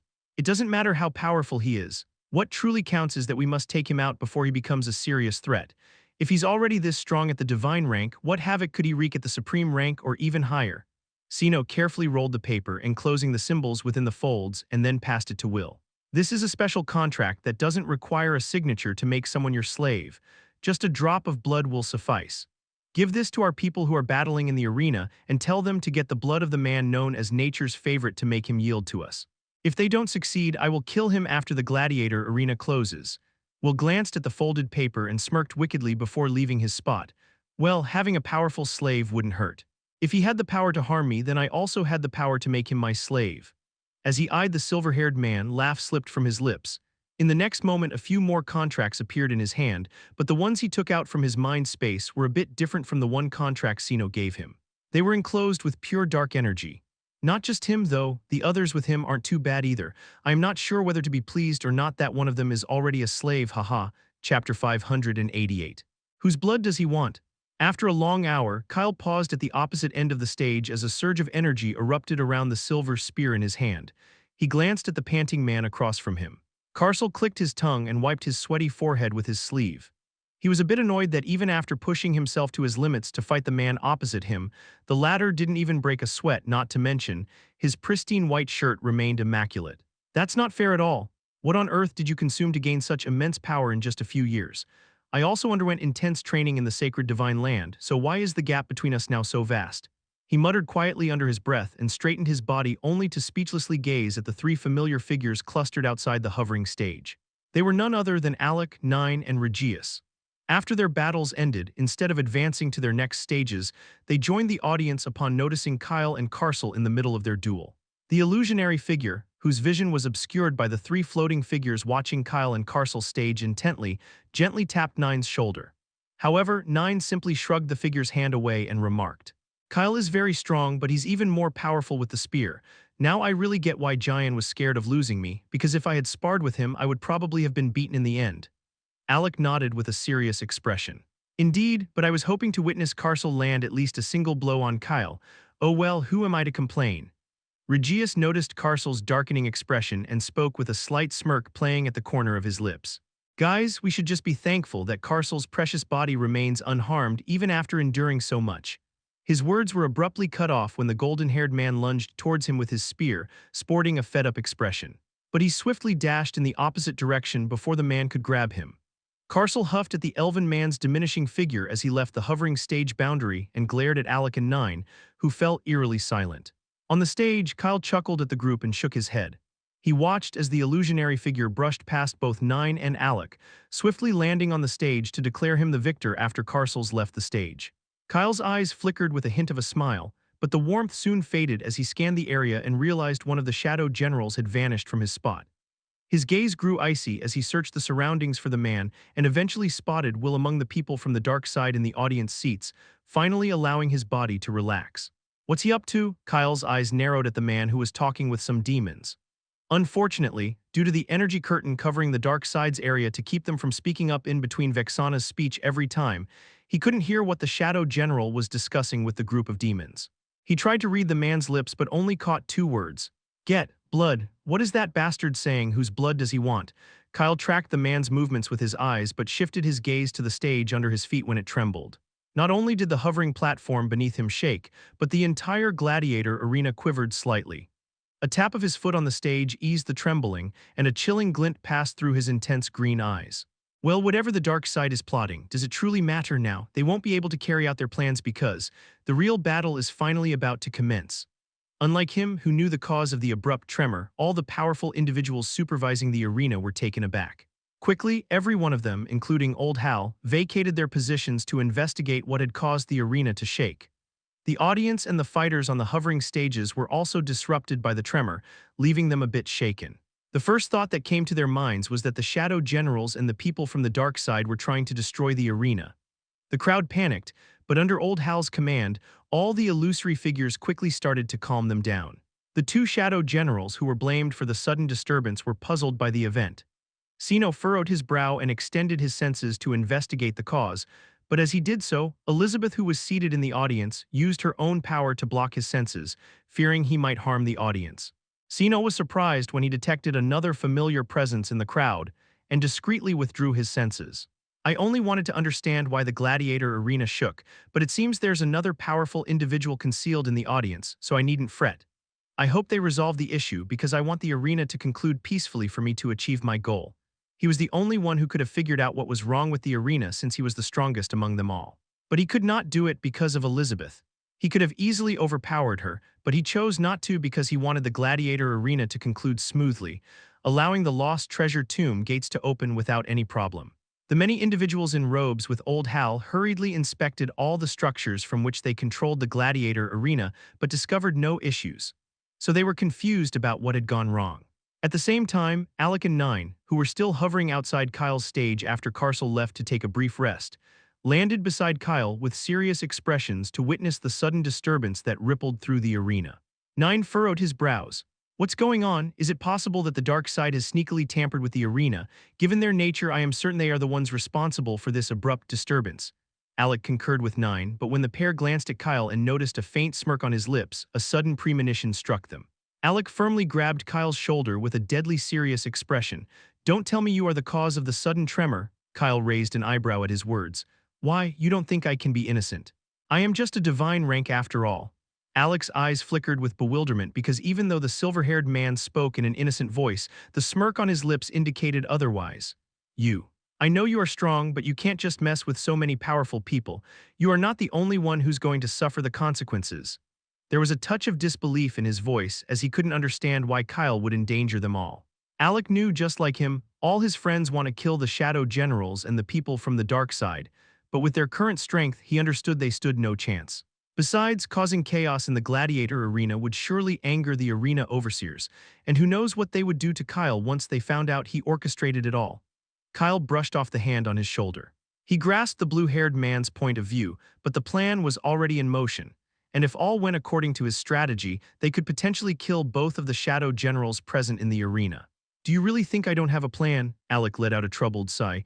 It's not that I doubt you, it's just that if you're planning something, I hope nobody suffers any harm. As Kyle and Alec locked eyes, Nine intervened to stop them. He gripped their shoulders with a serious expression. Stop bickering, both of you. Alec, now that Kyle has started something, we must trust him. You know he's the stronger one at the moment. Besides, only Kyle, you and I are aware that Kyle tampered with the arena. If we keep this to ourselves, no one else will find out. He shifted his gaze to Kyle. Now you. Tell us, what are you up to before I lose my cool with you? Kyle gave Nine a different look this time. But even though his eyes shone with a hint of solidarity because Nine was clearly taking his side, he still roughly pushed the man's hand off his shoulder. Nine grimaced with a click of his tongue but still leaned in when Kyle started speaking. I placed a unique array all over the arena. No need to stress. It won't activate just yet since it requires a bit more divine and spiritual energy. You both should discreetly alert Giant and the rest to get ready because we are all going to fight together. Chapter 589, just need 2 more people. We are going to fight together. That's what Kyle said to the 2 men who were flying away from him to inform others about his plan. But unfortunately, he didn't want all of them to join him in the battle. He watched the duo's retreating figures and hummed softly. I just need 2 more people to harness the power of the array with me. As for the rest, it's better for them not to participate at all. He glanced at the illusionary figure standing beside him and flicked his fingers to remove the barrier he had erected around him, Alec, and Nine a while ago so no one would hear their conversation. The illusionary figure's eyes followed him as he checked the number that appeared on the back of his hand. He then exited the stage to seek out the next arena where he would engage in his forthcoming battle. The chaos that erupted earlier from the sudden tremor in the gladiator arena settled down a bit after the illusionary figures, and the many individuals in robes scattered in different directions inside the arena to confirm everything was okay. Once they confirmed the situation was under control, Vexana proclaimed loudly that everything was fine and attributed the tremor to the surplus of divine and spiritual energy in the arena. However, despite the calming of the commotion, the tension in the air escalated significantly. Kyle stopped in midair above the stage where he would have his battle because even though it was vacant, his opponent was nowhere to be found. Amidst the many battles happening around him, Kyle's eyes drifted towards the golden-haired man fighting on a faraway stage. It was Carcel. It seemed he had moved on to his next battle after a short break. Carcel excels in close combat. He will be the second person to wield the power of the array alongside me in battle. He made the decision in a split second because, after battling with Carcel, he understood the man's capabilities. As for the last person, his gaze swept the surroundings. He had witnessed almost all his friends in battle. Though each had their strengths, he sought two individuals who could withstand the challenge with him, considering they were preparing to face the Shadow Generals. The array he drew all over the arena was created by him. He combined different symbols to craft a vast array that could enhance or diminish others' strengths. It also had the power to immobilize multiple individuals under his command. So he was aware that no one could destroy it unless their proficiency in arrays surpassed his. Kyle, who placed the array, was its main master, but he knew he needed at least two more people to share its powers since it's too strong. If he took all its strength into his body, it would not be good for him. Instead of getting stronger, he might end up risking his life if his body can't handle it. Kyle, who placed the array, was its main master, but he knew he needed at least two more people to share its powers since it's too strong. If he took all its strength into his body, it would not be good for him. Instead of getting stronger, he might end up risking his life if his body can't handle it. However, he knew he needs to choose wisely which of his friends will share the burden with him, because once the array is triggered and he shares its power with two others, the power bestowed upon them will remain with them until the array remains active. Or until they die. Even he himself can't take back the power he gave them. It can be perceived as a flaw in the array since he clearly held the master position, but he understood that something of such immense power cannot be flawless. He simply has to choose his friends. After all, even though he had just spent only a few days with them, he knew he could trust them all, so he doesn't need to worry. Kyle glanced at Yue, Lara, and Mia. The three of them were also fighting on different hovering stages, but even though the girls could use weapons, they lacked prowess in close combat. Moreover, just as he wished to protect Yue, he knew Alec and Carcel, who seemed close to Lara and Mia, wouldn't want to endanger the two girls. So he couldn't let them join. Sinon and Jian were eliminated right away because Jian was a mage, and although Sinon excelled in combat, all his skills were water-based. Ultimately, he had to choose the final person from Alec, Nine, and Regius. Kyle rubbed his chin as he spotted Regius in the crowd and watched as the elven man engaged in a battle with a dwarf. His fighting style is somewhat brutal, but I can see he's avoiding harming all the vital parts of his opponent. While he liked it, when he shifted his attention to Nine, he noticed that Nine's physique was very strong. Combined with the double sword he wielded, in his opinion, Nine was stronger than Regius overall. Kyle's gaze did wander towards Ziron, Susan, and Jan, but for some reason he just couldn't trust the three old men the same way as his friends. He was scanning the area when a man from the demon race appeared before him and chuckled loudly. "Human, so you are my opponent. I know who you are. You are the nature's favorite, right? Are you ready to meet your end at my hands? Though I have not seen your fights or how you got so many points in the first round, I know I have reached the last stage of the transcendent rank. Therefore, there's no way you can defeat me." The demon flashed a sinister grin when Kyle glanced at him with a blank face. Just like all others from the dark side present in the arena, he too was tasked with obtaining a drop of blood from this human before him. That's why even though he had never laid eyes on Kyle before, he recognized him as the one who held the title of nature's favorite. But his smile stiffened when Kyle looked away with a bored expression. "You," he wanted to curse the human before him, but the illusionary figure overseeing their stage instructed them to descend onto the stage and ready themselves for combat. Chapter 590. Ah, impressive. The demon sneered at Kyle and promptly landed on the stage, but the silver-haired man remained suspended above the stage, casting a glance at the illusionary figure. Just a minute. After all, he glanced at the demon staring at him with an amused expression. "There's no rule preventing me from taking my time outside the stage." The illusionary figure looked at him with a speechless expression. Even though it was made of energy, it had a consciousness to understand Kyle's intention. Also, it realized there were truly no rules stopping the human from spending time outside the stage where he would fight. The demon, having just heard his words, shouted at the illusionary figure in protest, and it looked at Kyle, urging the man to land on the stage so it could start the battle. But Kyle looked away and glanced at a distant stage where Alec had just encountered a transcendent rank individual. "I have observed everyone else's fighting style, but his is the only one I haven't seen. Since he wields a sword, a minute should be enough to gauge his mastery level." Kyle's eyebrow arched as he watched Alec wield the sword effortlessly, executing a sequence of complex strikes that culminated in a masterful final blow, leaving the transcendent man incapacitated. Alec's strikes were precise, each movement meticulously crafted. That sword. His eyes narrowed at the large sword in Alec's hand, and only then did he notice the sword was enveloped in a subtle yet pure golden glow. A sudden realization dawned on him that the sword resonated with joy in the hands of its wielder. Just how long has he been using that sword? Most weapons wear out over time, but the sword's seamless compatibility in his grip suggests he has wielded it for years. His mystery over his weapon is quite good too. Of course, it was somewhat lower than Kyle's usual standards, which were so high that even Hubert, his master, was somewhat displeased. As the sword was a weapon he could confidently declare no one could surpass him with. He had reached a point with the sword where just holding it was enough to make the air around him tremble. Unfortunately, he changed his weapons often in the no-mana land, so he doesn't have a weapon that had spent many years with him, only if he didn't include the sword and spear he stole from Hubert. So he was somewhat surprised when he saw Alec displaying such remarkable compatibility with his weapon. The illusionary figure floating beside Kyle tapped his shoulder to remind him he had a battle to attend. But the human paid it no mind. Kyle's lips curled upward when he witnessed Alec using his sword art. The blue-haired man quickly channeled his divine energy into the blade in his hand, creating a vortex of power.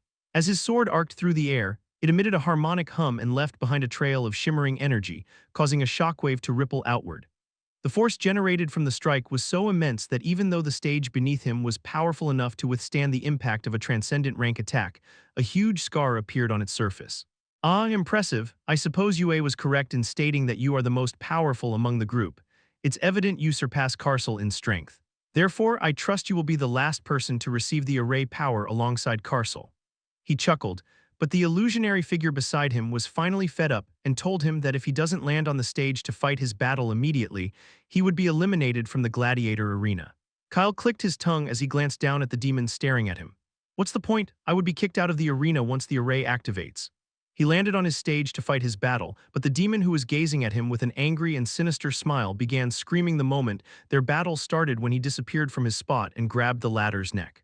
Kyle gazed at the man clawing at his arm as he tightened his grip on the ladder's neck. A soft sigh escaped his lips. You can't injure me with your nails alone. My skin can normally withstand most attacks without a single scratch. An enemy needs a sharp weapon to harm my body. But I wonder why you are so desperately trying to injure me. He tilted his head and suddenly recalled the two words he had somehow caught after lip-reading the Shadow General who was conversing with some demons. Oh, don't tell me the Shadow General asked you to get my blood. Kyle's eyes chilled when he saw shock in the demon's eyes. A cold smile appeared on his lips as he loosened his grip on the man's neck and slapped his face. How about you tell me why? Maybe I will let you live a little longer. But instead of replying to him, the man shouted toward the illusionary figure. I admit. Kyle clamped his other hand over the man's mouth, and the man's white slit pupils widened in agony as intense pain surged through his entire body. It's okay if you don't want to tell me. I already know the Shadow Generals want my blood, so I will figure out the rest later when I am fighting them both. He swiftly separated the man's soul from his body and flicked his fingers to conjure water, cleansing the blood from his hands. The illusionary figure floating outside the stage landed beside him and declared him the winner with a hint of incredulity in its somewhat monotone eyes. Meanwhile, Alec, having just defeated his opponent and now able to catch his breath, scanned his surroundings with a perplexed expression because during the fight, he felt an odd stare fixed on him. It was a keen, evaluating gaze, not threatening but more like someone sizing up his skills. However, he scratched his head upon realizing that nobody seemed to be observing him closely except a few audience who were watching his battle. Did I make a mistake? Chapter 591. Was I deceived too? Kyle let out a sigh as he defeated his 100th opponent. After the illusory figure proclaimed him the victor, he settled on the stage to simply gaze at the sky. The second round for him ended, yet many individuals around him were still engaged in battle, endeavoring to overcome their adversaries. Fortunately or not, he did not face any of his friends after Carcel. The atmosphere was thick with potent energy due to the ongoing battles. He rested his hand on the stage beneath him, and with a crack, a subtle ripple of light emanated in various directions from his palm. The illusionary figure standing next to him gazed at him as he closed his eyes. The figure wanted him to leave the stage, but when it saw no new fighter had come to battle on the stage, it simply let Kyle be since the human had completed his battles. As the figure averted its gaze to look in a different direction, another burst of light radiated from his palm. This time the light was intense and darted with lightning-fast speed, enveloping the entire gladiator arena in a fraction of a second.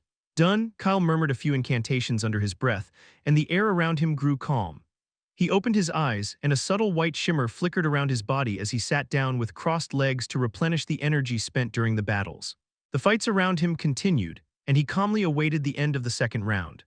Simultaneously, beneath the audience seated on the chairs within the towering walls, watching the battles or simply resting after enduring a significant fight, delicate symbols began to glow, intricately weaving an elaborate web across the ground. The ancient symbols carved into the towering walls and beneath the various hovering stages, drawing in divine and spiritual energy from the air to power the arena, began to fade. In just a few seconds, they were engulfed by the delicate symbols weaving a web across the arena. The individuals in robes sitting in front of the mermaid statue were deliberating on who, besides Kyle and his group, displayed potential. Meanwhile, the Shadow Generals were focused on watching those from the dark side battling Carcel, Giant, and the others on the different stages, aiming to defeat them to obtain their blood. That's why it was a huge surprise when a woman in a blue hoodie seated among the audience started shouting and cursing. The sudden commotion caught the attention of many, but before anyone could identify the woman, she disappeared from her spot. Old Hal was taken aback when she reappeared before him. His eyes widened as he locked gazes with the familiar pale violet eyes. However, before he could grasp why Elizabeth had suddenly shown herself when she was meant to stay hidden in the crowd and only intervene if the Shadow Generals attacked, she glared at the array masters seated behind him and shouted, "You useless bunch of fools, what are you all doing while the entire arena?" Her words were abruptly cut short by a thunderous tremor that echoed through the air, shaking the entire arena. Immediately, many massive white symbols manifested across the towering walls, enveloping their surfaces. This sight sent shivers down the spines of all who gazed upon them, as the symbols were crafted from pure spiritual energy and were expanding in size with each passing moment. Old Hal, Elizabeth, and the eyes of those around the two widened as they gazed at the symbols. The array masters moved to eradicate them, but it was too late. The symbols had already been activated. In a flash, the entire arena descended into chaos as panic seized everyone. Old Hal swiftly attempted to direct the multitude of illusionary figures within the arena to pacify the turmoil. However, to his and everyone's shock, all the illusionary figures in the arena began to fade into light, eagerly absorbed by the white symbols. The Shadow Generals and individuals from the dark side were also caught off guard by the sudden turn of events. A sense of foreboding crossed Sino's golden eyes, and an inner voice cautioned him not to allow whatever was happening reach its conclusion. He thought he had to prevent the white symbols from completely engulfing the towering walls. Will frowned and shifted his gaze towards Sino to grasp the unfolding situation, only to find the man had disappeared. The third Shadow General redirected his focus forward and saw Sino suspended in midair behind the numerous robed individuals striving to erase the symbols amidst their intense exchanges. Sino locked his eyes on the symbols growing in size, and a surge of intensity permeated the air. He quickly clenched his fist tightly to obliterate the many symbols with sheer power, because even though he has knowledge of arrays and symbols, he had never seen such intricately intertwined and unfamiliar symbols before. Will's eyes chilled at his actions. Wait, why is he helping them? A puzzled yet cold expression clouded his face because even though they were not here to disturb the arena and simply wanted to peacefully reach the lost treasure tomb, why the freaking hell was Sino aiding the enemies in destroying the symbols? On the other hand, Old Hal and the numerous individuals in robes attempting to destroy the symbols mistook Sino for attacking them, and believed he was involved in all the events unfolding in the arena. They wanted to attack him, but Elizabeth quickly intervened. "Destroy the symbols first, he's an enemy, but he's not the one who placed them," Sino sneered at them, and as he opened his fist, all the symbols across the towering walls cracked and vanished into particles. But just when everyone thought they could finally regain control of the situation, all of a sudden, a massive circular array emerged from the ground beneath the audience and the countless hovering stages. It swiftly ascended, easily passing through the bodies of the numerous people floating in the air, enveloping the entire sky above the numerous floating projections. A sudden realization dawned on everyone fixated on destroying the white symbols on the towering walls when they looked at the massive circular array pulsating in the sky. It became evident that the symbols they were focused on all this time were not the true threat. Rather, those symbols merely appeared to divert their attention. Sino's eyes gleamed with a wild intensity. Haha, was I deceived too? But the real question is, by who the hell? Chapter 592. Too late. Elizabeth let out a dry chuckle as she glanced at the massive array above her, brimming with countless unfamiliar symbols. In that moment, she remembered the words he had spoken when she saw the silver-haired man drawing strange symbols all across the arena. What's the worst that can happen, huh? This darn situation is the worst that can happen, you fool. She wanted to beat her past self, but now wasn't the time for regret. As the many array masters and Old Hal swiftly advanced towards the colossal array in the sky to destroy it, her sharp gaze shifted to the floating platforms below to locate the silver-haired individual. However, she was utterly shocked when she saw the situation below. After the many illusionary figures overseeing the arena vanished into lights, the fighters on the hovering stages ceased their battles and began floating midair. The people in the audience also started vacating their seats, filling the space below her with countless floating figures, anxious to understand what was happening. Wesley, Ronan, Oldius, and many supreme-rank individuals in the audience had also swiftly ascended to the sky to grasp the situation and ensure the safety of the people they had brought to the arena. The individuals from the dark side had begun launching attacks on others now that the illusionary figures no longer stopped them. An angry expression crossed Elizabeth's face as she scanned the area for the man who held the nature's favorite title. Damn it, I'm gonna beat him up so thoroughly that he won't ever dare to draw a single symbol again, let alone cause such a huge commotion. Amidst the chaos happening throughout the gladiator arena, Alec, Carcel, Nine, all their friends, and the three old men with the group, who knew what was going on, were a lot calmer than the others. Alec and those battling on the hovering stages swiftly defeated their opponents and began awaiting Kyle's signal. Nevertheless, they all found it unbelievable that Kyle alone designed such a huge array. He even placed so many fake symbols to distract the powerful individuals. Nine plunged his sword into the stage and cast a quick look at the individuals from the dark side who had started attacking. He sensed a looming confrontation about to unfold. Scanning the area to find Kyle, he muttered under his breath, "Hurry up, the array is ready, now activate it. What are you doing? I thought it was just us going to be fighting." He wasn't the only one waiting for Kyle to activate the array. Alec and the others were too. In that moment, Elizabeth found the silver-haired man sitting on one of the stages, looking calm and collected amidst all the chaos around him. "You little freak," her enraged voice thundered across the entire arena as she disappeared towards Kyle. If she wanted to swiftly end it all and restore peace to the arena, she needed to catch the culprit first. Sienna, Will, Old Hal, and the other robed figures were drawn to her sudden outburst and followed her disappearing figure with their eyes to see where she was headed, only to spot a familiar face seated in the direction she was moving. Almost everyone in the arena heard her sudden shout, and immediately, all the supreme-rank individuals in the arena who could somewhat see her fast figure shifted their eyes to the lone silver-haired man. Alec, Nine, and the others waiting for Kyle to activate the array all freaked out when they heard the woman's sudden shout. They couldn't see her due to her fast movements, but they knew she just shouted at Kyle and was rushing towards him. They all frantically began searching for Kyle in the crowd with worried expressions. Sino eyed the silver-haired man and then shifted his gaze to the array before swiftly moving up to obliterate it. It didn't matter that Elizabeth was a strong enemy he wanted to kill. Right now, he understood that if no one took down the array, not only the people within the arena but he too would face the consequences. Also, he had a hunch that the silver-haired human would target him, and Will first because he clearly held no grudge against the others. Will, who was confused and angered by the situation, quickly disappeared behind him. Elizabeth reached Kyle and extended her hand toward him with a solemn expression. However, her eyes widened when he tilted his head with a speed almost equivalent to hers. A faint smirk appeared on his face. "Too late," Kyle murmured and placed his hand beneath his chin to watch the woman rushing toward him, displaying a myriad of emotions on her face. Shock, disbelief, bewilderment, but all of these transformed into a loud shout when numerous chains made of spiritual energy emerged from the ground beneath her, and with a speed that was even higher than hers quickly wrapped around her body tightly. All those watching were stunned as Elizabeth's figure crashed to the ground. She tried to break the chains, but after a few seconds she shouted in frustration because she realized she couldn't. She glared at Kyle with angry eyes. "You," she wanted to curse but paused when she saw the gaze he directed towards her. It was nonchalant, devoid of any emotions. Kyle retracted his gaze and finally stood up from his spot.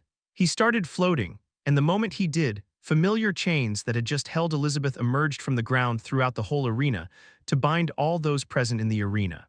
In an instant, all the floating figures started to crash into the ground. Nine, Alec, and the others who were waiting for him to activate the array sighed with relief when they saw the silver-haired man unharmed. Nine raised his weapon and called out Kyle's name, but his voice was drowned within the many voices around him. "Damn, finally, it's time for us to eliminate the Shadow Generals." His eyes gleamed with excitement, but he blinked with a blank expression as similar chains made from spiritual energy emerged from the ground below him to ensnare him just like everyone else. What the funk in hell? Chapter 593, He's not alone. Nine was not the only one in disbelief when the chains wrapped around his body.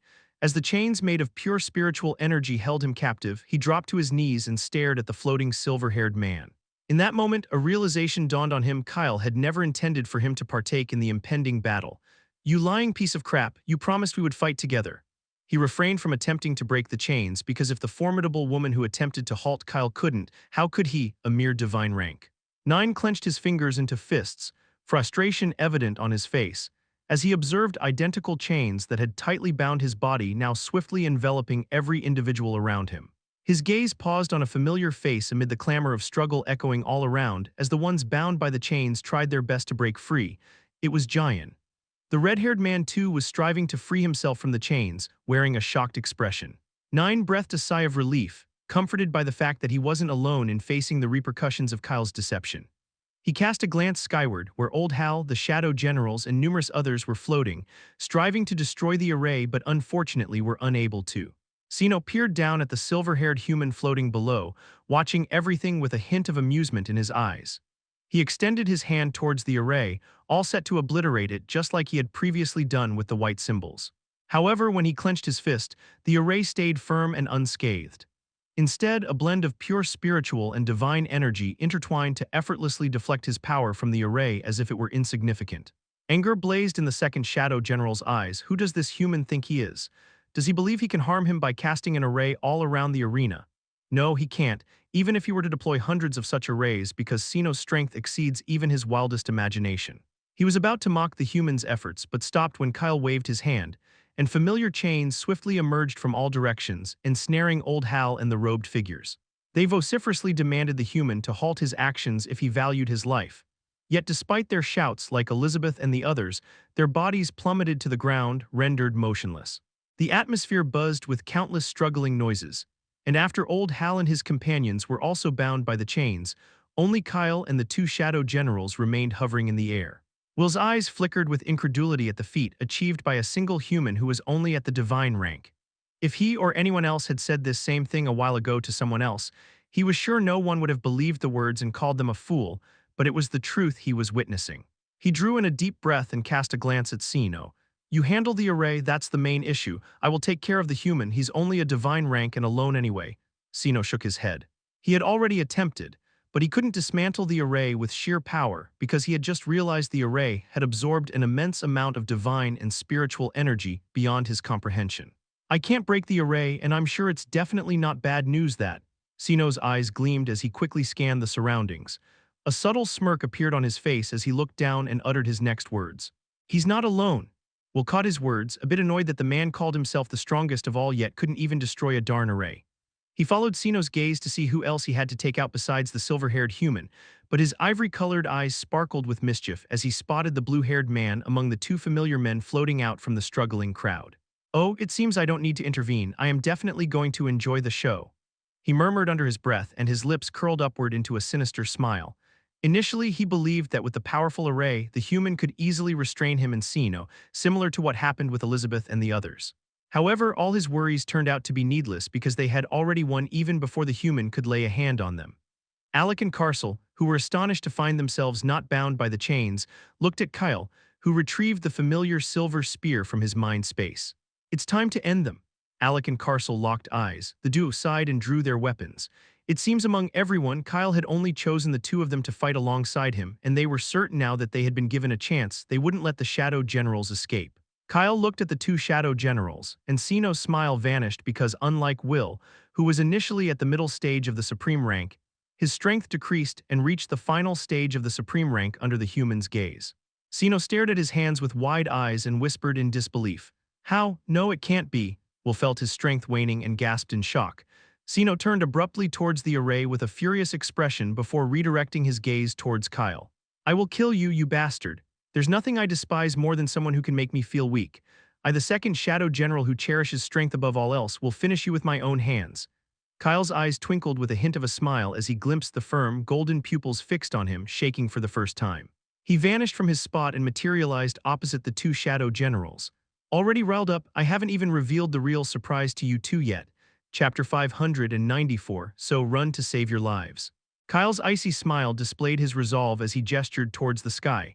His goal was to swiftly and ruthlessly kill the two Shadow Generals. This way, everyone in the arena would see that this time the dark side had messed with the wrong person. He didn't plan to harm the other individuals from the dark side. His intention was solely to take out the two Shadow Generals they worshipped right before their very eyes and let them all go, so they could spread the word in the dark side that he had begun hunting them to end them. As he lifted his hand, under the watchful eyes of Sino and Will, two brilliant beams of light shot out swiftly from the pulsating circular array in the sky and descended upon Alec and Carcel's bodies. The two men who were approaching Kyle paused in their tracks when the brilliant light enveloped their bodies. Immediately, they felt overwhelmed as their strength began to rise at an alarming speed. The crowd below, trapped in chains encircling their bodies, was stunned beyond words as the two men's ranks rose from the divine rank to the transcendent rank, swiftly moving through all its levels before reaching the supreme rank. The light, however, kept pouring onto them, exceeding the initial stage of the supreme rank. It climbed higher, and only when the duo reached the last stage of the supreme rank did the light scatter in different directions with fluttering sounds. Elizabeth took a sharp breath and ceased her attempts to free herself from the chains, muttering under her breath, "Just what the heck is this freaking cheat of an array? How can it even exist? And why the heck did I never know such a powerful array existed all this time?" Then it hit her that she, James, and the people with them barely knew about arrays. She realized they had totally missed this powerful profession that could have made them win the war just by using arrays. Alec gasped for breath and clutched his chest as an immense surge of energy coursed through his body. The amount of spiritual and divine energy in his entire body was so overwhelming that he almost felt like his body was about to burst with extraordinary power, as if he could obliterate everything around him. Carcel was in a similar state as beads of cold sweat formed on the forehead of the golden-haired man. Shock was an understatement to describe the level of disbelief visible in the two men's eyes as they steadied themselves in midair after gaining an immense amount of strength within seconds. Kyle glanced at the duo and took a deep breath. He had already infused his share of strength into his body while seated on the hovering stage. Therefore, he only needed to provide Carcel and Alec with their portions so the array could begin operating autonomously, no longer requiring his constant attention to remain active and keep everyone bound in the chains. Alec and Carcel steadied their breathing and disappeared from their positions to assess their newfound strengths. Adjusting to such immense power so abruptly was a bit overwhelming, but they were not ones to be daunted by such challenges.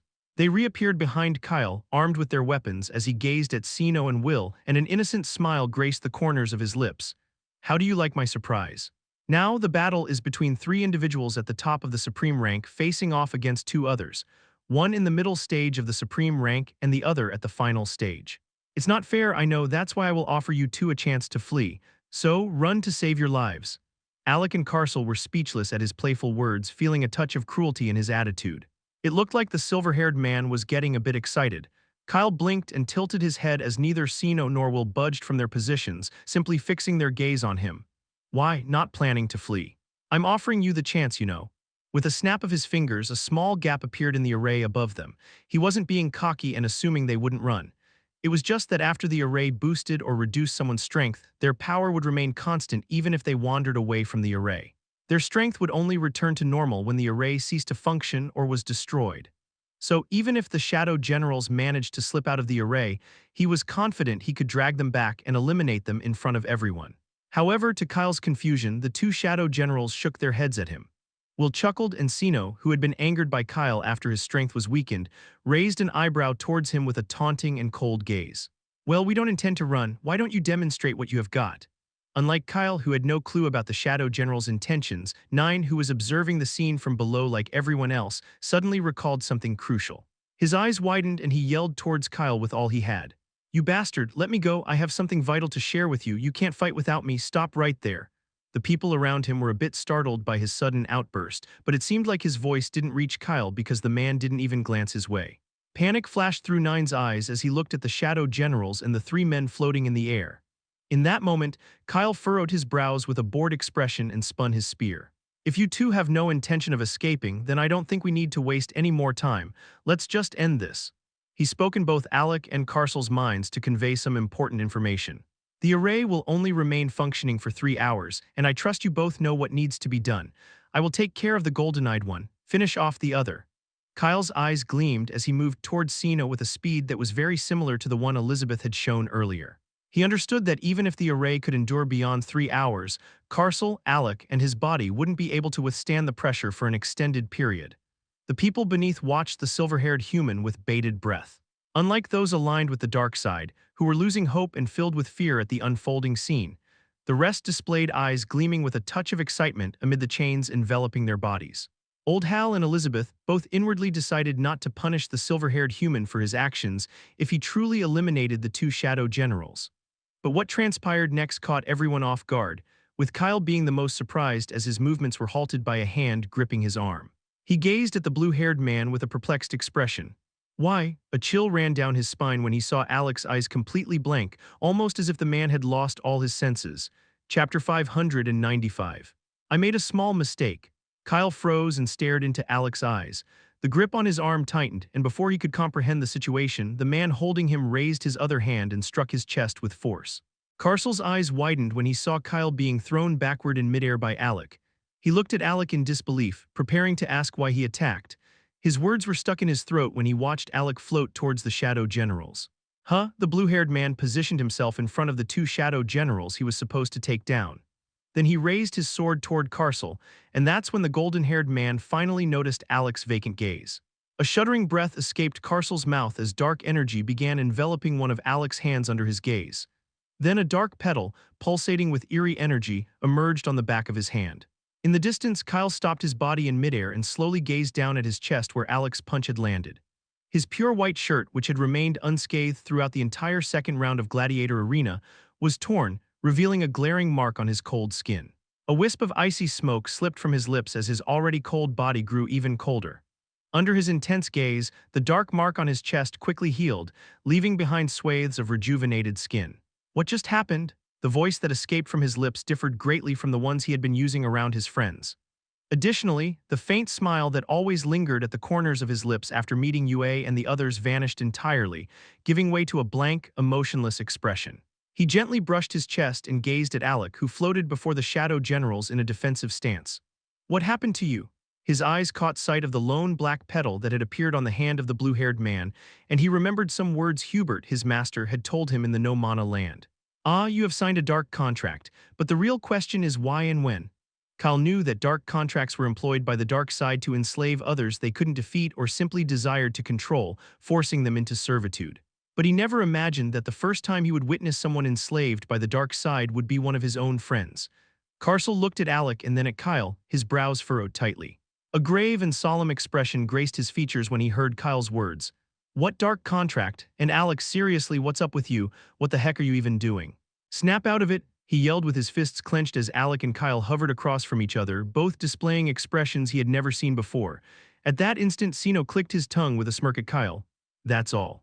I thought after everything you have pulled off, you could impress me more, but I suppose I set my hopes too high for just a divine rank. Will chuckled at his words and flashed a grin toward Kyle, who stared at the two of them with an unreadable expression. The crowd below erupted into a clamor of murmurs and shouts, drowning out Nine's voice as he yelled at Kyle, throwing every curse he knew at the silver-haired man to elicit just one glance from him. Old Hal closed his eyes with a sigh. What a pity, Giant Sinon Lara Regius Ue, Mia were equally shocked when Alec attacked Kyle. But they all could do nothing but struggle to get free from the chains holding them. Kyle glanced at the Shadow Generals, then at the man floating before them. I made a small mistake. He acknowledged his mistake. If he had kept using his scent perception skill, he would have sensed even the tiniest trace of darkness on the people around him. Yet he stopped using the skill when he entered the arena, thinking that the strong individuals present would notice his ability. Sino raised his brow with a hint of mockery reflecting in his golden eyes. Mistake, of course you did. Now your friend who is under my control has his life in my hands. He would fight you to the end at my bidding. So I reckon you're regretting tangling with me and will. But as the one in charge here, I might let it slide if you get down on your knees to beg me and… A paper filled with intricate symbols materialized in his palm. He had witnessed Kyle's impressive abilities through all the human had shown. Thus, he intended to transform him into a follower of the dark side, and if the human refused, he could always make him meet his end by his own friend's hands. Join the dark side. A vein bulged on his forehead when Kyle didn't even glance his way and had his eyes fixed on the blue-haired man. Sino laughed and glanced at Alec. Immediately, dark energy slipped out from his fingers. Go and fight them both, but don't kill them because I will end their lives. Alec blinked, his eyes clouded with haze. The sharp, pounding pain in his head left him disoriented and suffocated. However, as Sino's words echoed in his ears, he swiftly sprang into action and attacked Carcel, who was closest to him. A loud tremor reverberated through the air as his sword clashed with Carcel's spear, who skillfully blocked the attack but was still pushed back slightly in midair. The golden-haired man yelled at him to regain his senses, but it seemed as though Alec couldn't hear him. He kept attacking relentlessly without saying a word. Carcel gritted his teeth. He was unable to harm Alec, knowing the Shadow Generals had influenced him. Why else would Alec attack his own friends? So he focused on deflecting the man's strikes while trying to make Alec snap out of whatever spell the Shadow Generals had cast on him. Kyle glanced at the two men locked in combat. He caught sight of Sino and Will closing in on him from the corners of his eyes. A tired sigh escaped his lips. Did you truly believe that if you could control one of us, you won? How naive, chapter 596. Lost his mind, huh? The moment Kyle finished speaking, a cold aura emanated from his body, followed by icy blue flames that spread to envelop the entire sky. Both Sino and Will stopped in their tracks when they witnessed the blue flames engulfing everything around them. A sudden realization dawned on them that the human had yet to reveal all his abilities. Kyle clicked his tongue and took hold of the hem of his shirt to exchange the tattered one with a new garment. I said I made a small mistake. That doesn't mean I can't end you both. He slid on a gray shirt over his lean and muscular frame and stared at Sino and Will with a nonchalant expression. It's just that I have to fight a bit differently. I detest having to tap into its power because it can manipulate me, but well, I suppose I have no other choice. He was talking about his bloodline. It's been a while since he last used the blue flames and the strength of his bloodline. Or should he say he stopped using its power after realizing it could subtly influence his thoughts whenever he was about to face a life-threatening situation. Kyle blinked and the blue flames enveloped his figure. Sino vanished from his position to reach for him, but his hands caught nothing but a chilling sensation that spread through his palm upon touching the flames. Where did he go? He shot a quick look back at Will. Find him, I have a hunch he's up to something again. Will nodded and they both exerted their strength to quell the flames. But the more they attempted to extinguish the icy flames, the more they multiplied in all directions. It was as if they were endless.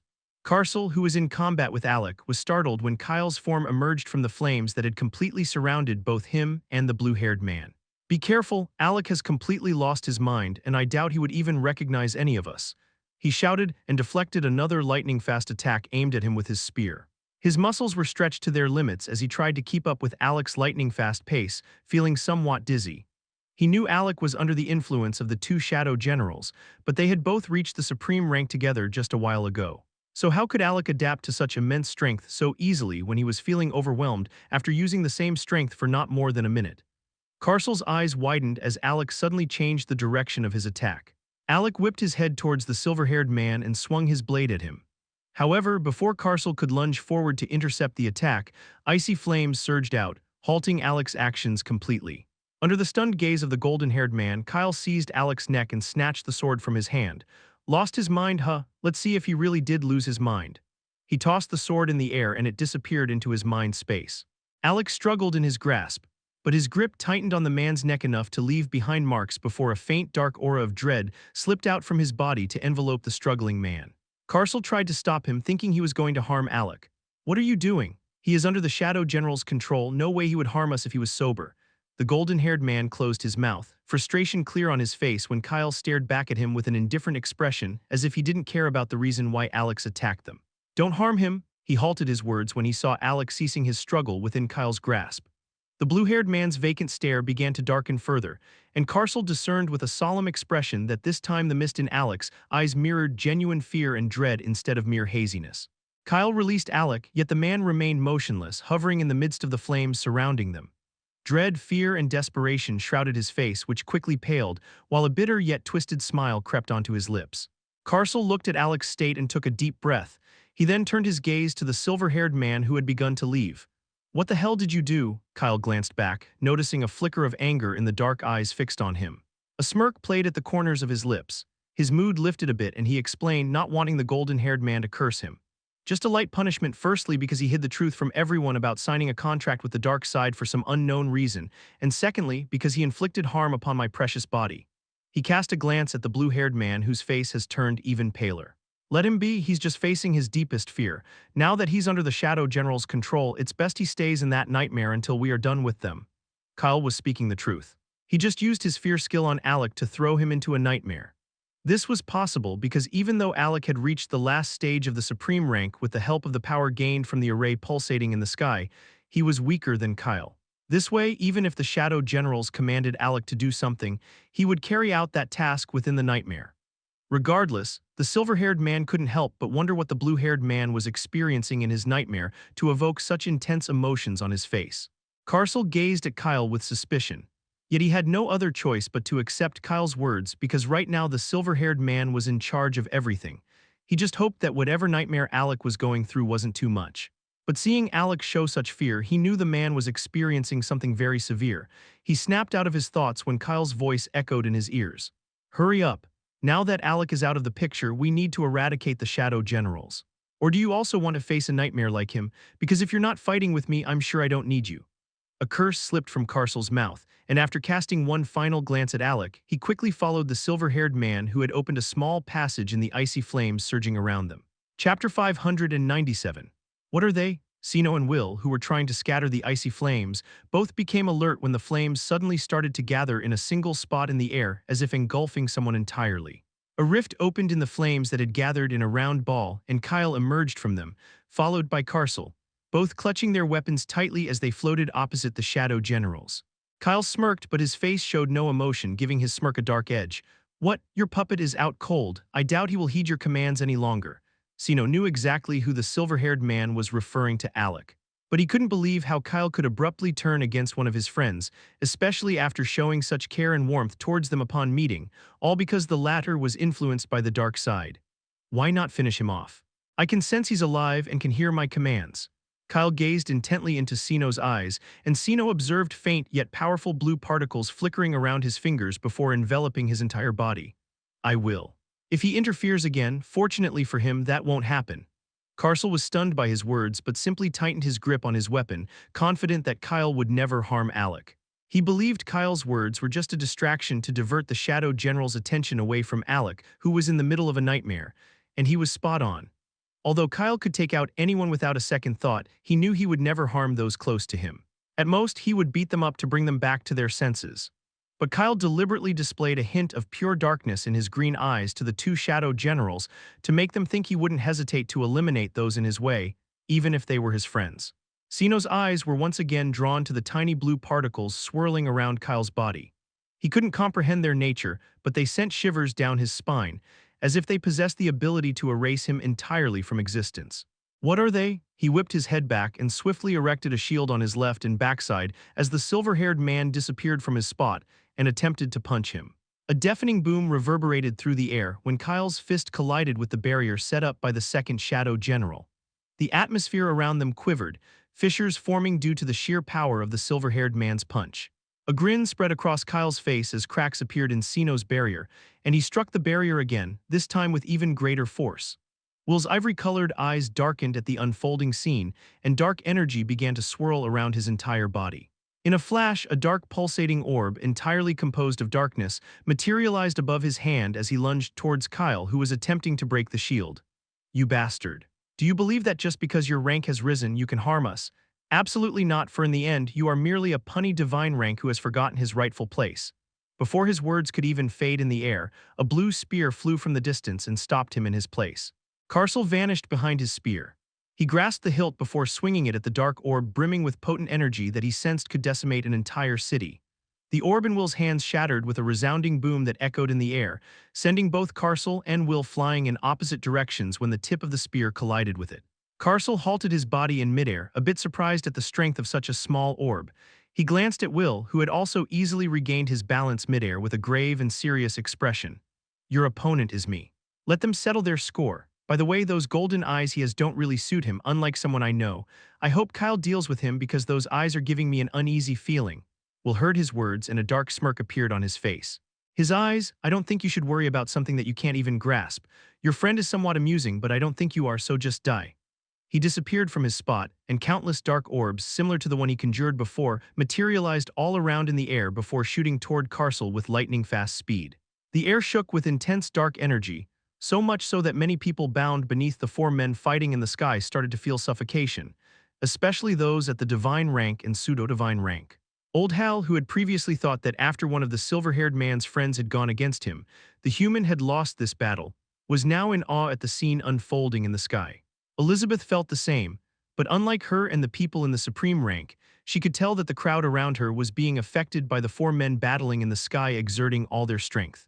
Nevertheless, it was tolerable, and she believed the crowd could endure it to a certain extent. My only fear is that their attack doesn't unintentionally target the crowd below, as it would result in many casualties. After all, a single strike from a supreme rank can very well obliterate a large part of a planet if they so desired. But what came next left old Hal and all the robed individuals with the old man in a state of bewilderment. Kyle, who had been punching the shield around Sino nonstop, noticed when a curved blade materialized in the second Shadow General's hand. He clenched his fist, channeling all his strength into it.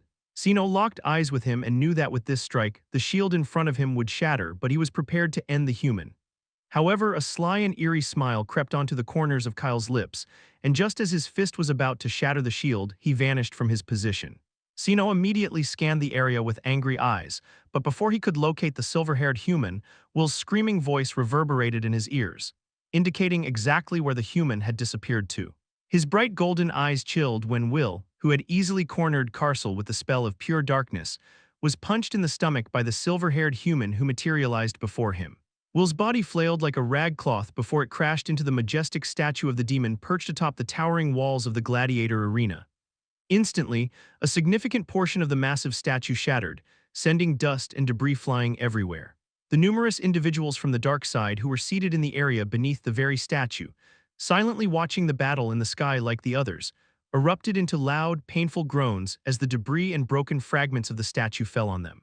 Chapter 598. You can see the future.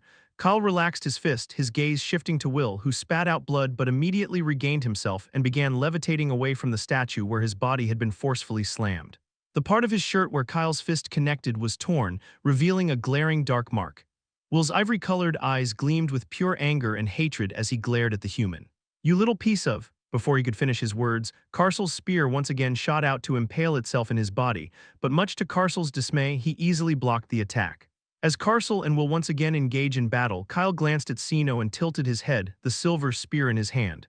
I did give you two a chance to escape, didn't I? But it's your fault for not taking my offer. Or should I say benevolence? Sino's golden eyes started to shine, and Kyle knew he was plotting something. Acting swiftly, he tapped into one of the skills he acquired from his bloodline in the no-mana land, arcane visions. The spiritual energy in his body shook slightly, and began to burn at a speed that would have depleted all his stored spiritual energy when his strength wasn't boosted by the array. However, with the tremendous amount of spiritual energy he gained from the array above him, he was confident he could use the skill multiple times without worrying about draining his reserve. The instant he triggered the skill, multiple visions of forthcoming events set to occur within the next minute flashed in his mind. Kyle let out a dark smirk at the sight of himself, covered in blood, with Sino's curved blade poised at his neck. But having foreseen the future, he caught Sino off guard by deftly repositioning his body and thrusting the silver spear in his hand into the crack that had opened behind him. As his spear pierced the creature in the crack inching closer towards him, suddenly, a spine-chilling scratching noise of agony echoed through the air, sending shivers down everyone's spines, and he knew he had attacked the right place. Kyle was a bit surprised that he couldn't sense the creature sneaking up on him, despite his supreme rank strength. He had already stabbed the creature, yet couldn't sense its presence at all. Nevertheless, he refrained from looking at its body as he had already foreseen the near future. The creature was completely composed of dark wisps with two shining coin-like eyes. If he made eye contact with it, whether summoned or created by Sino's power, he would lose his strength, as its eyes had the ability to drain anyone's strength. It led to his defeat against the second Shadow General in just a few seconds. Kyle glanced at the man. His green eyes sparkled with mischief as he repeated the exact words Sino uttered when the latter held his blade at his neck after he lost his strength due to the dark creature. It's a pity you are dying, human, but no one has ever evaded the gaze of my spiritual shadow. How could you, a mere divine rank who has yet to witness the vastness of the world, escape? Sino's eyes chilled at his words, and for the first time in a long while, he lost his composure in front of a weak human. How do you know about… He paused, staring directly into Kyle's eyes with a shocked expression when a sudden realization dawned on him. You can see the future. It was impossible for the human to know about his spiritual shadow since they had never crossed paths before. Moreover, he had only utilized it in war, keeping it a well-guarded secret. After fully absorbing Kyle's words, he was utterly convinced that the human possessed the gift of foresight. But how? How could a mere divine rank possess such a skill when his eyes lacked any trace of spirituality? Sino was aware that Kyle's strength had been enhanced by the array, but gaining the ability to foresee the future just by getting stronger wasn't doable. It only meant the human had a skill to foresee the future. If whatever I planned could now be anticipated and blocked by the human, wouldn't that lead to my downfall? Instead of eliminating the human, I must put an end to him. He's too dangerous. Kyle vanished from his position, but this time Sino disappeared too. A thunderous tremor shook the entire sky above the arena when the two clashed in the air. Their movements were swift, precise, and equally lethal. One misstep and the other would lose his entire being. The tremor in the air intensified with numerous fissures forming everywhere as Kyle's spear and Sino's curved blade clashed repeatedly. Except for Elizabeth and the supreme rank individuals who could somehow catch glimpses of the two powerful men battling in the sky, the countless people below couldn't even grasp their afterimages. All they could see was a lingering trail of violent energy left in the wake of the intense confrontation.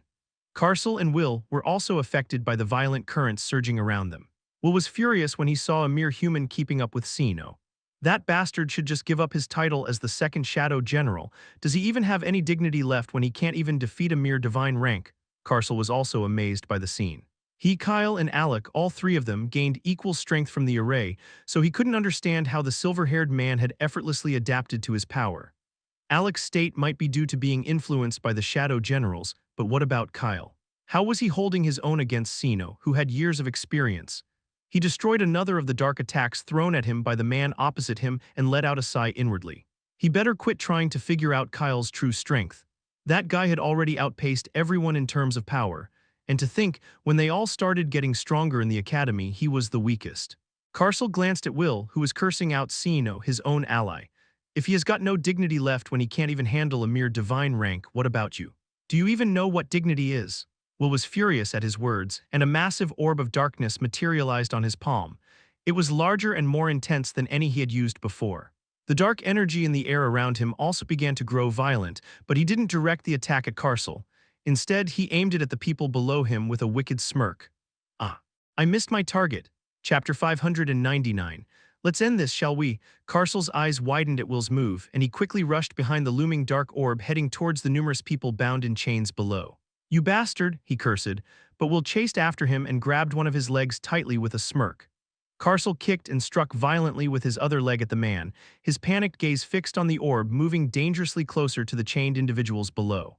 Amidst the crowd, fear gripped those who could perceive the looming threat, with the air buzzing with anxious voices. Elizabeth and Old Hal's faces turned grave when they saw the dark orb. Without hesitation, they got ready to burn a portion of their strength to halt the dark orb's advance. They knew they would lose strength, but saving so many lives was more important. However, before the orb could reach the crowd, a flickering portal appeared in its path. The portal expanded and swallowed the orb before vanishing into thin air. Carcel let out the breath he had been holding as he watched the orb disappear, then glared at the man gripping his leg with a menacing look. Will was taken aback as he witnessed the portal consuming his attack. He intended to intercept the golden-haired man's strike, who glared at him with fury and swung his blue spear at him, but before he could act, a familiar voice filled with pure coldness and rage reverberated in his ears. I thought this was our battle, how dare you target those uninvolved? Kyle was seething. If he hadn't acted in time, the dark orb could have harmed Yue or his friends who were bound below. He didn't care about anyone else's life and cared only for them. How dare this bastard threaten his loved ones? Sino passed in midair when the silver-haired man he was engaged in a fierce battle with vanished suddenly. He scanned the area to find his opponent, but as he rushed toward Kyle, who was floating behind Will, the silver-haired human under his and everyone's eyes mercilessly, and swiftly grabbed Will's right shoulder before tearing the latter's whole arm away from his body with a dark expression. Immediately, a cold aura that could freeze anyone below the pseudo-divine rank spread out from Kyle's body as blood painted his clothes. Will let out an agonizing scream and instantly lost his balance midair. Under the countless eyes, his bloodied body crashed into one of the hovering stages in the middle of the towering walls as the man wailed and screamed in pain. Carcel's eyes widened at the brutal scene as he looked at Kyle, who displayed nothing but pure anger on his face. Blue flames erupted from the silver-haired man's body, completely freezing the arm he had torn from Will's body before the ice scattered into shimmering particles. There was an eerie silence in the air. No one dared to speak. Even Sino was dazed at the scene he had just witnessed. The hushed stillness was abruptly shattered by Kyle himself as he released the spear in his grip with a cold chuckle, his eyes ablaze with anger and a haunting familiarity that Sino recognized. It was a dark void the second Shadow General had witnessed before in the eyes of the only person who had the strength to command him and potentially end him within a mere second. Sino jolted when Kyle tilted his head toward him. The anger in the human eyes was vanishing, replaced by a growing void with a touch of darkness. I should have put an end to both of you much sooner. It's my own doing that this battle has dragged on for so long. As Kyle's words dissolved into the air, the spear hovering beside him vanished, and a gleaming golden sword materialized in his grasp. The air quivered as he clenched his fingers firmly around the hilt. "Let's end this, shall we?" He vanished from his position, and in the next instant his gleaming sword clashed with Sino's blade. The quivering air surrounding them hushed as their weapons met, but unlike earlier when Sino effortlessly deflected Kyle's strikes, this time his golden eyes shook in realization as he felt the immense power behind Human's attack, far surpassing anything before. The second shadow hand clutching the blade trembled as he met the piercing gaze of vivid green fixed upon him. A sudden realization crept into Sino's mind that he might lose. However, his golden eyes burned with fury as this understanding dawned on him. He was adamant about not accepting defeat from a mere divine-rank human, nor would he run away. As one of the formidable shadow generals, feared by all, he was determined to eliminate this human and show him the gravity of provoking someone of his stature. As their blades separated, a small crack echoed through the air, sounding like steel fracturing, and the voice came from the blade in Sino's hand. The second shadow general gazed down at the curved blade in his hand, which had endured countless battles unscathed by his side, now tarnished by a crack. His eyes widened in disbelief as he turned to look at the golden sword in Kyle's hand. Just one ordinary strike from the human's sword had cracked his blade. Did this mean that the human's primary weapon was a sword all this time? Then how did he gain such profound insight into the art of the spear? If he has mastered the spear to such an extent, how much has he mastered the sword, which is his main weapon? This question was echoing in the minds of everyone who saw Kyle's attack. But before anyone could fully wrap their heads around the fact that Kyle's sword had put a crack in the second shadow general's blade, a sharp aura started to swirl around his sword. Kyle's eyes were locked on Sino. When he said he wanted to end the battle, he meant it. A faint murmur echoed in the air as he quietly spoke and unleashed the third strike of his sword art, then disappeared from his spot. Ethereal Voidbreaker slash. However, he didn't head towards Sino, who was prepared for his attack. Instead, he vanished towards Will, who had regained his composure and was regrowing his missing arm while fighting Carcel. Sino's eyes contracted when he didn't face the anticipated attack. This time, without hesitation, he vanished towards Will, but how could he mimic the speed of instant teleportation? The atmosphere in the arena quivered as Kyle materialized before Will. His blade shimmered with such potent spiritual energy that it sent shivers down even the highest-rank individuals present. Even Elizabeth and Old Hal weren't certain they could evade unharmed from the impending assault Kyle was about to unleash. Will, who suddenly saw the silver-haired human appear in front of him, tried to jump backward at full speed in midair. His torn arm hadn't fully regenerated yet, so he knew he couldn't fight Kyle head-on. The dark energy in the air enveloped his body completely in a protective shield, but unfortunately his body couldn't evade the attack. With a swift and precise swing, Kyle's sword sliced through the air and hit Will's body with a speed akin to light. Instantly, a rift of light and spirituality, capable of obliterating anything in its way, trailed the trajectory of Kyle's sword. The air around the blade trembled, with shockwaves reverberating in all directions. The deafening noise of the attack caused everyone's ears to ring, followed by a blinding light that shook the whole arena and enveloped Will's body completely, rendering him unable to even shout. Intense energy surged through the atmosphere, creating a surreal moment where the boundaries between the ordinary and the extraordinary blurred. The luminous rift expanded on Will's body, and then, as if it had never existed, everything vanished into Kyle's sword, which didn't even sustain a scratch despite enduring such a powerful attack executed by its wielder. A muffled, anguished cry filled the air as Carcel and everyone else within the arena turned their gaze to witness the chilling sight of the aftermath of Kyle's brutal attack. Half of Will's form had dissipated with the blinding light. The remaining half was also a grotesque sight, with exposed bones jutting through shredded flesh.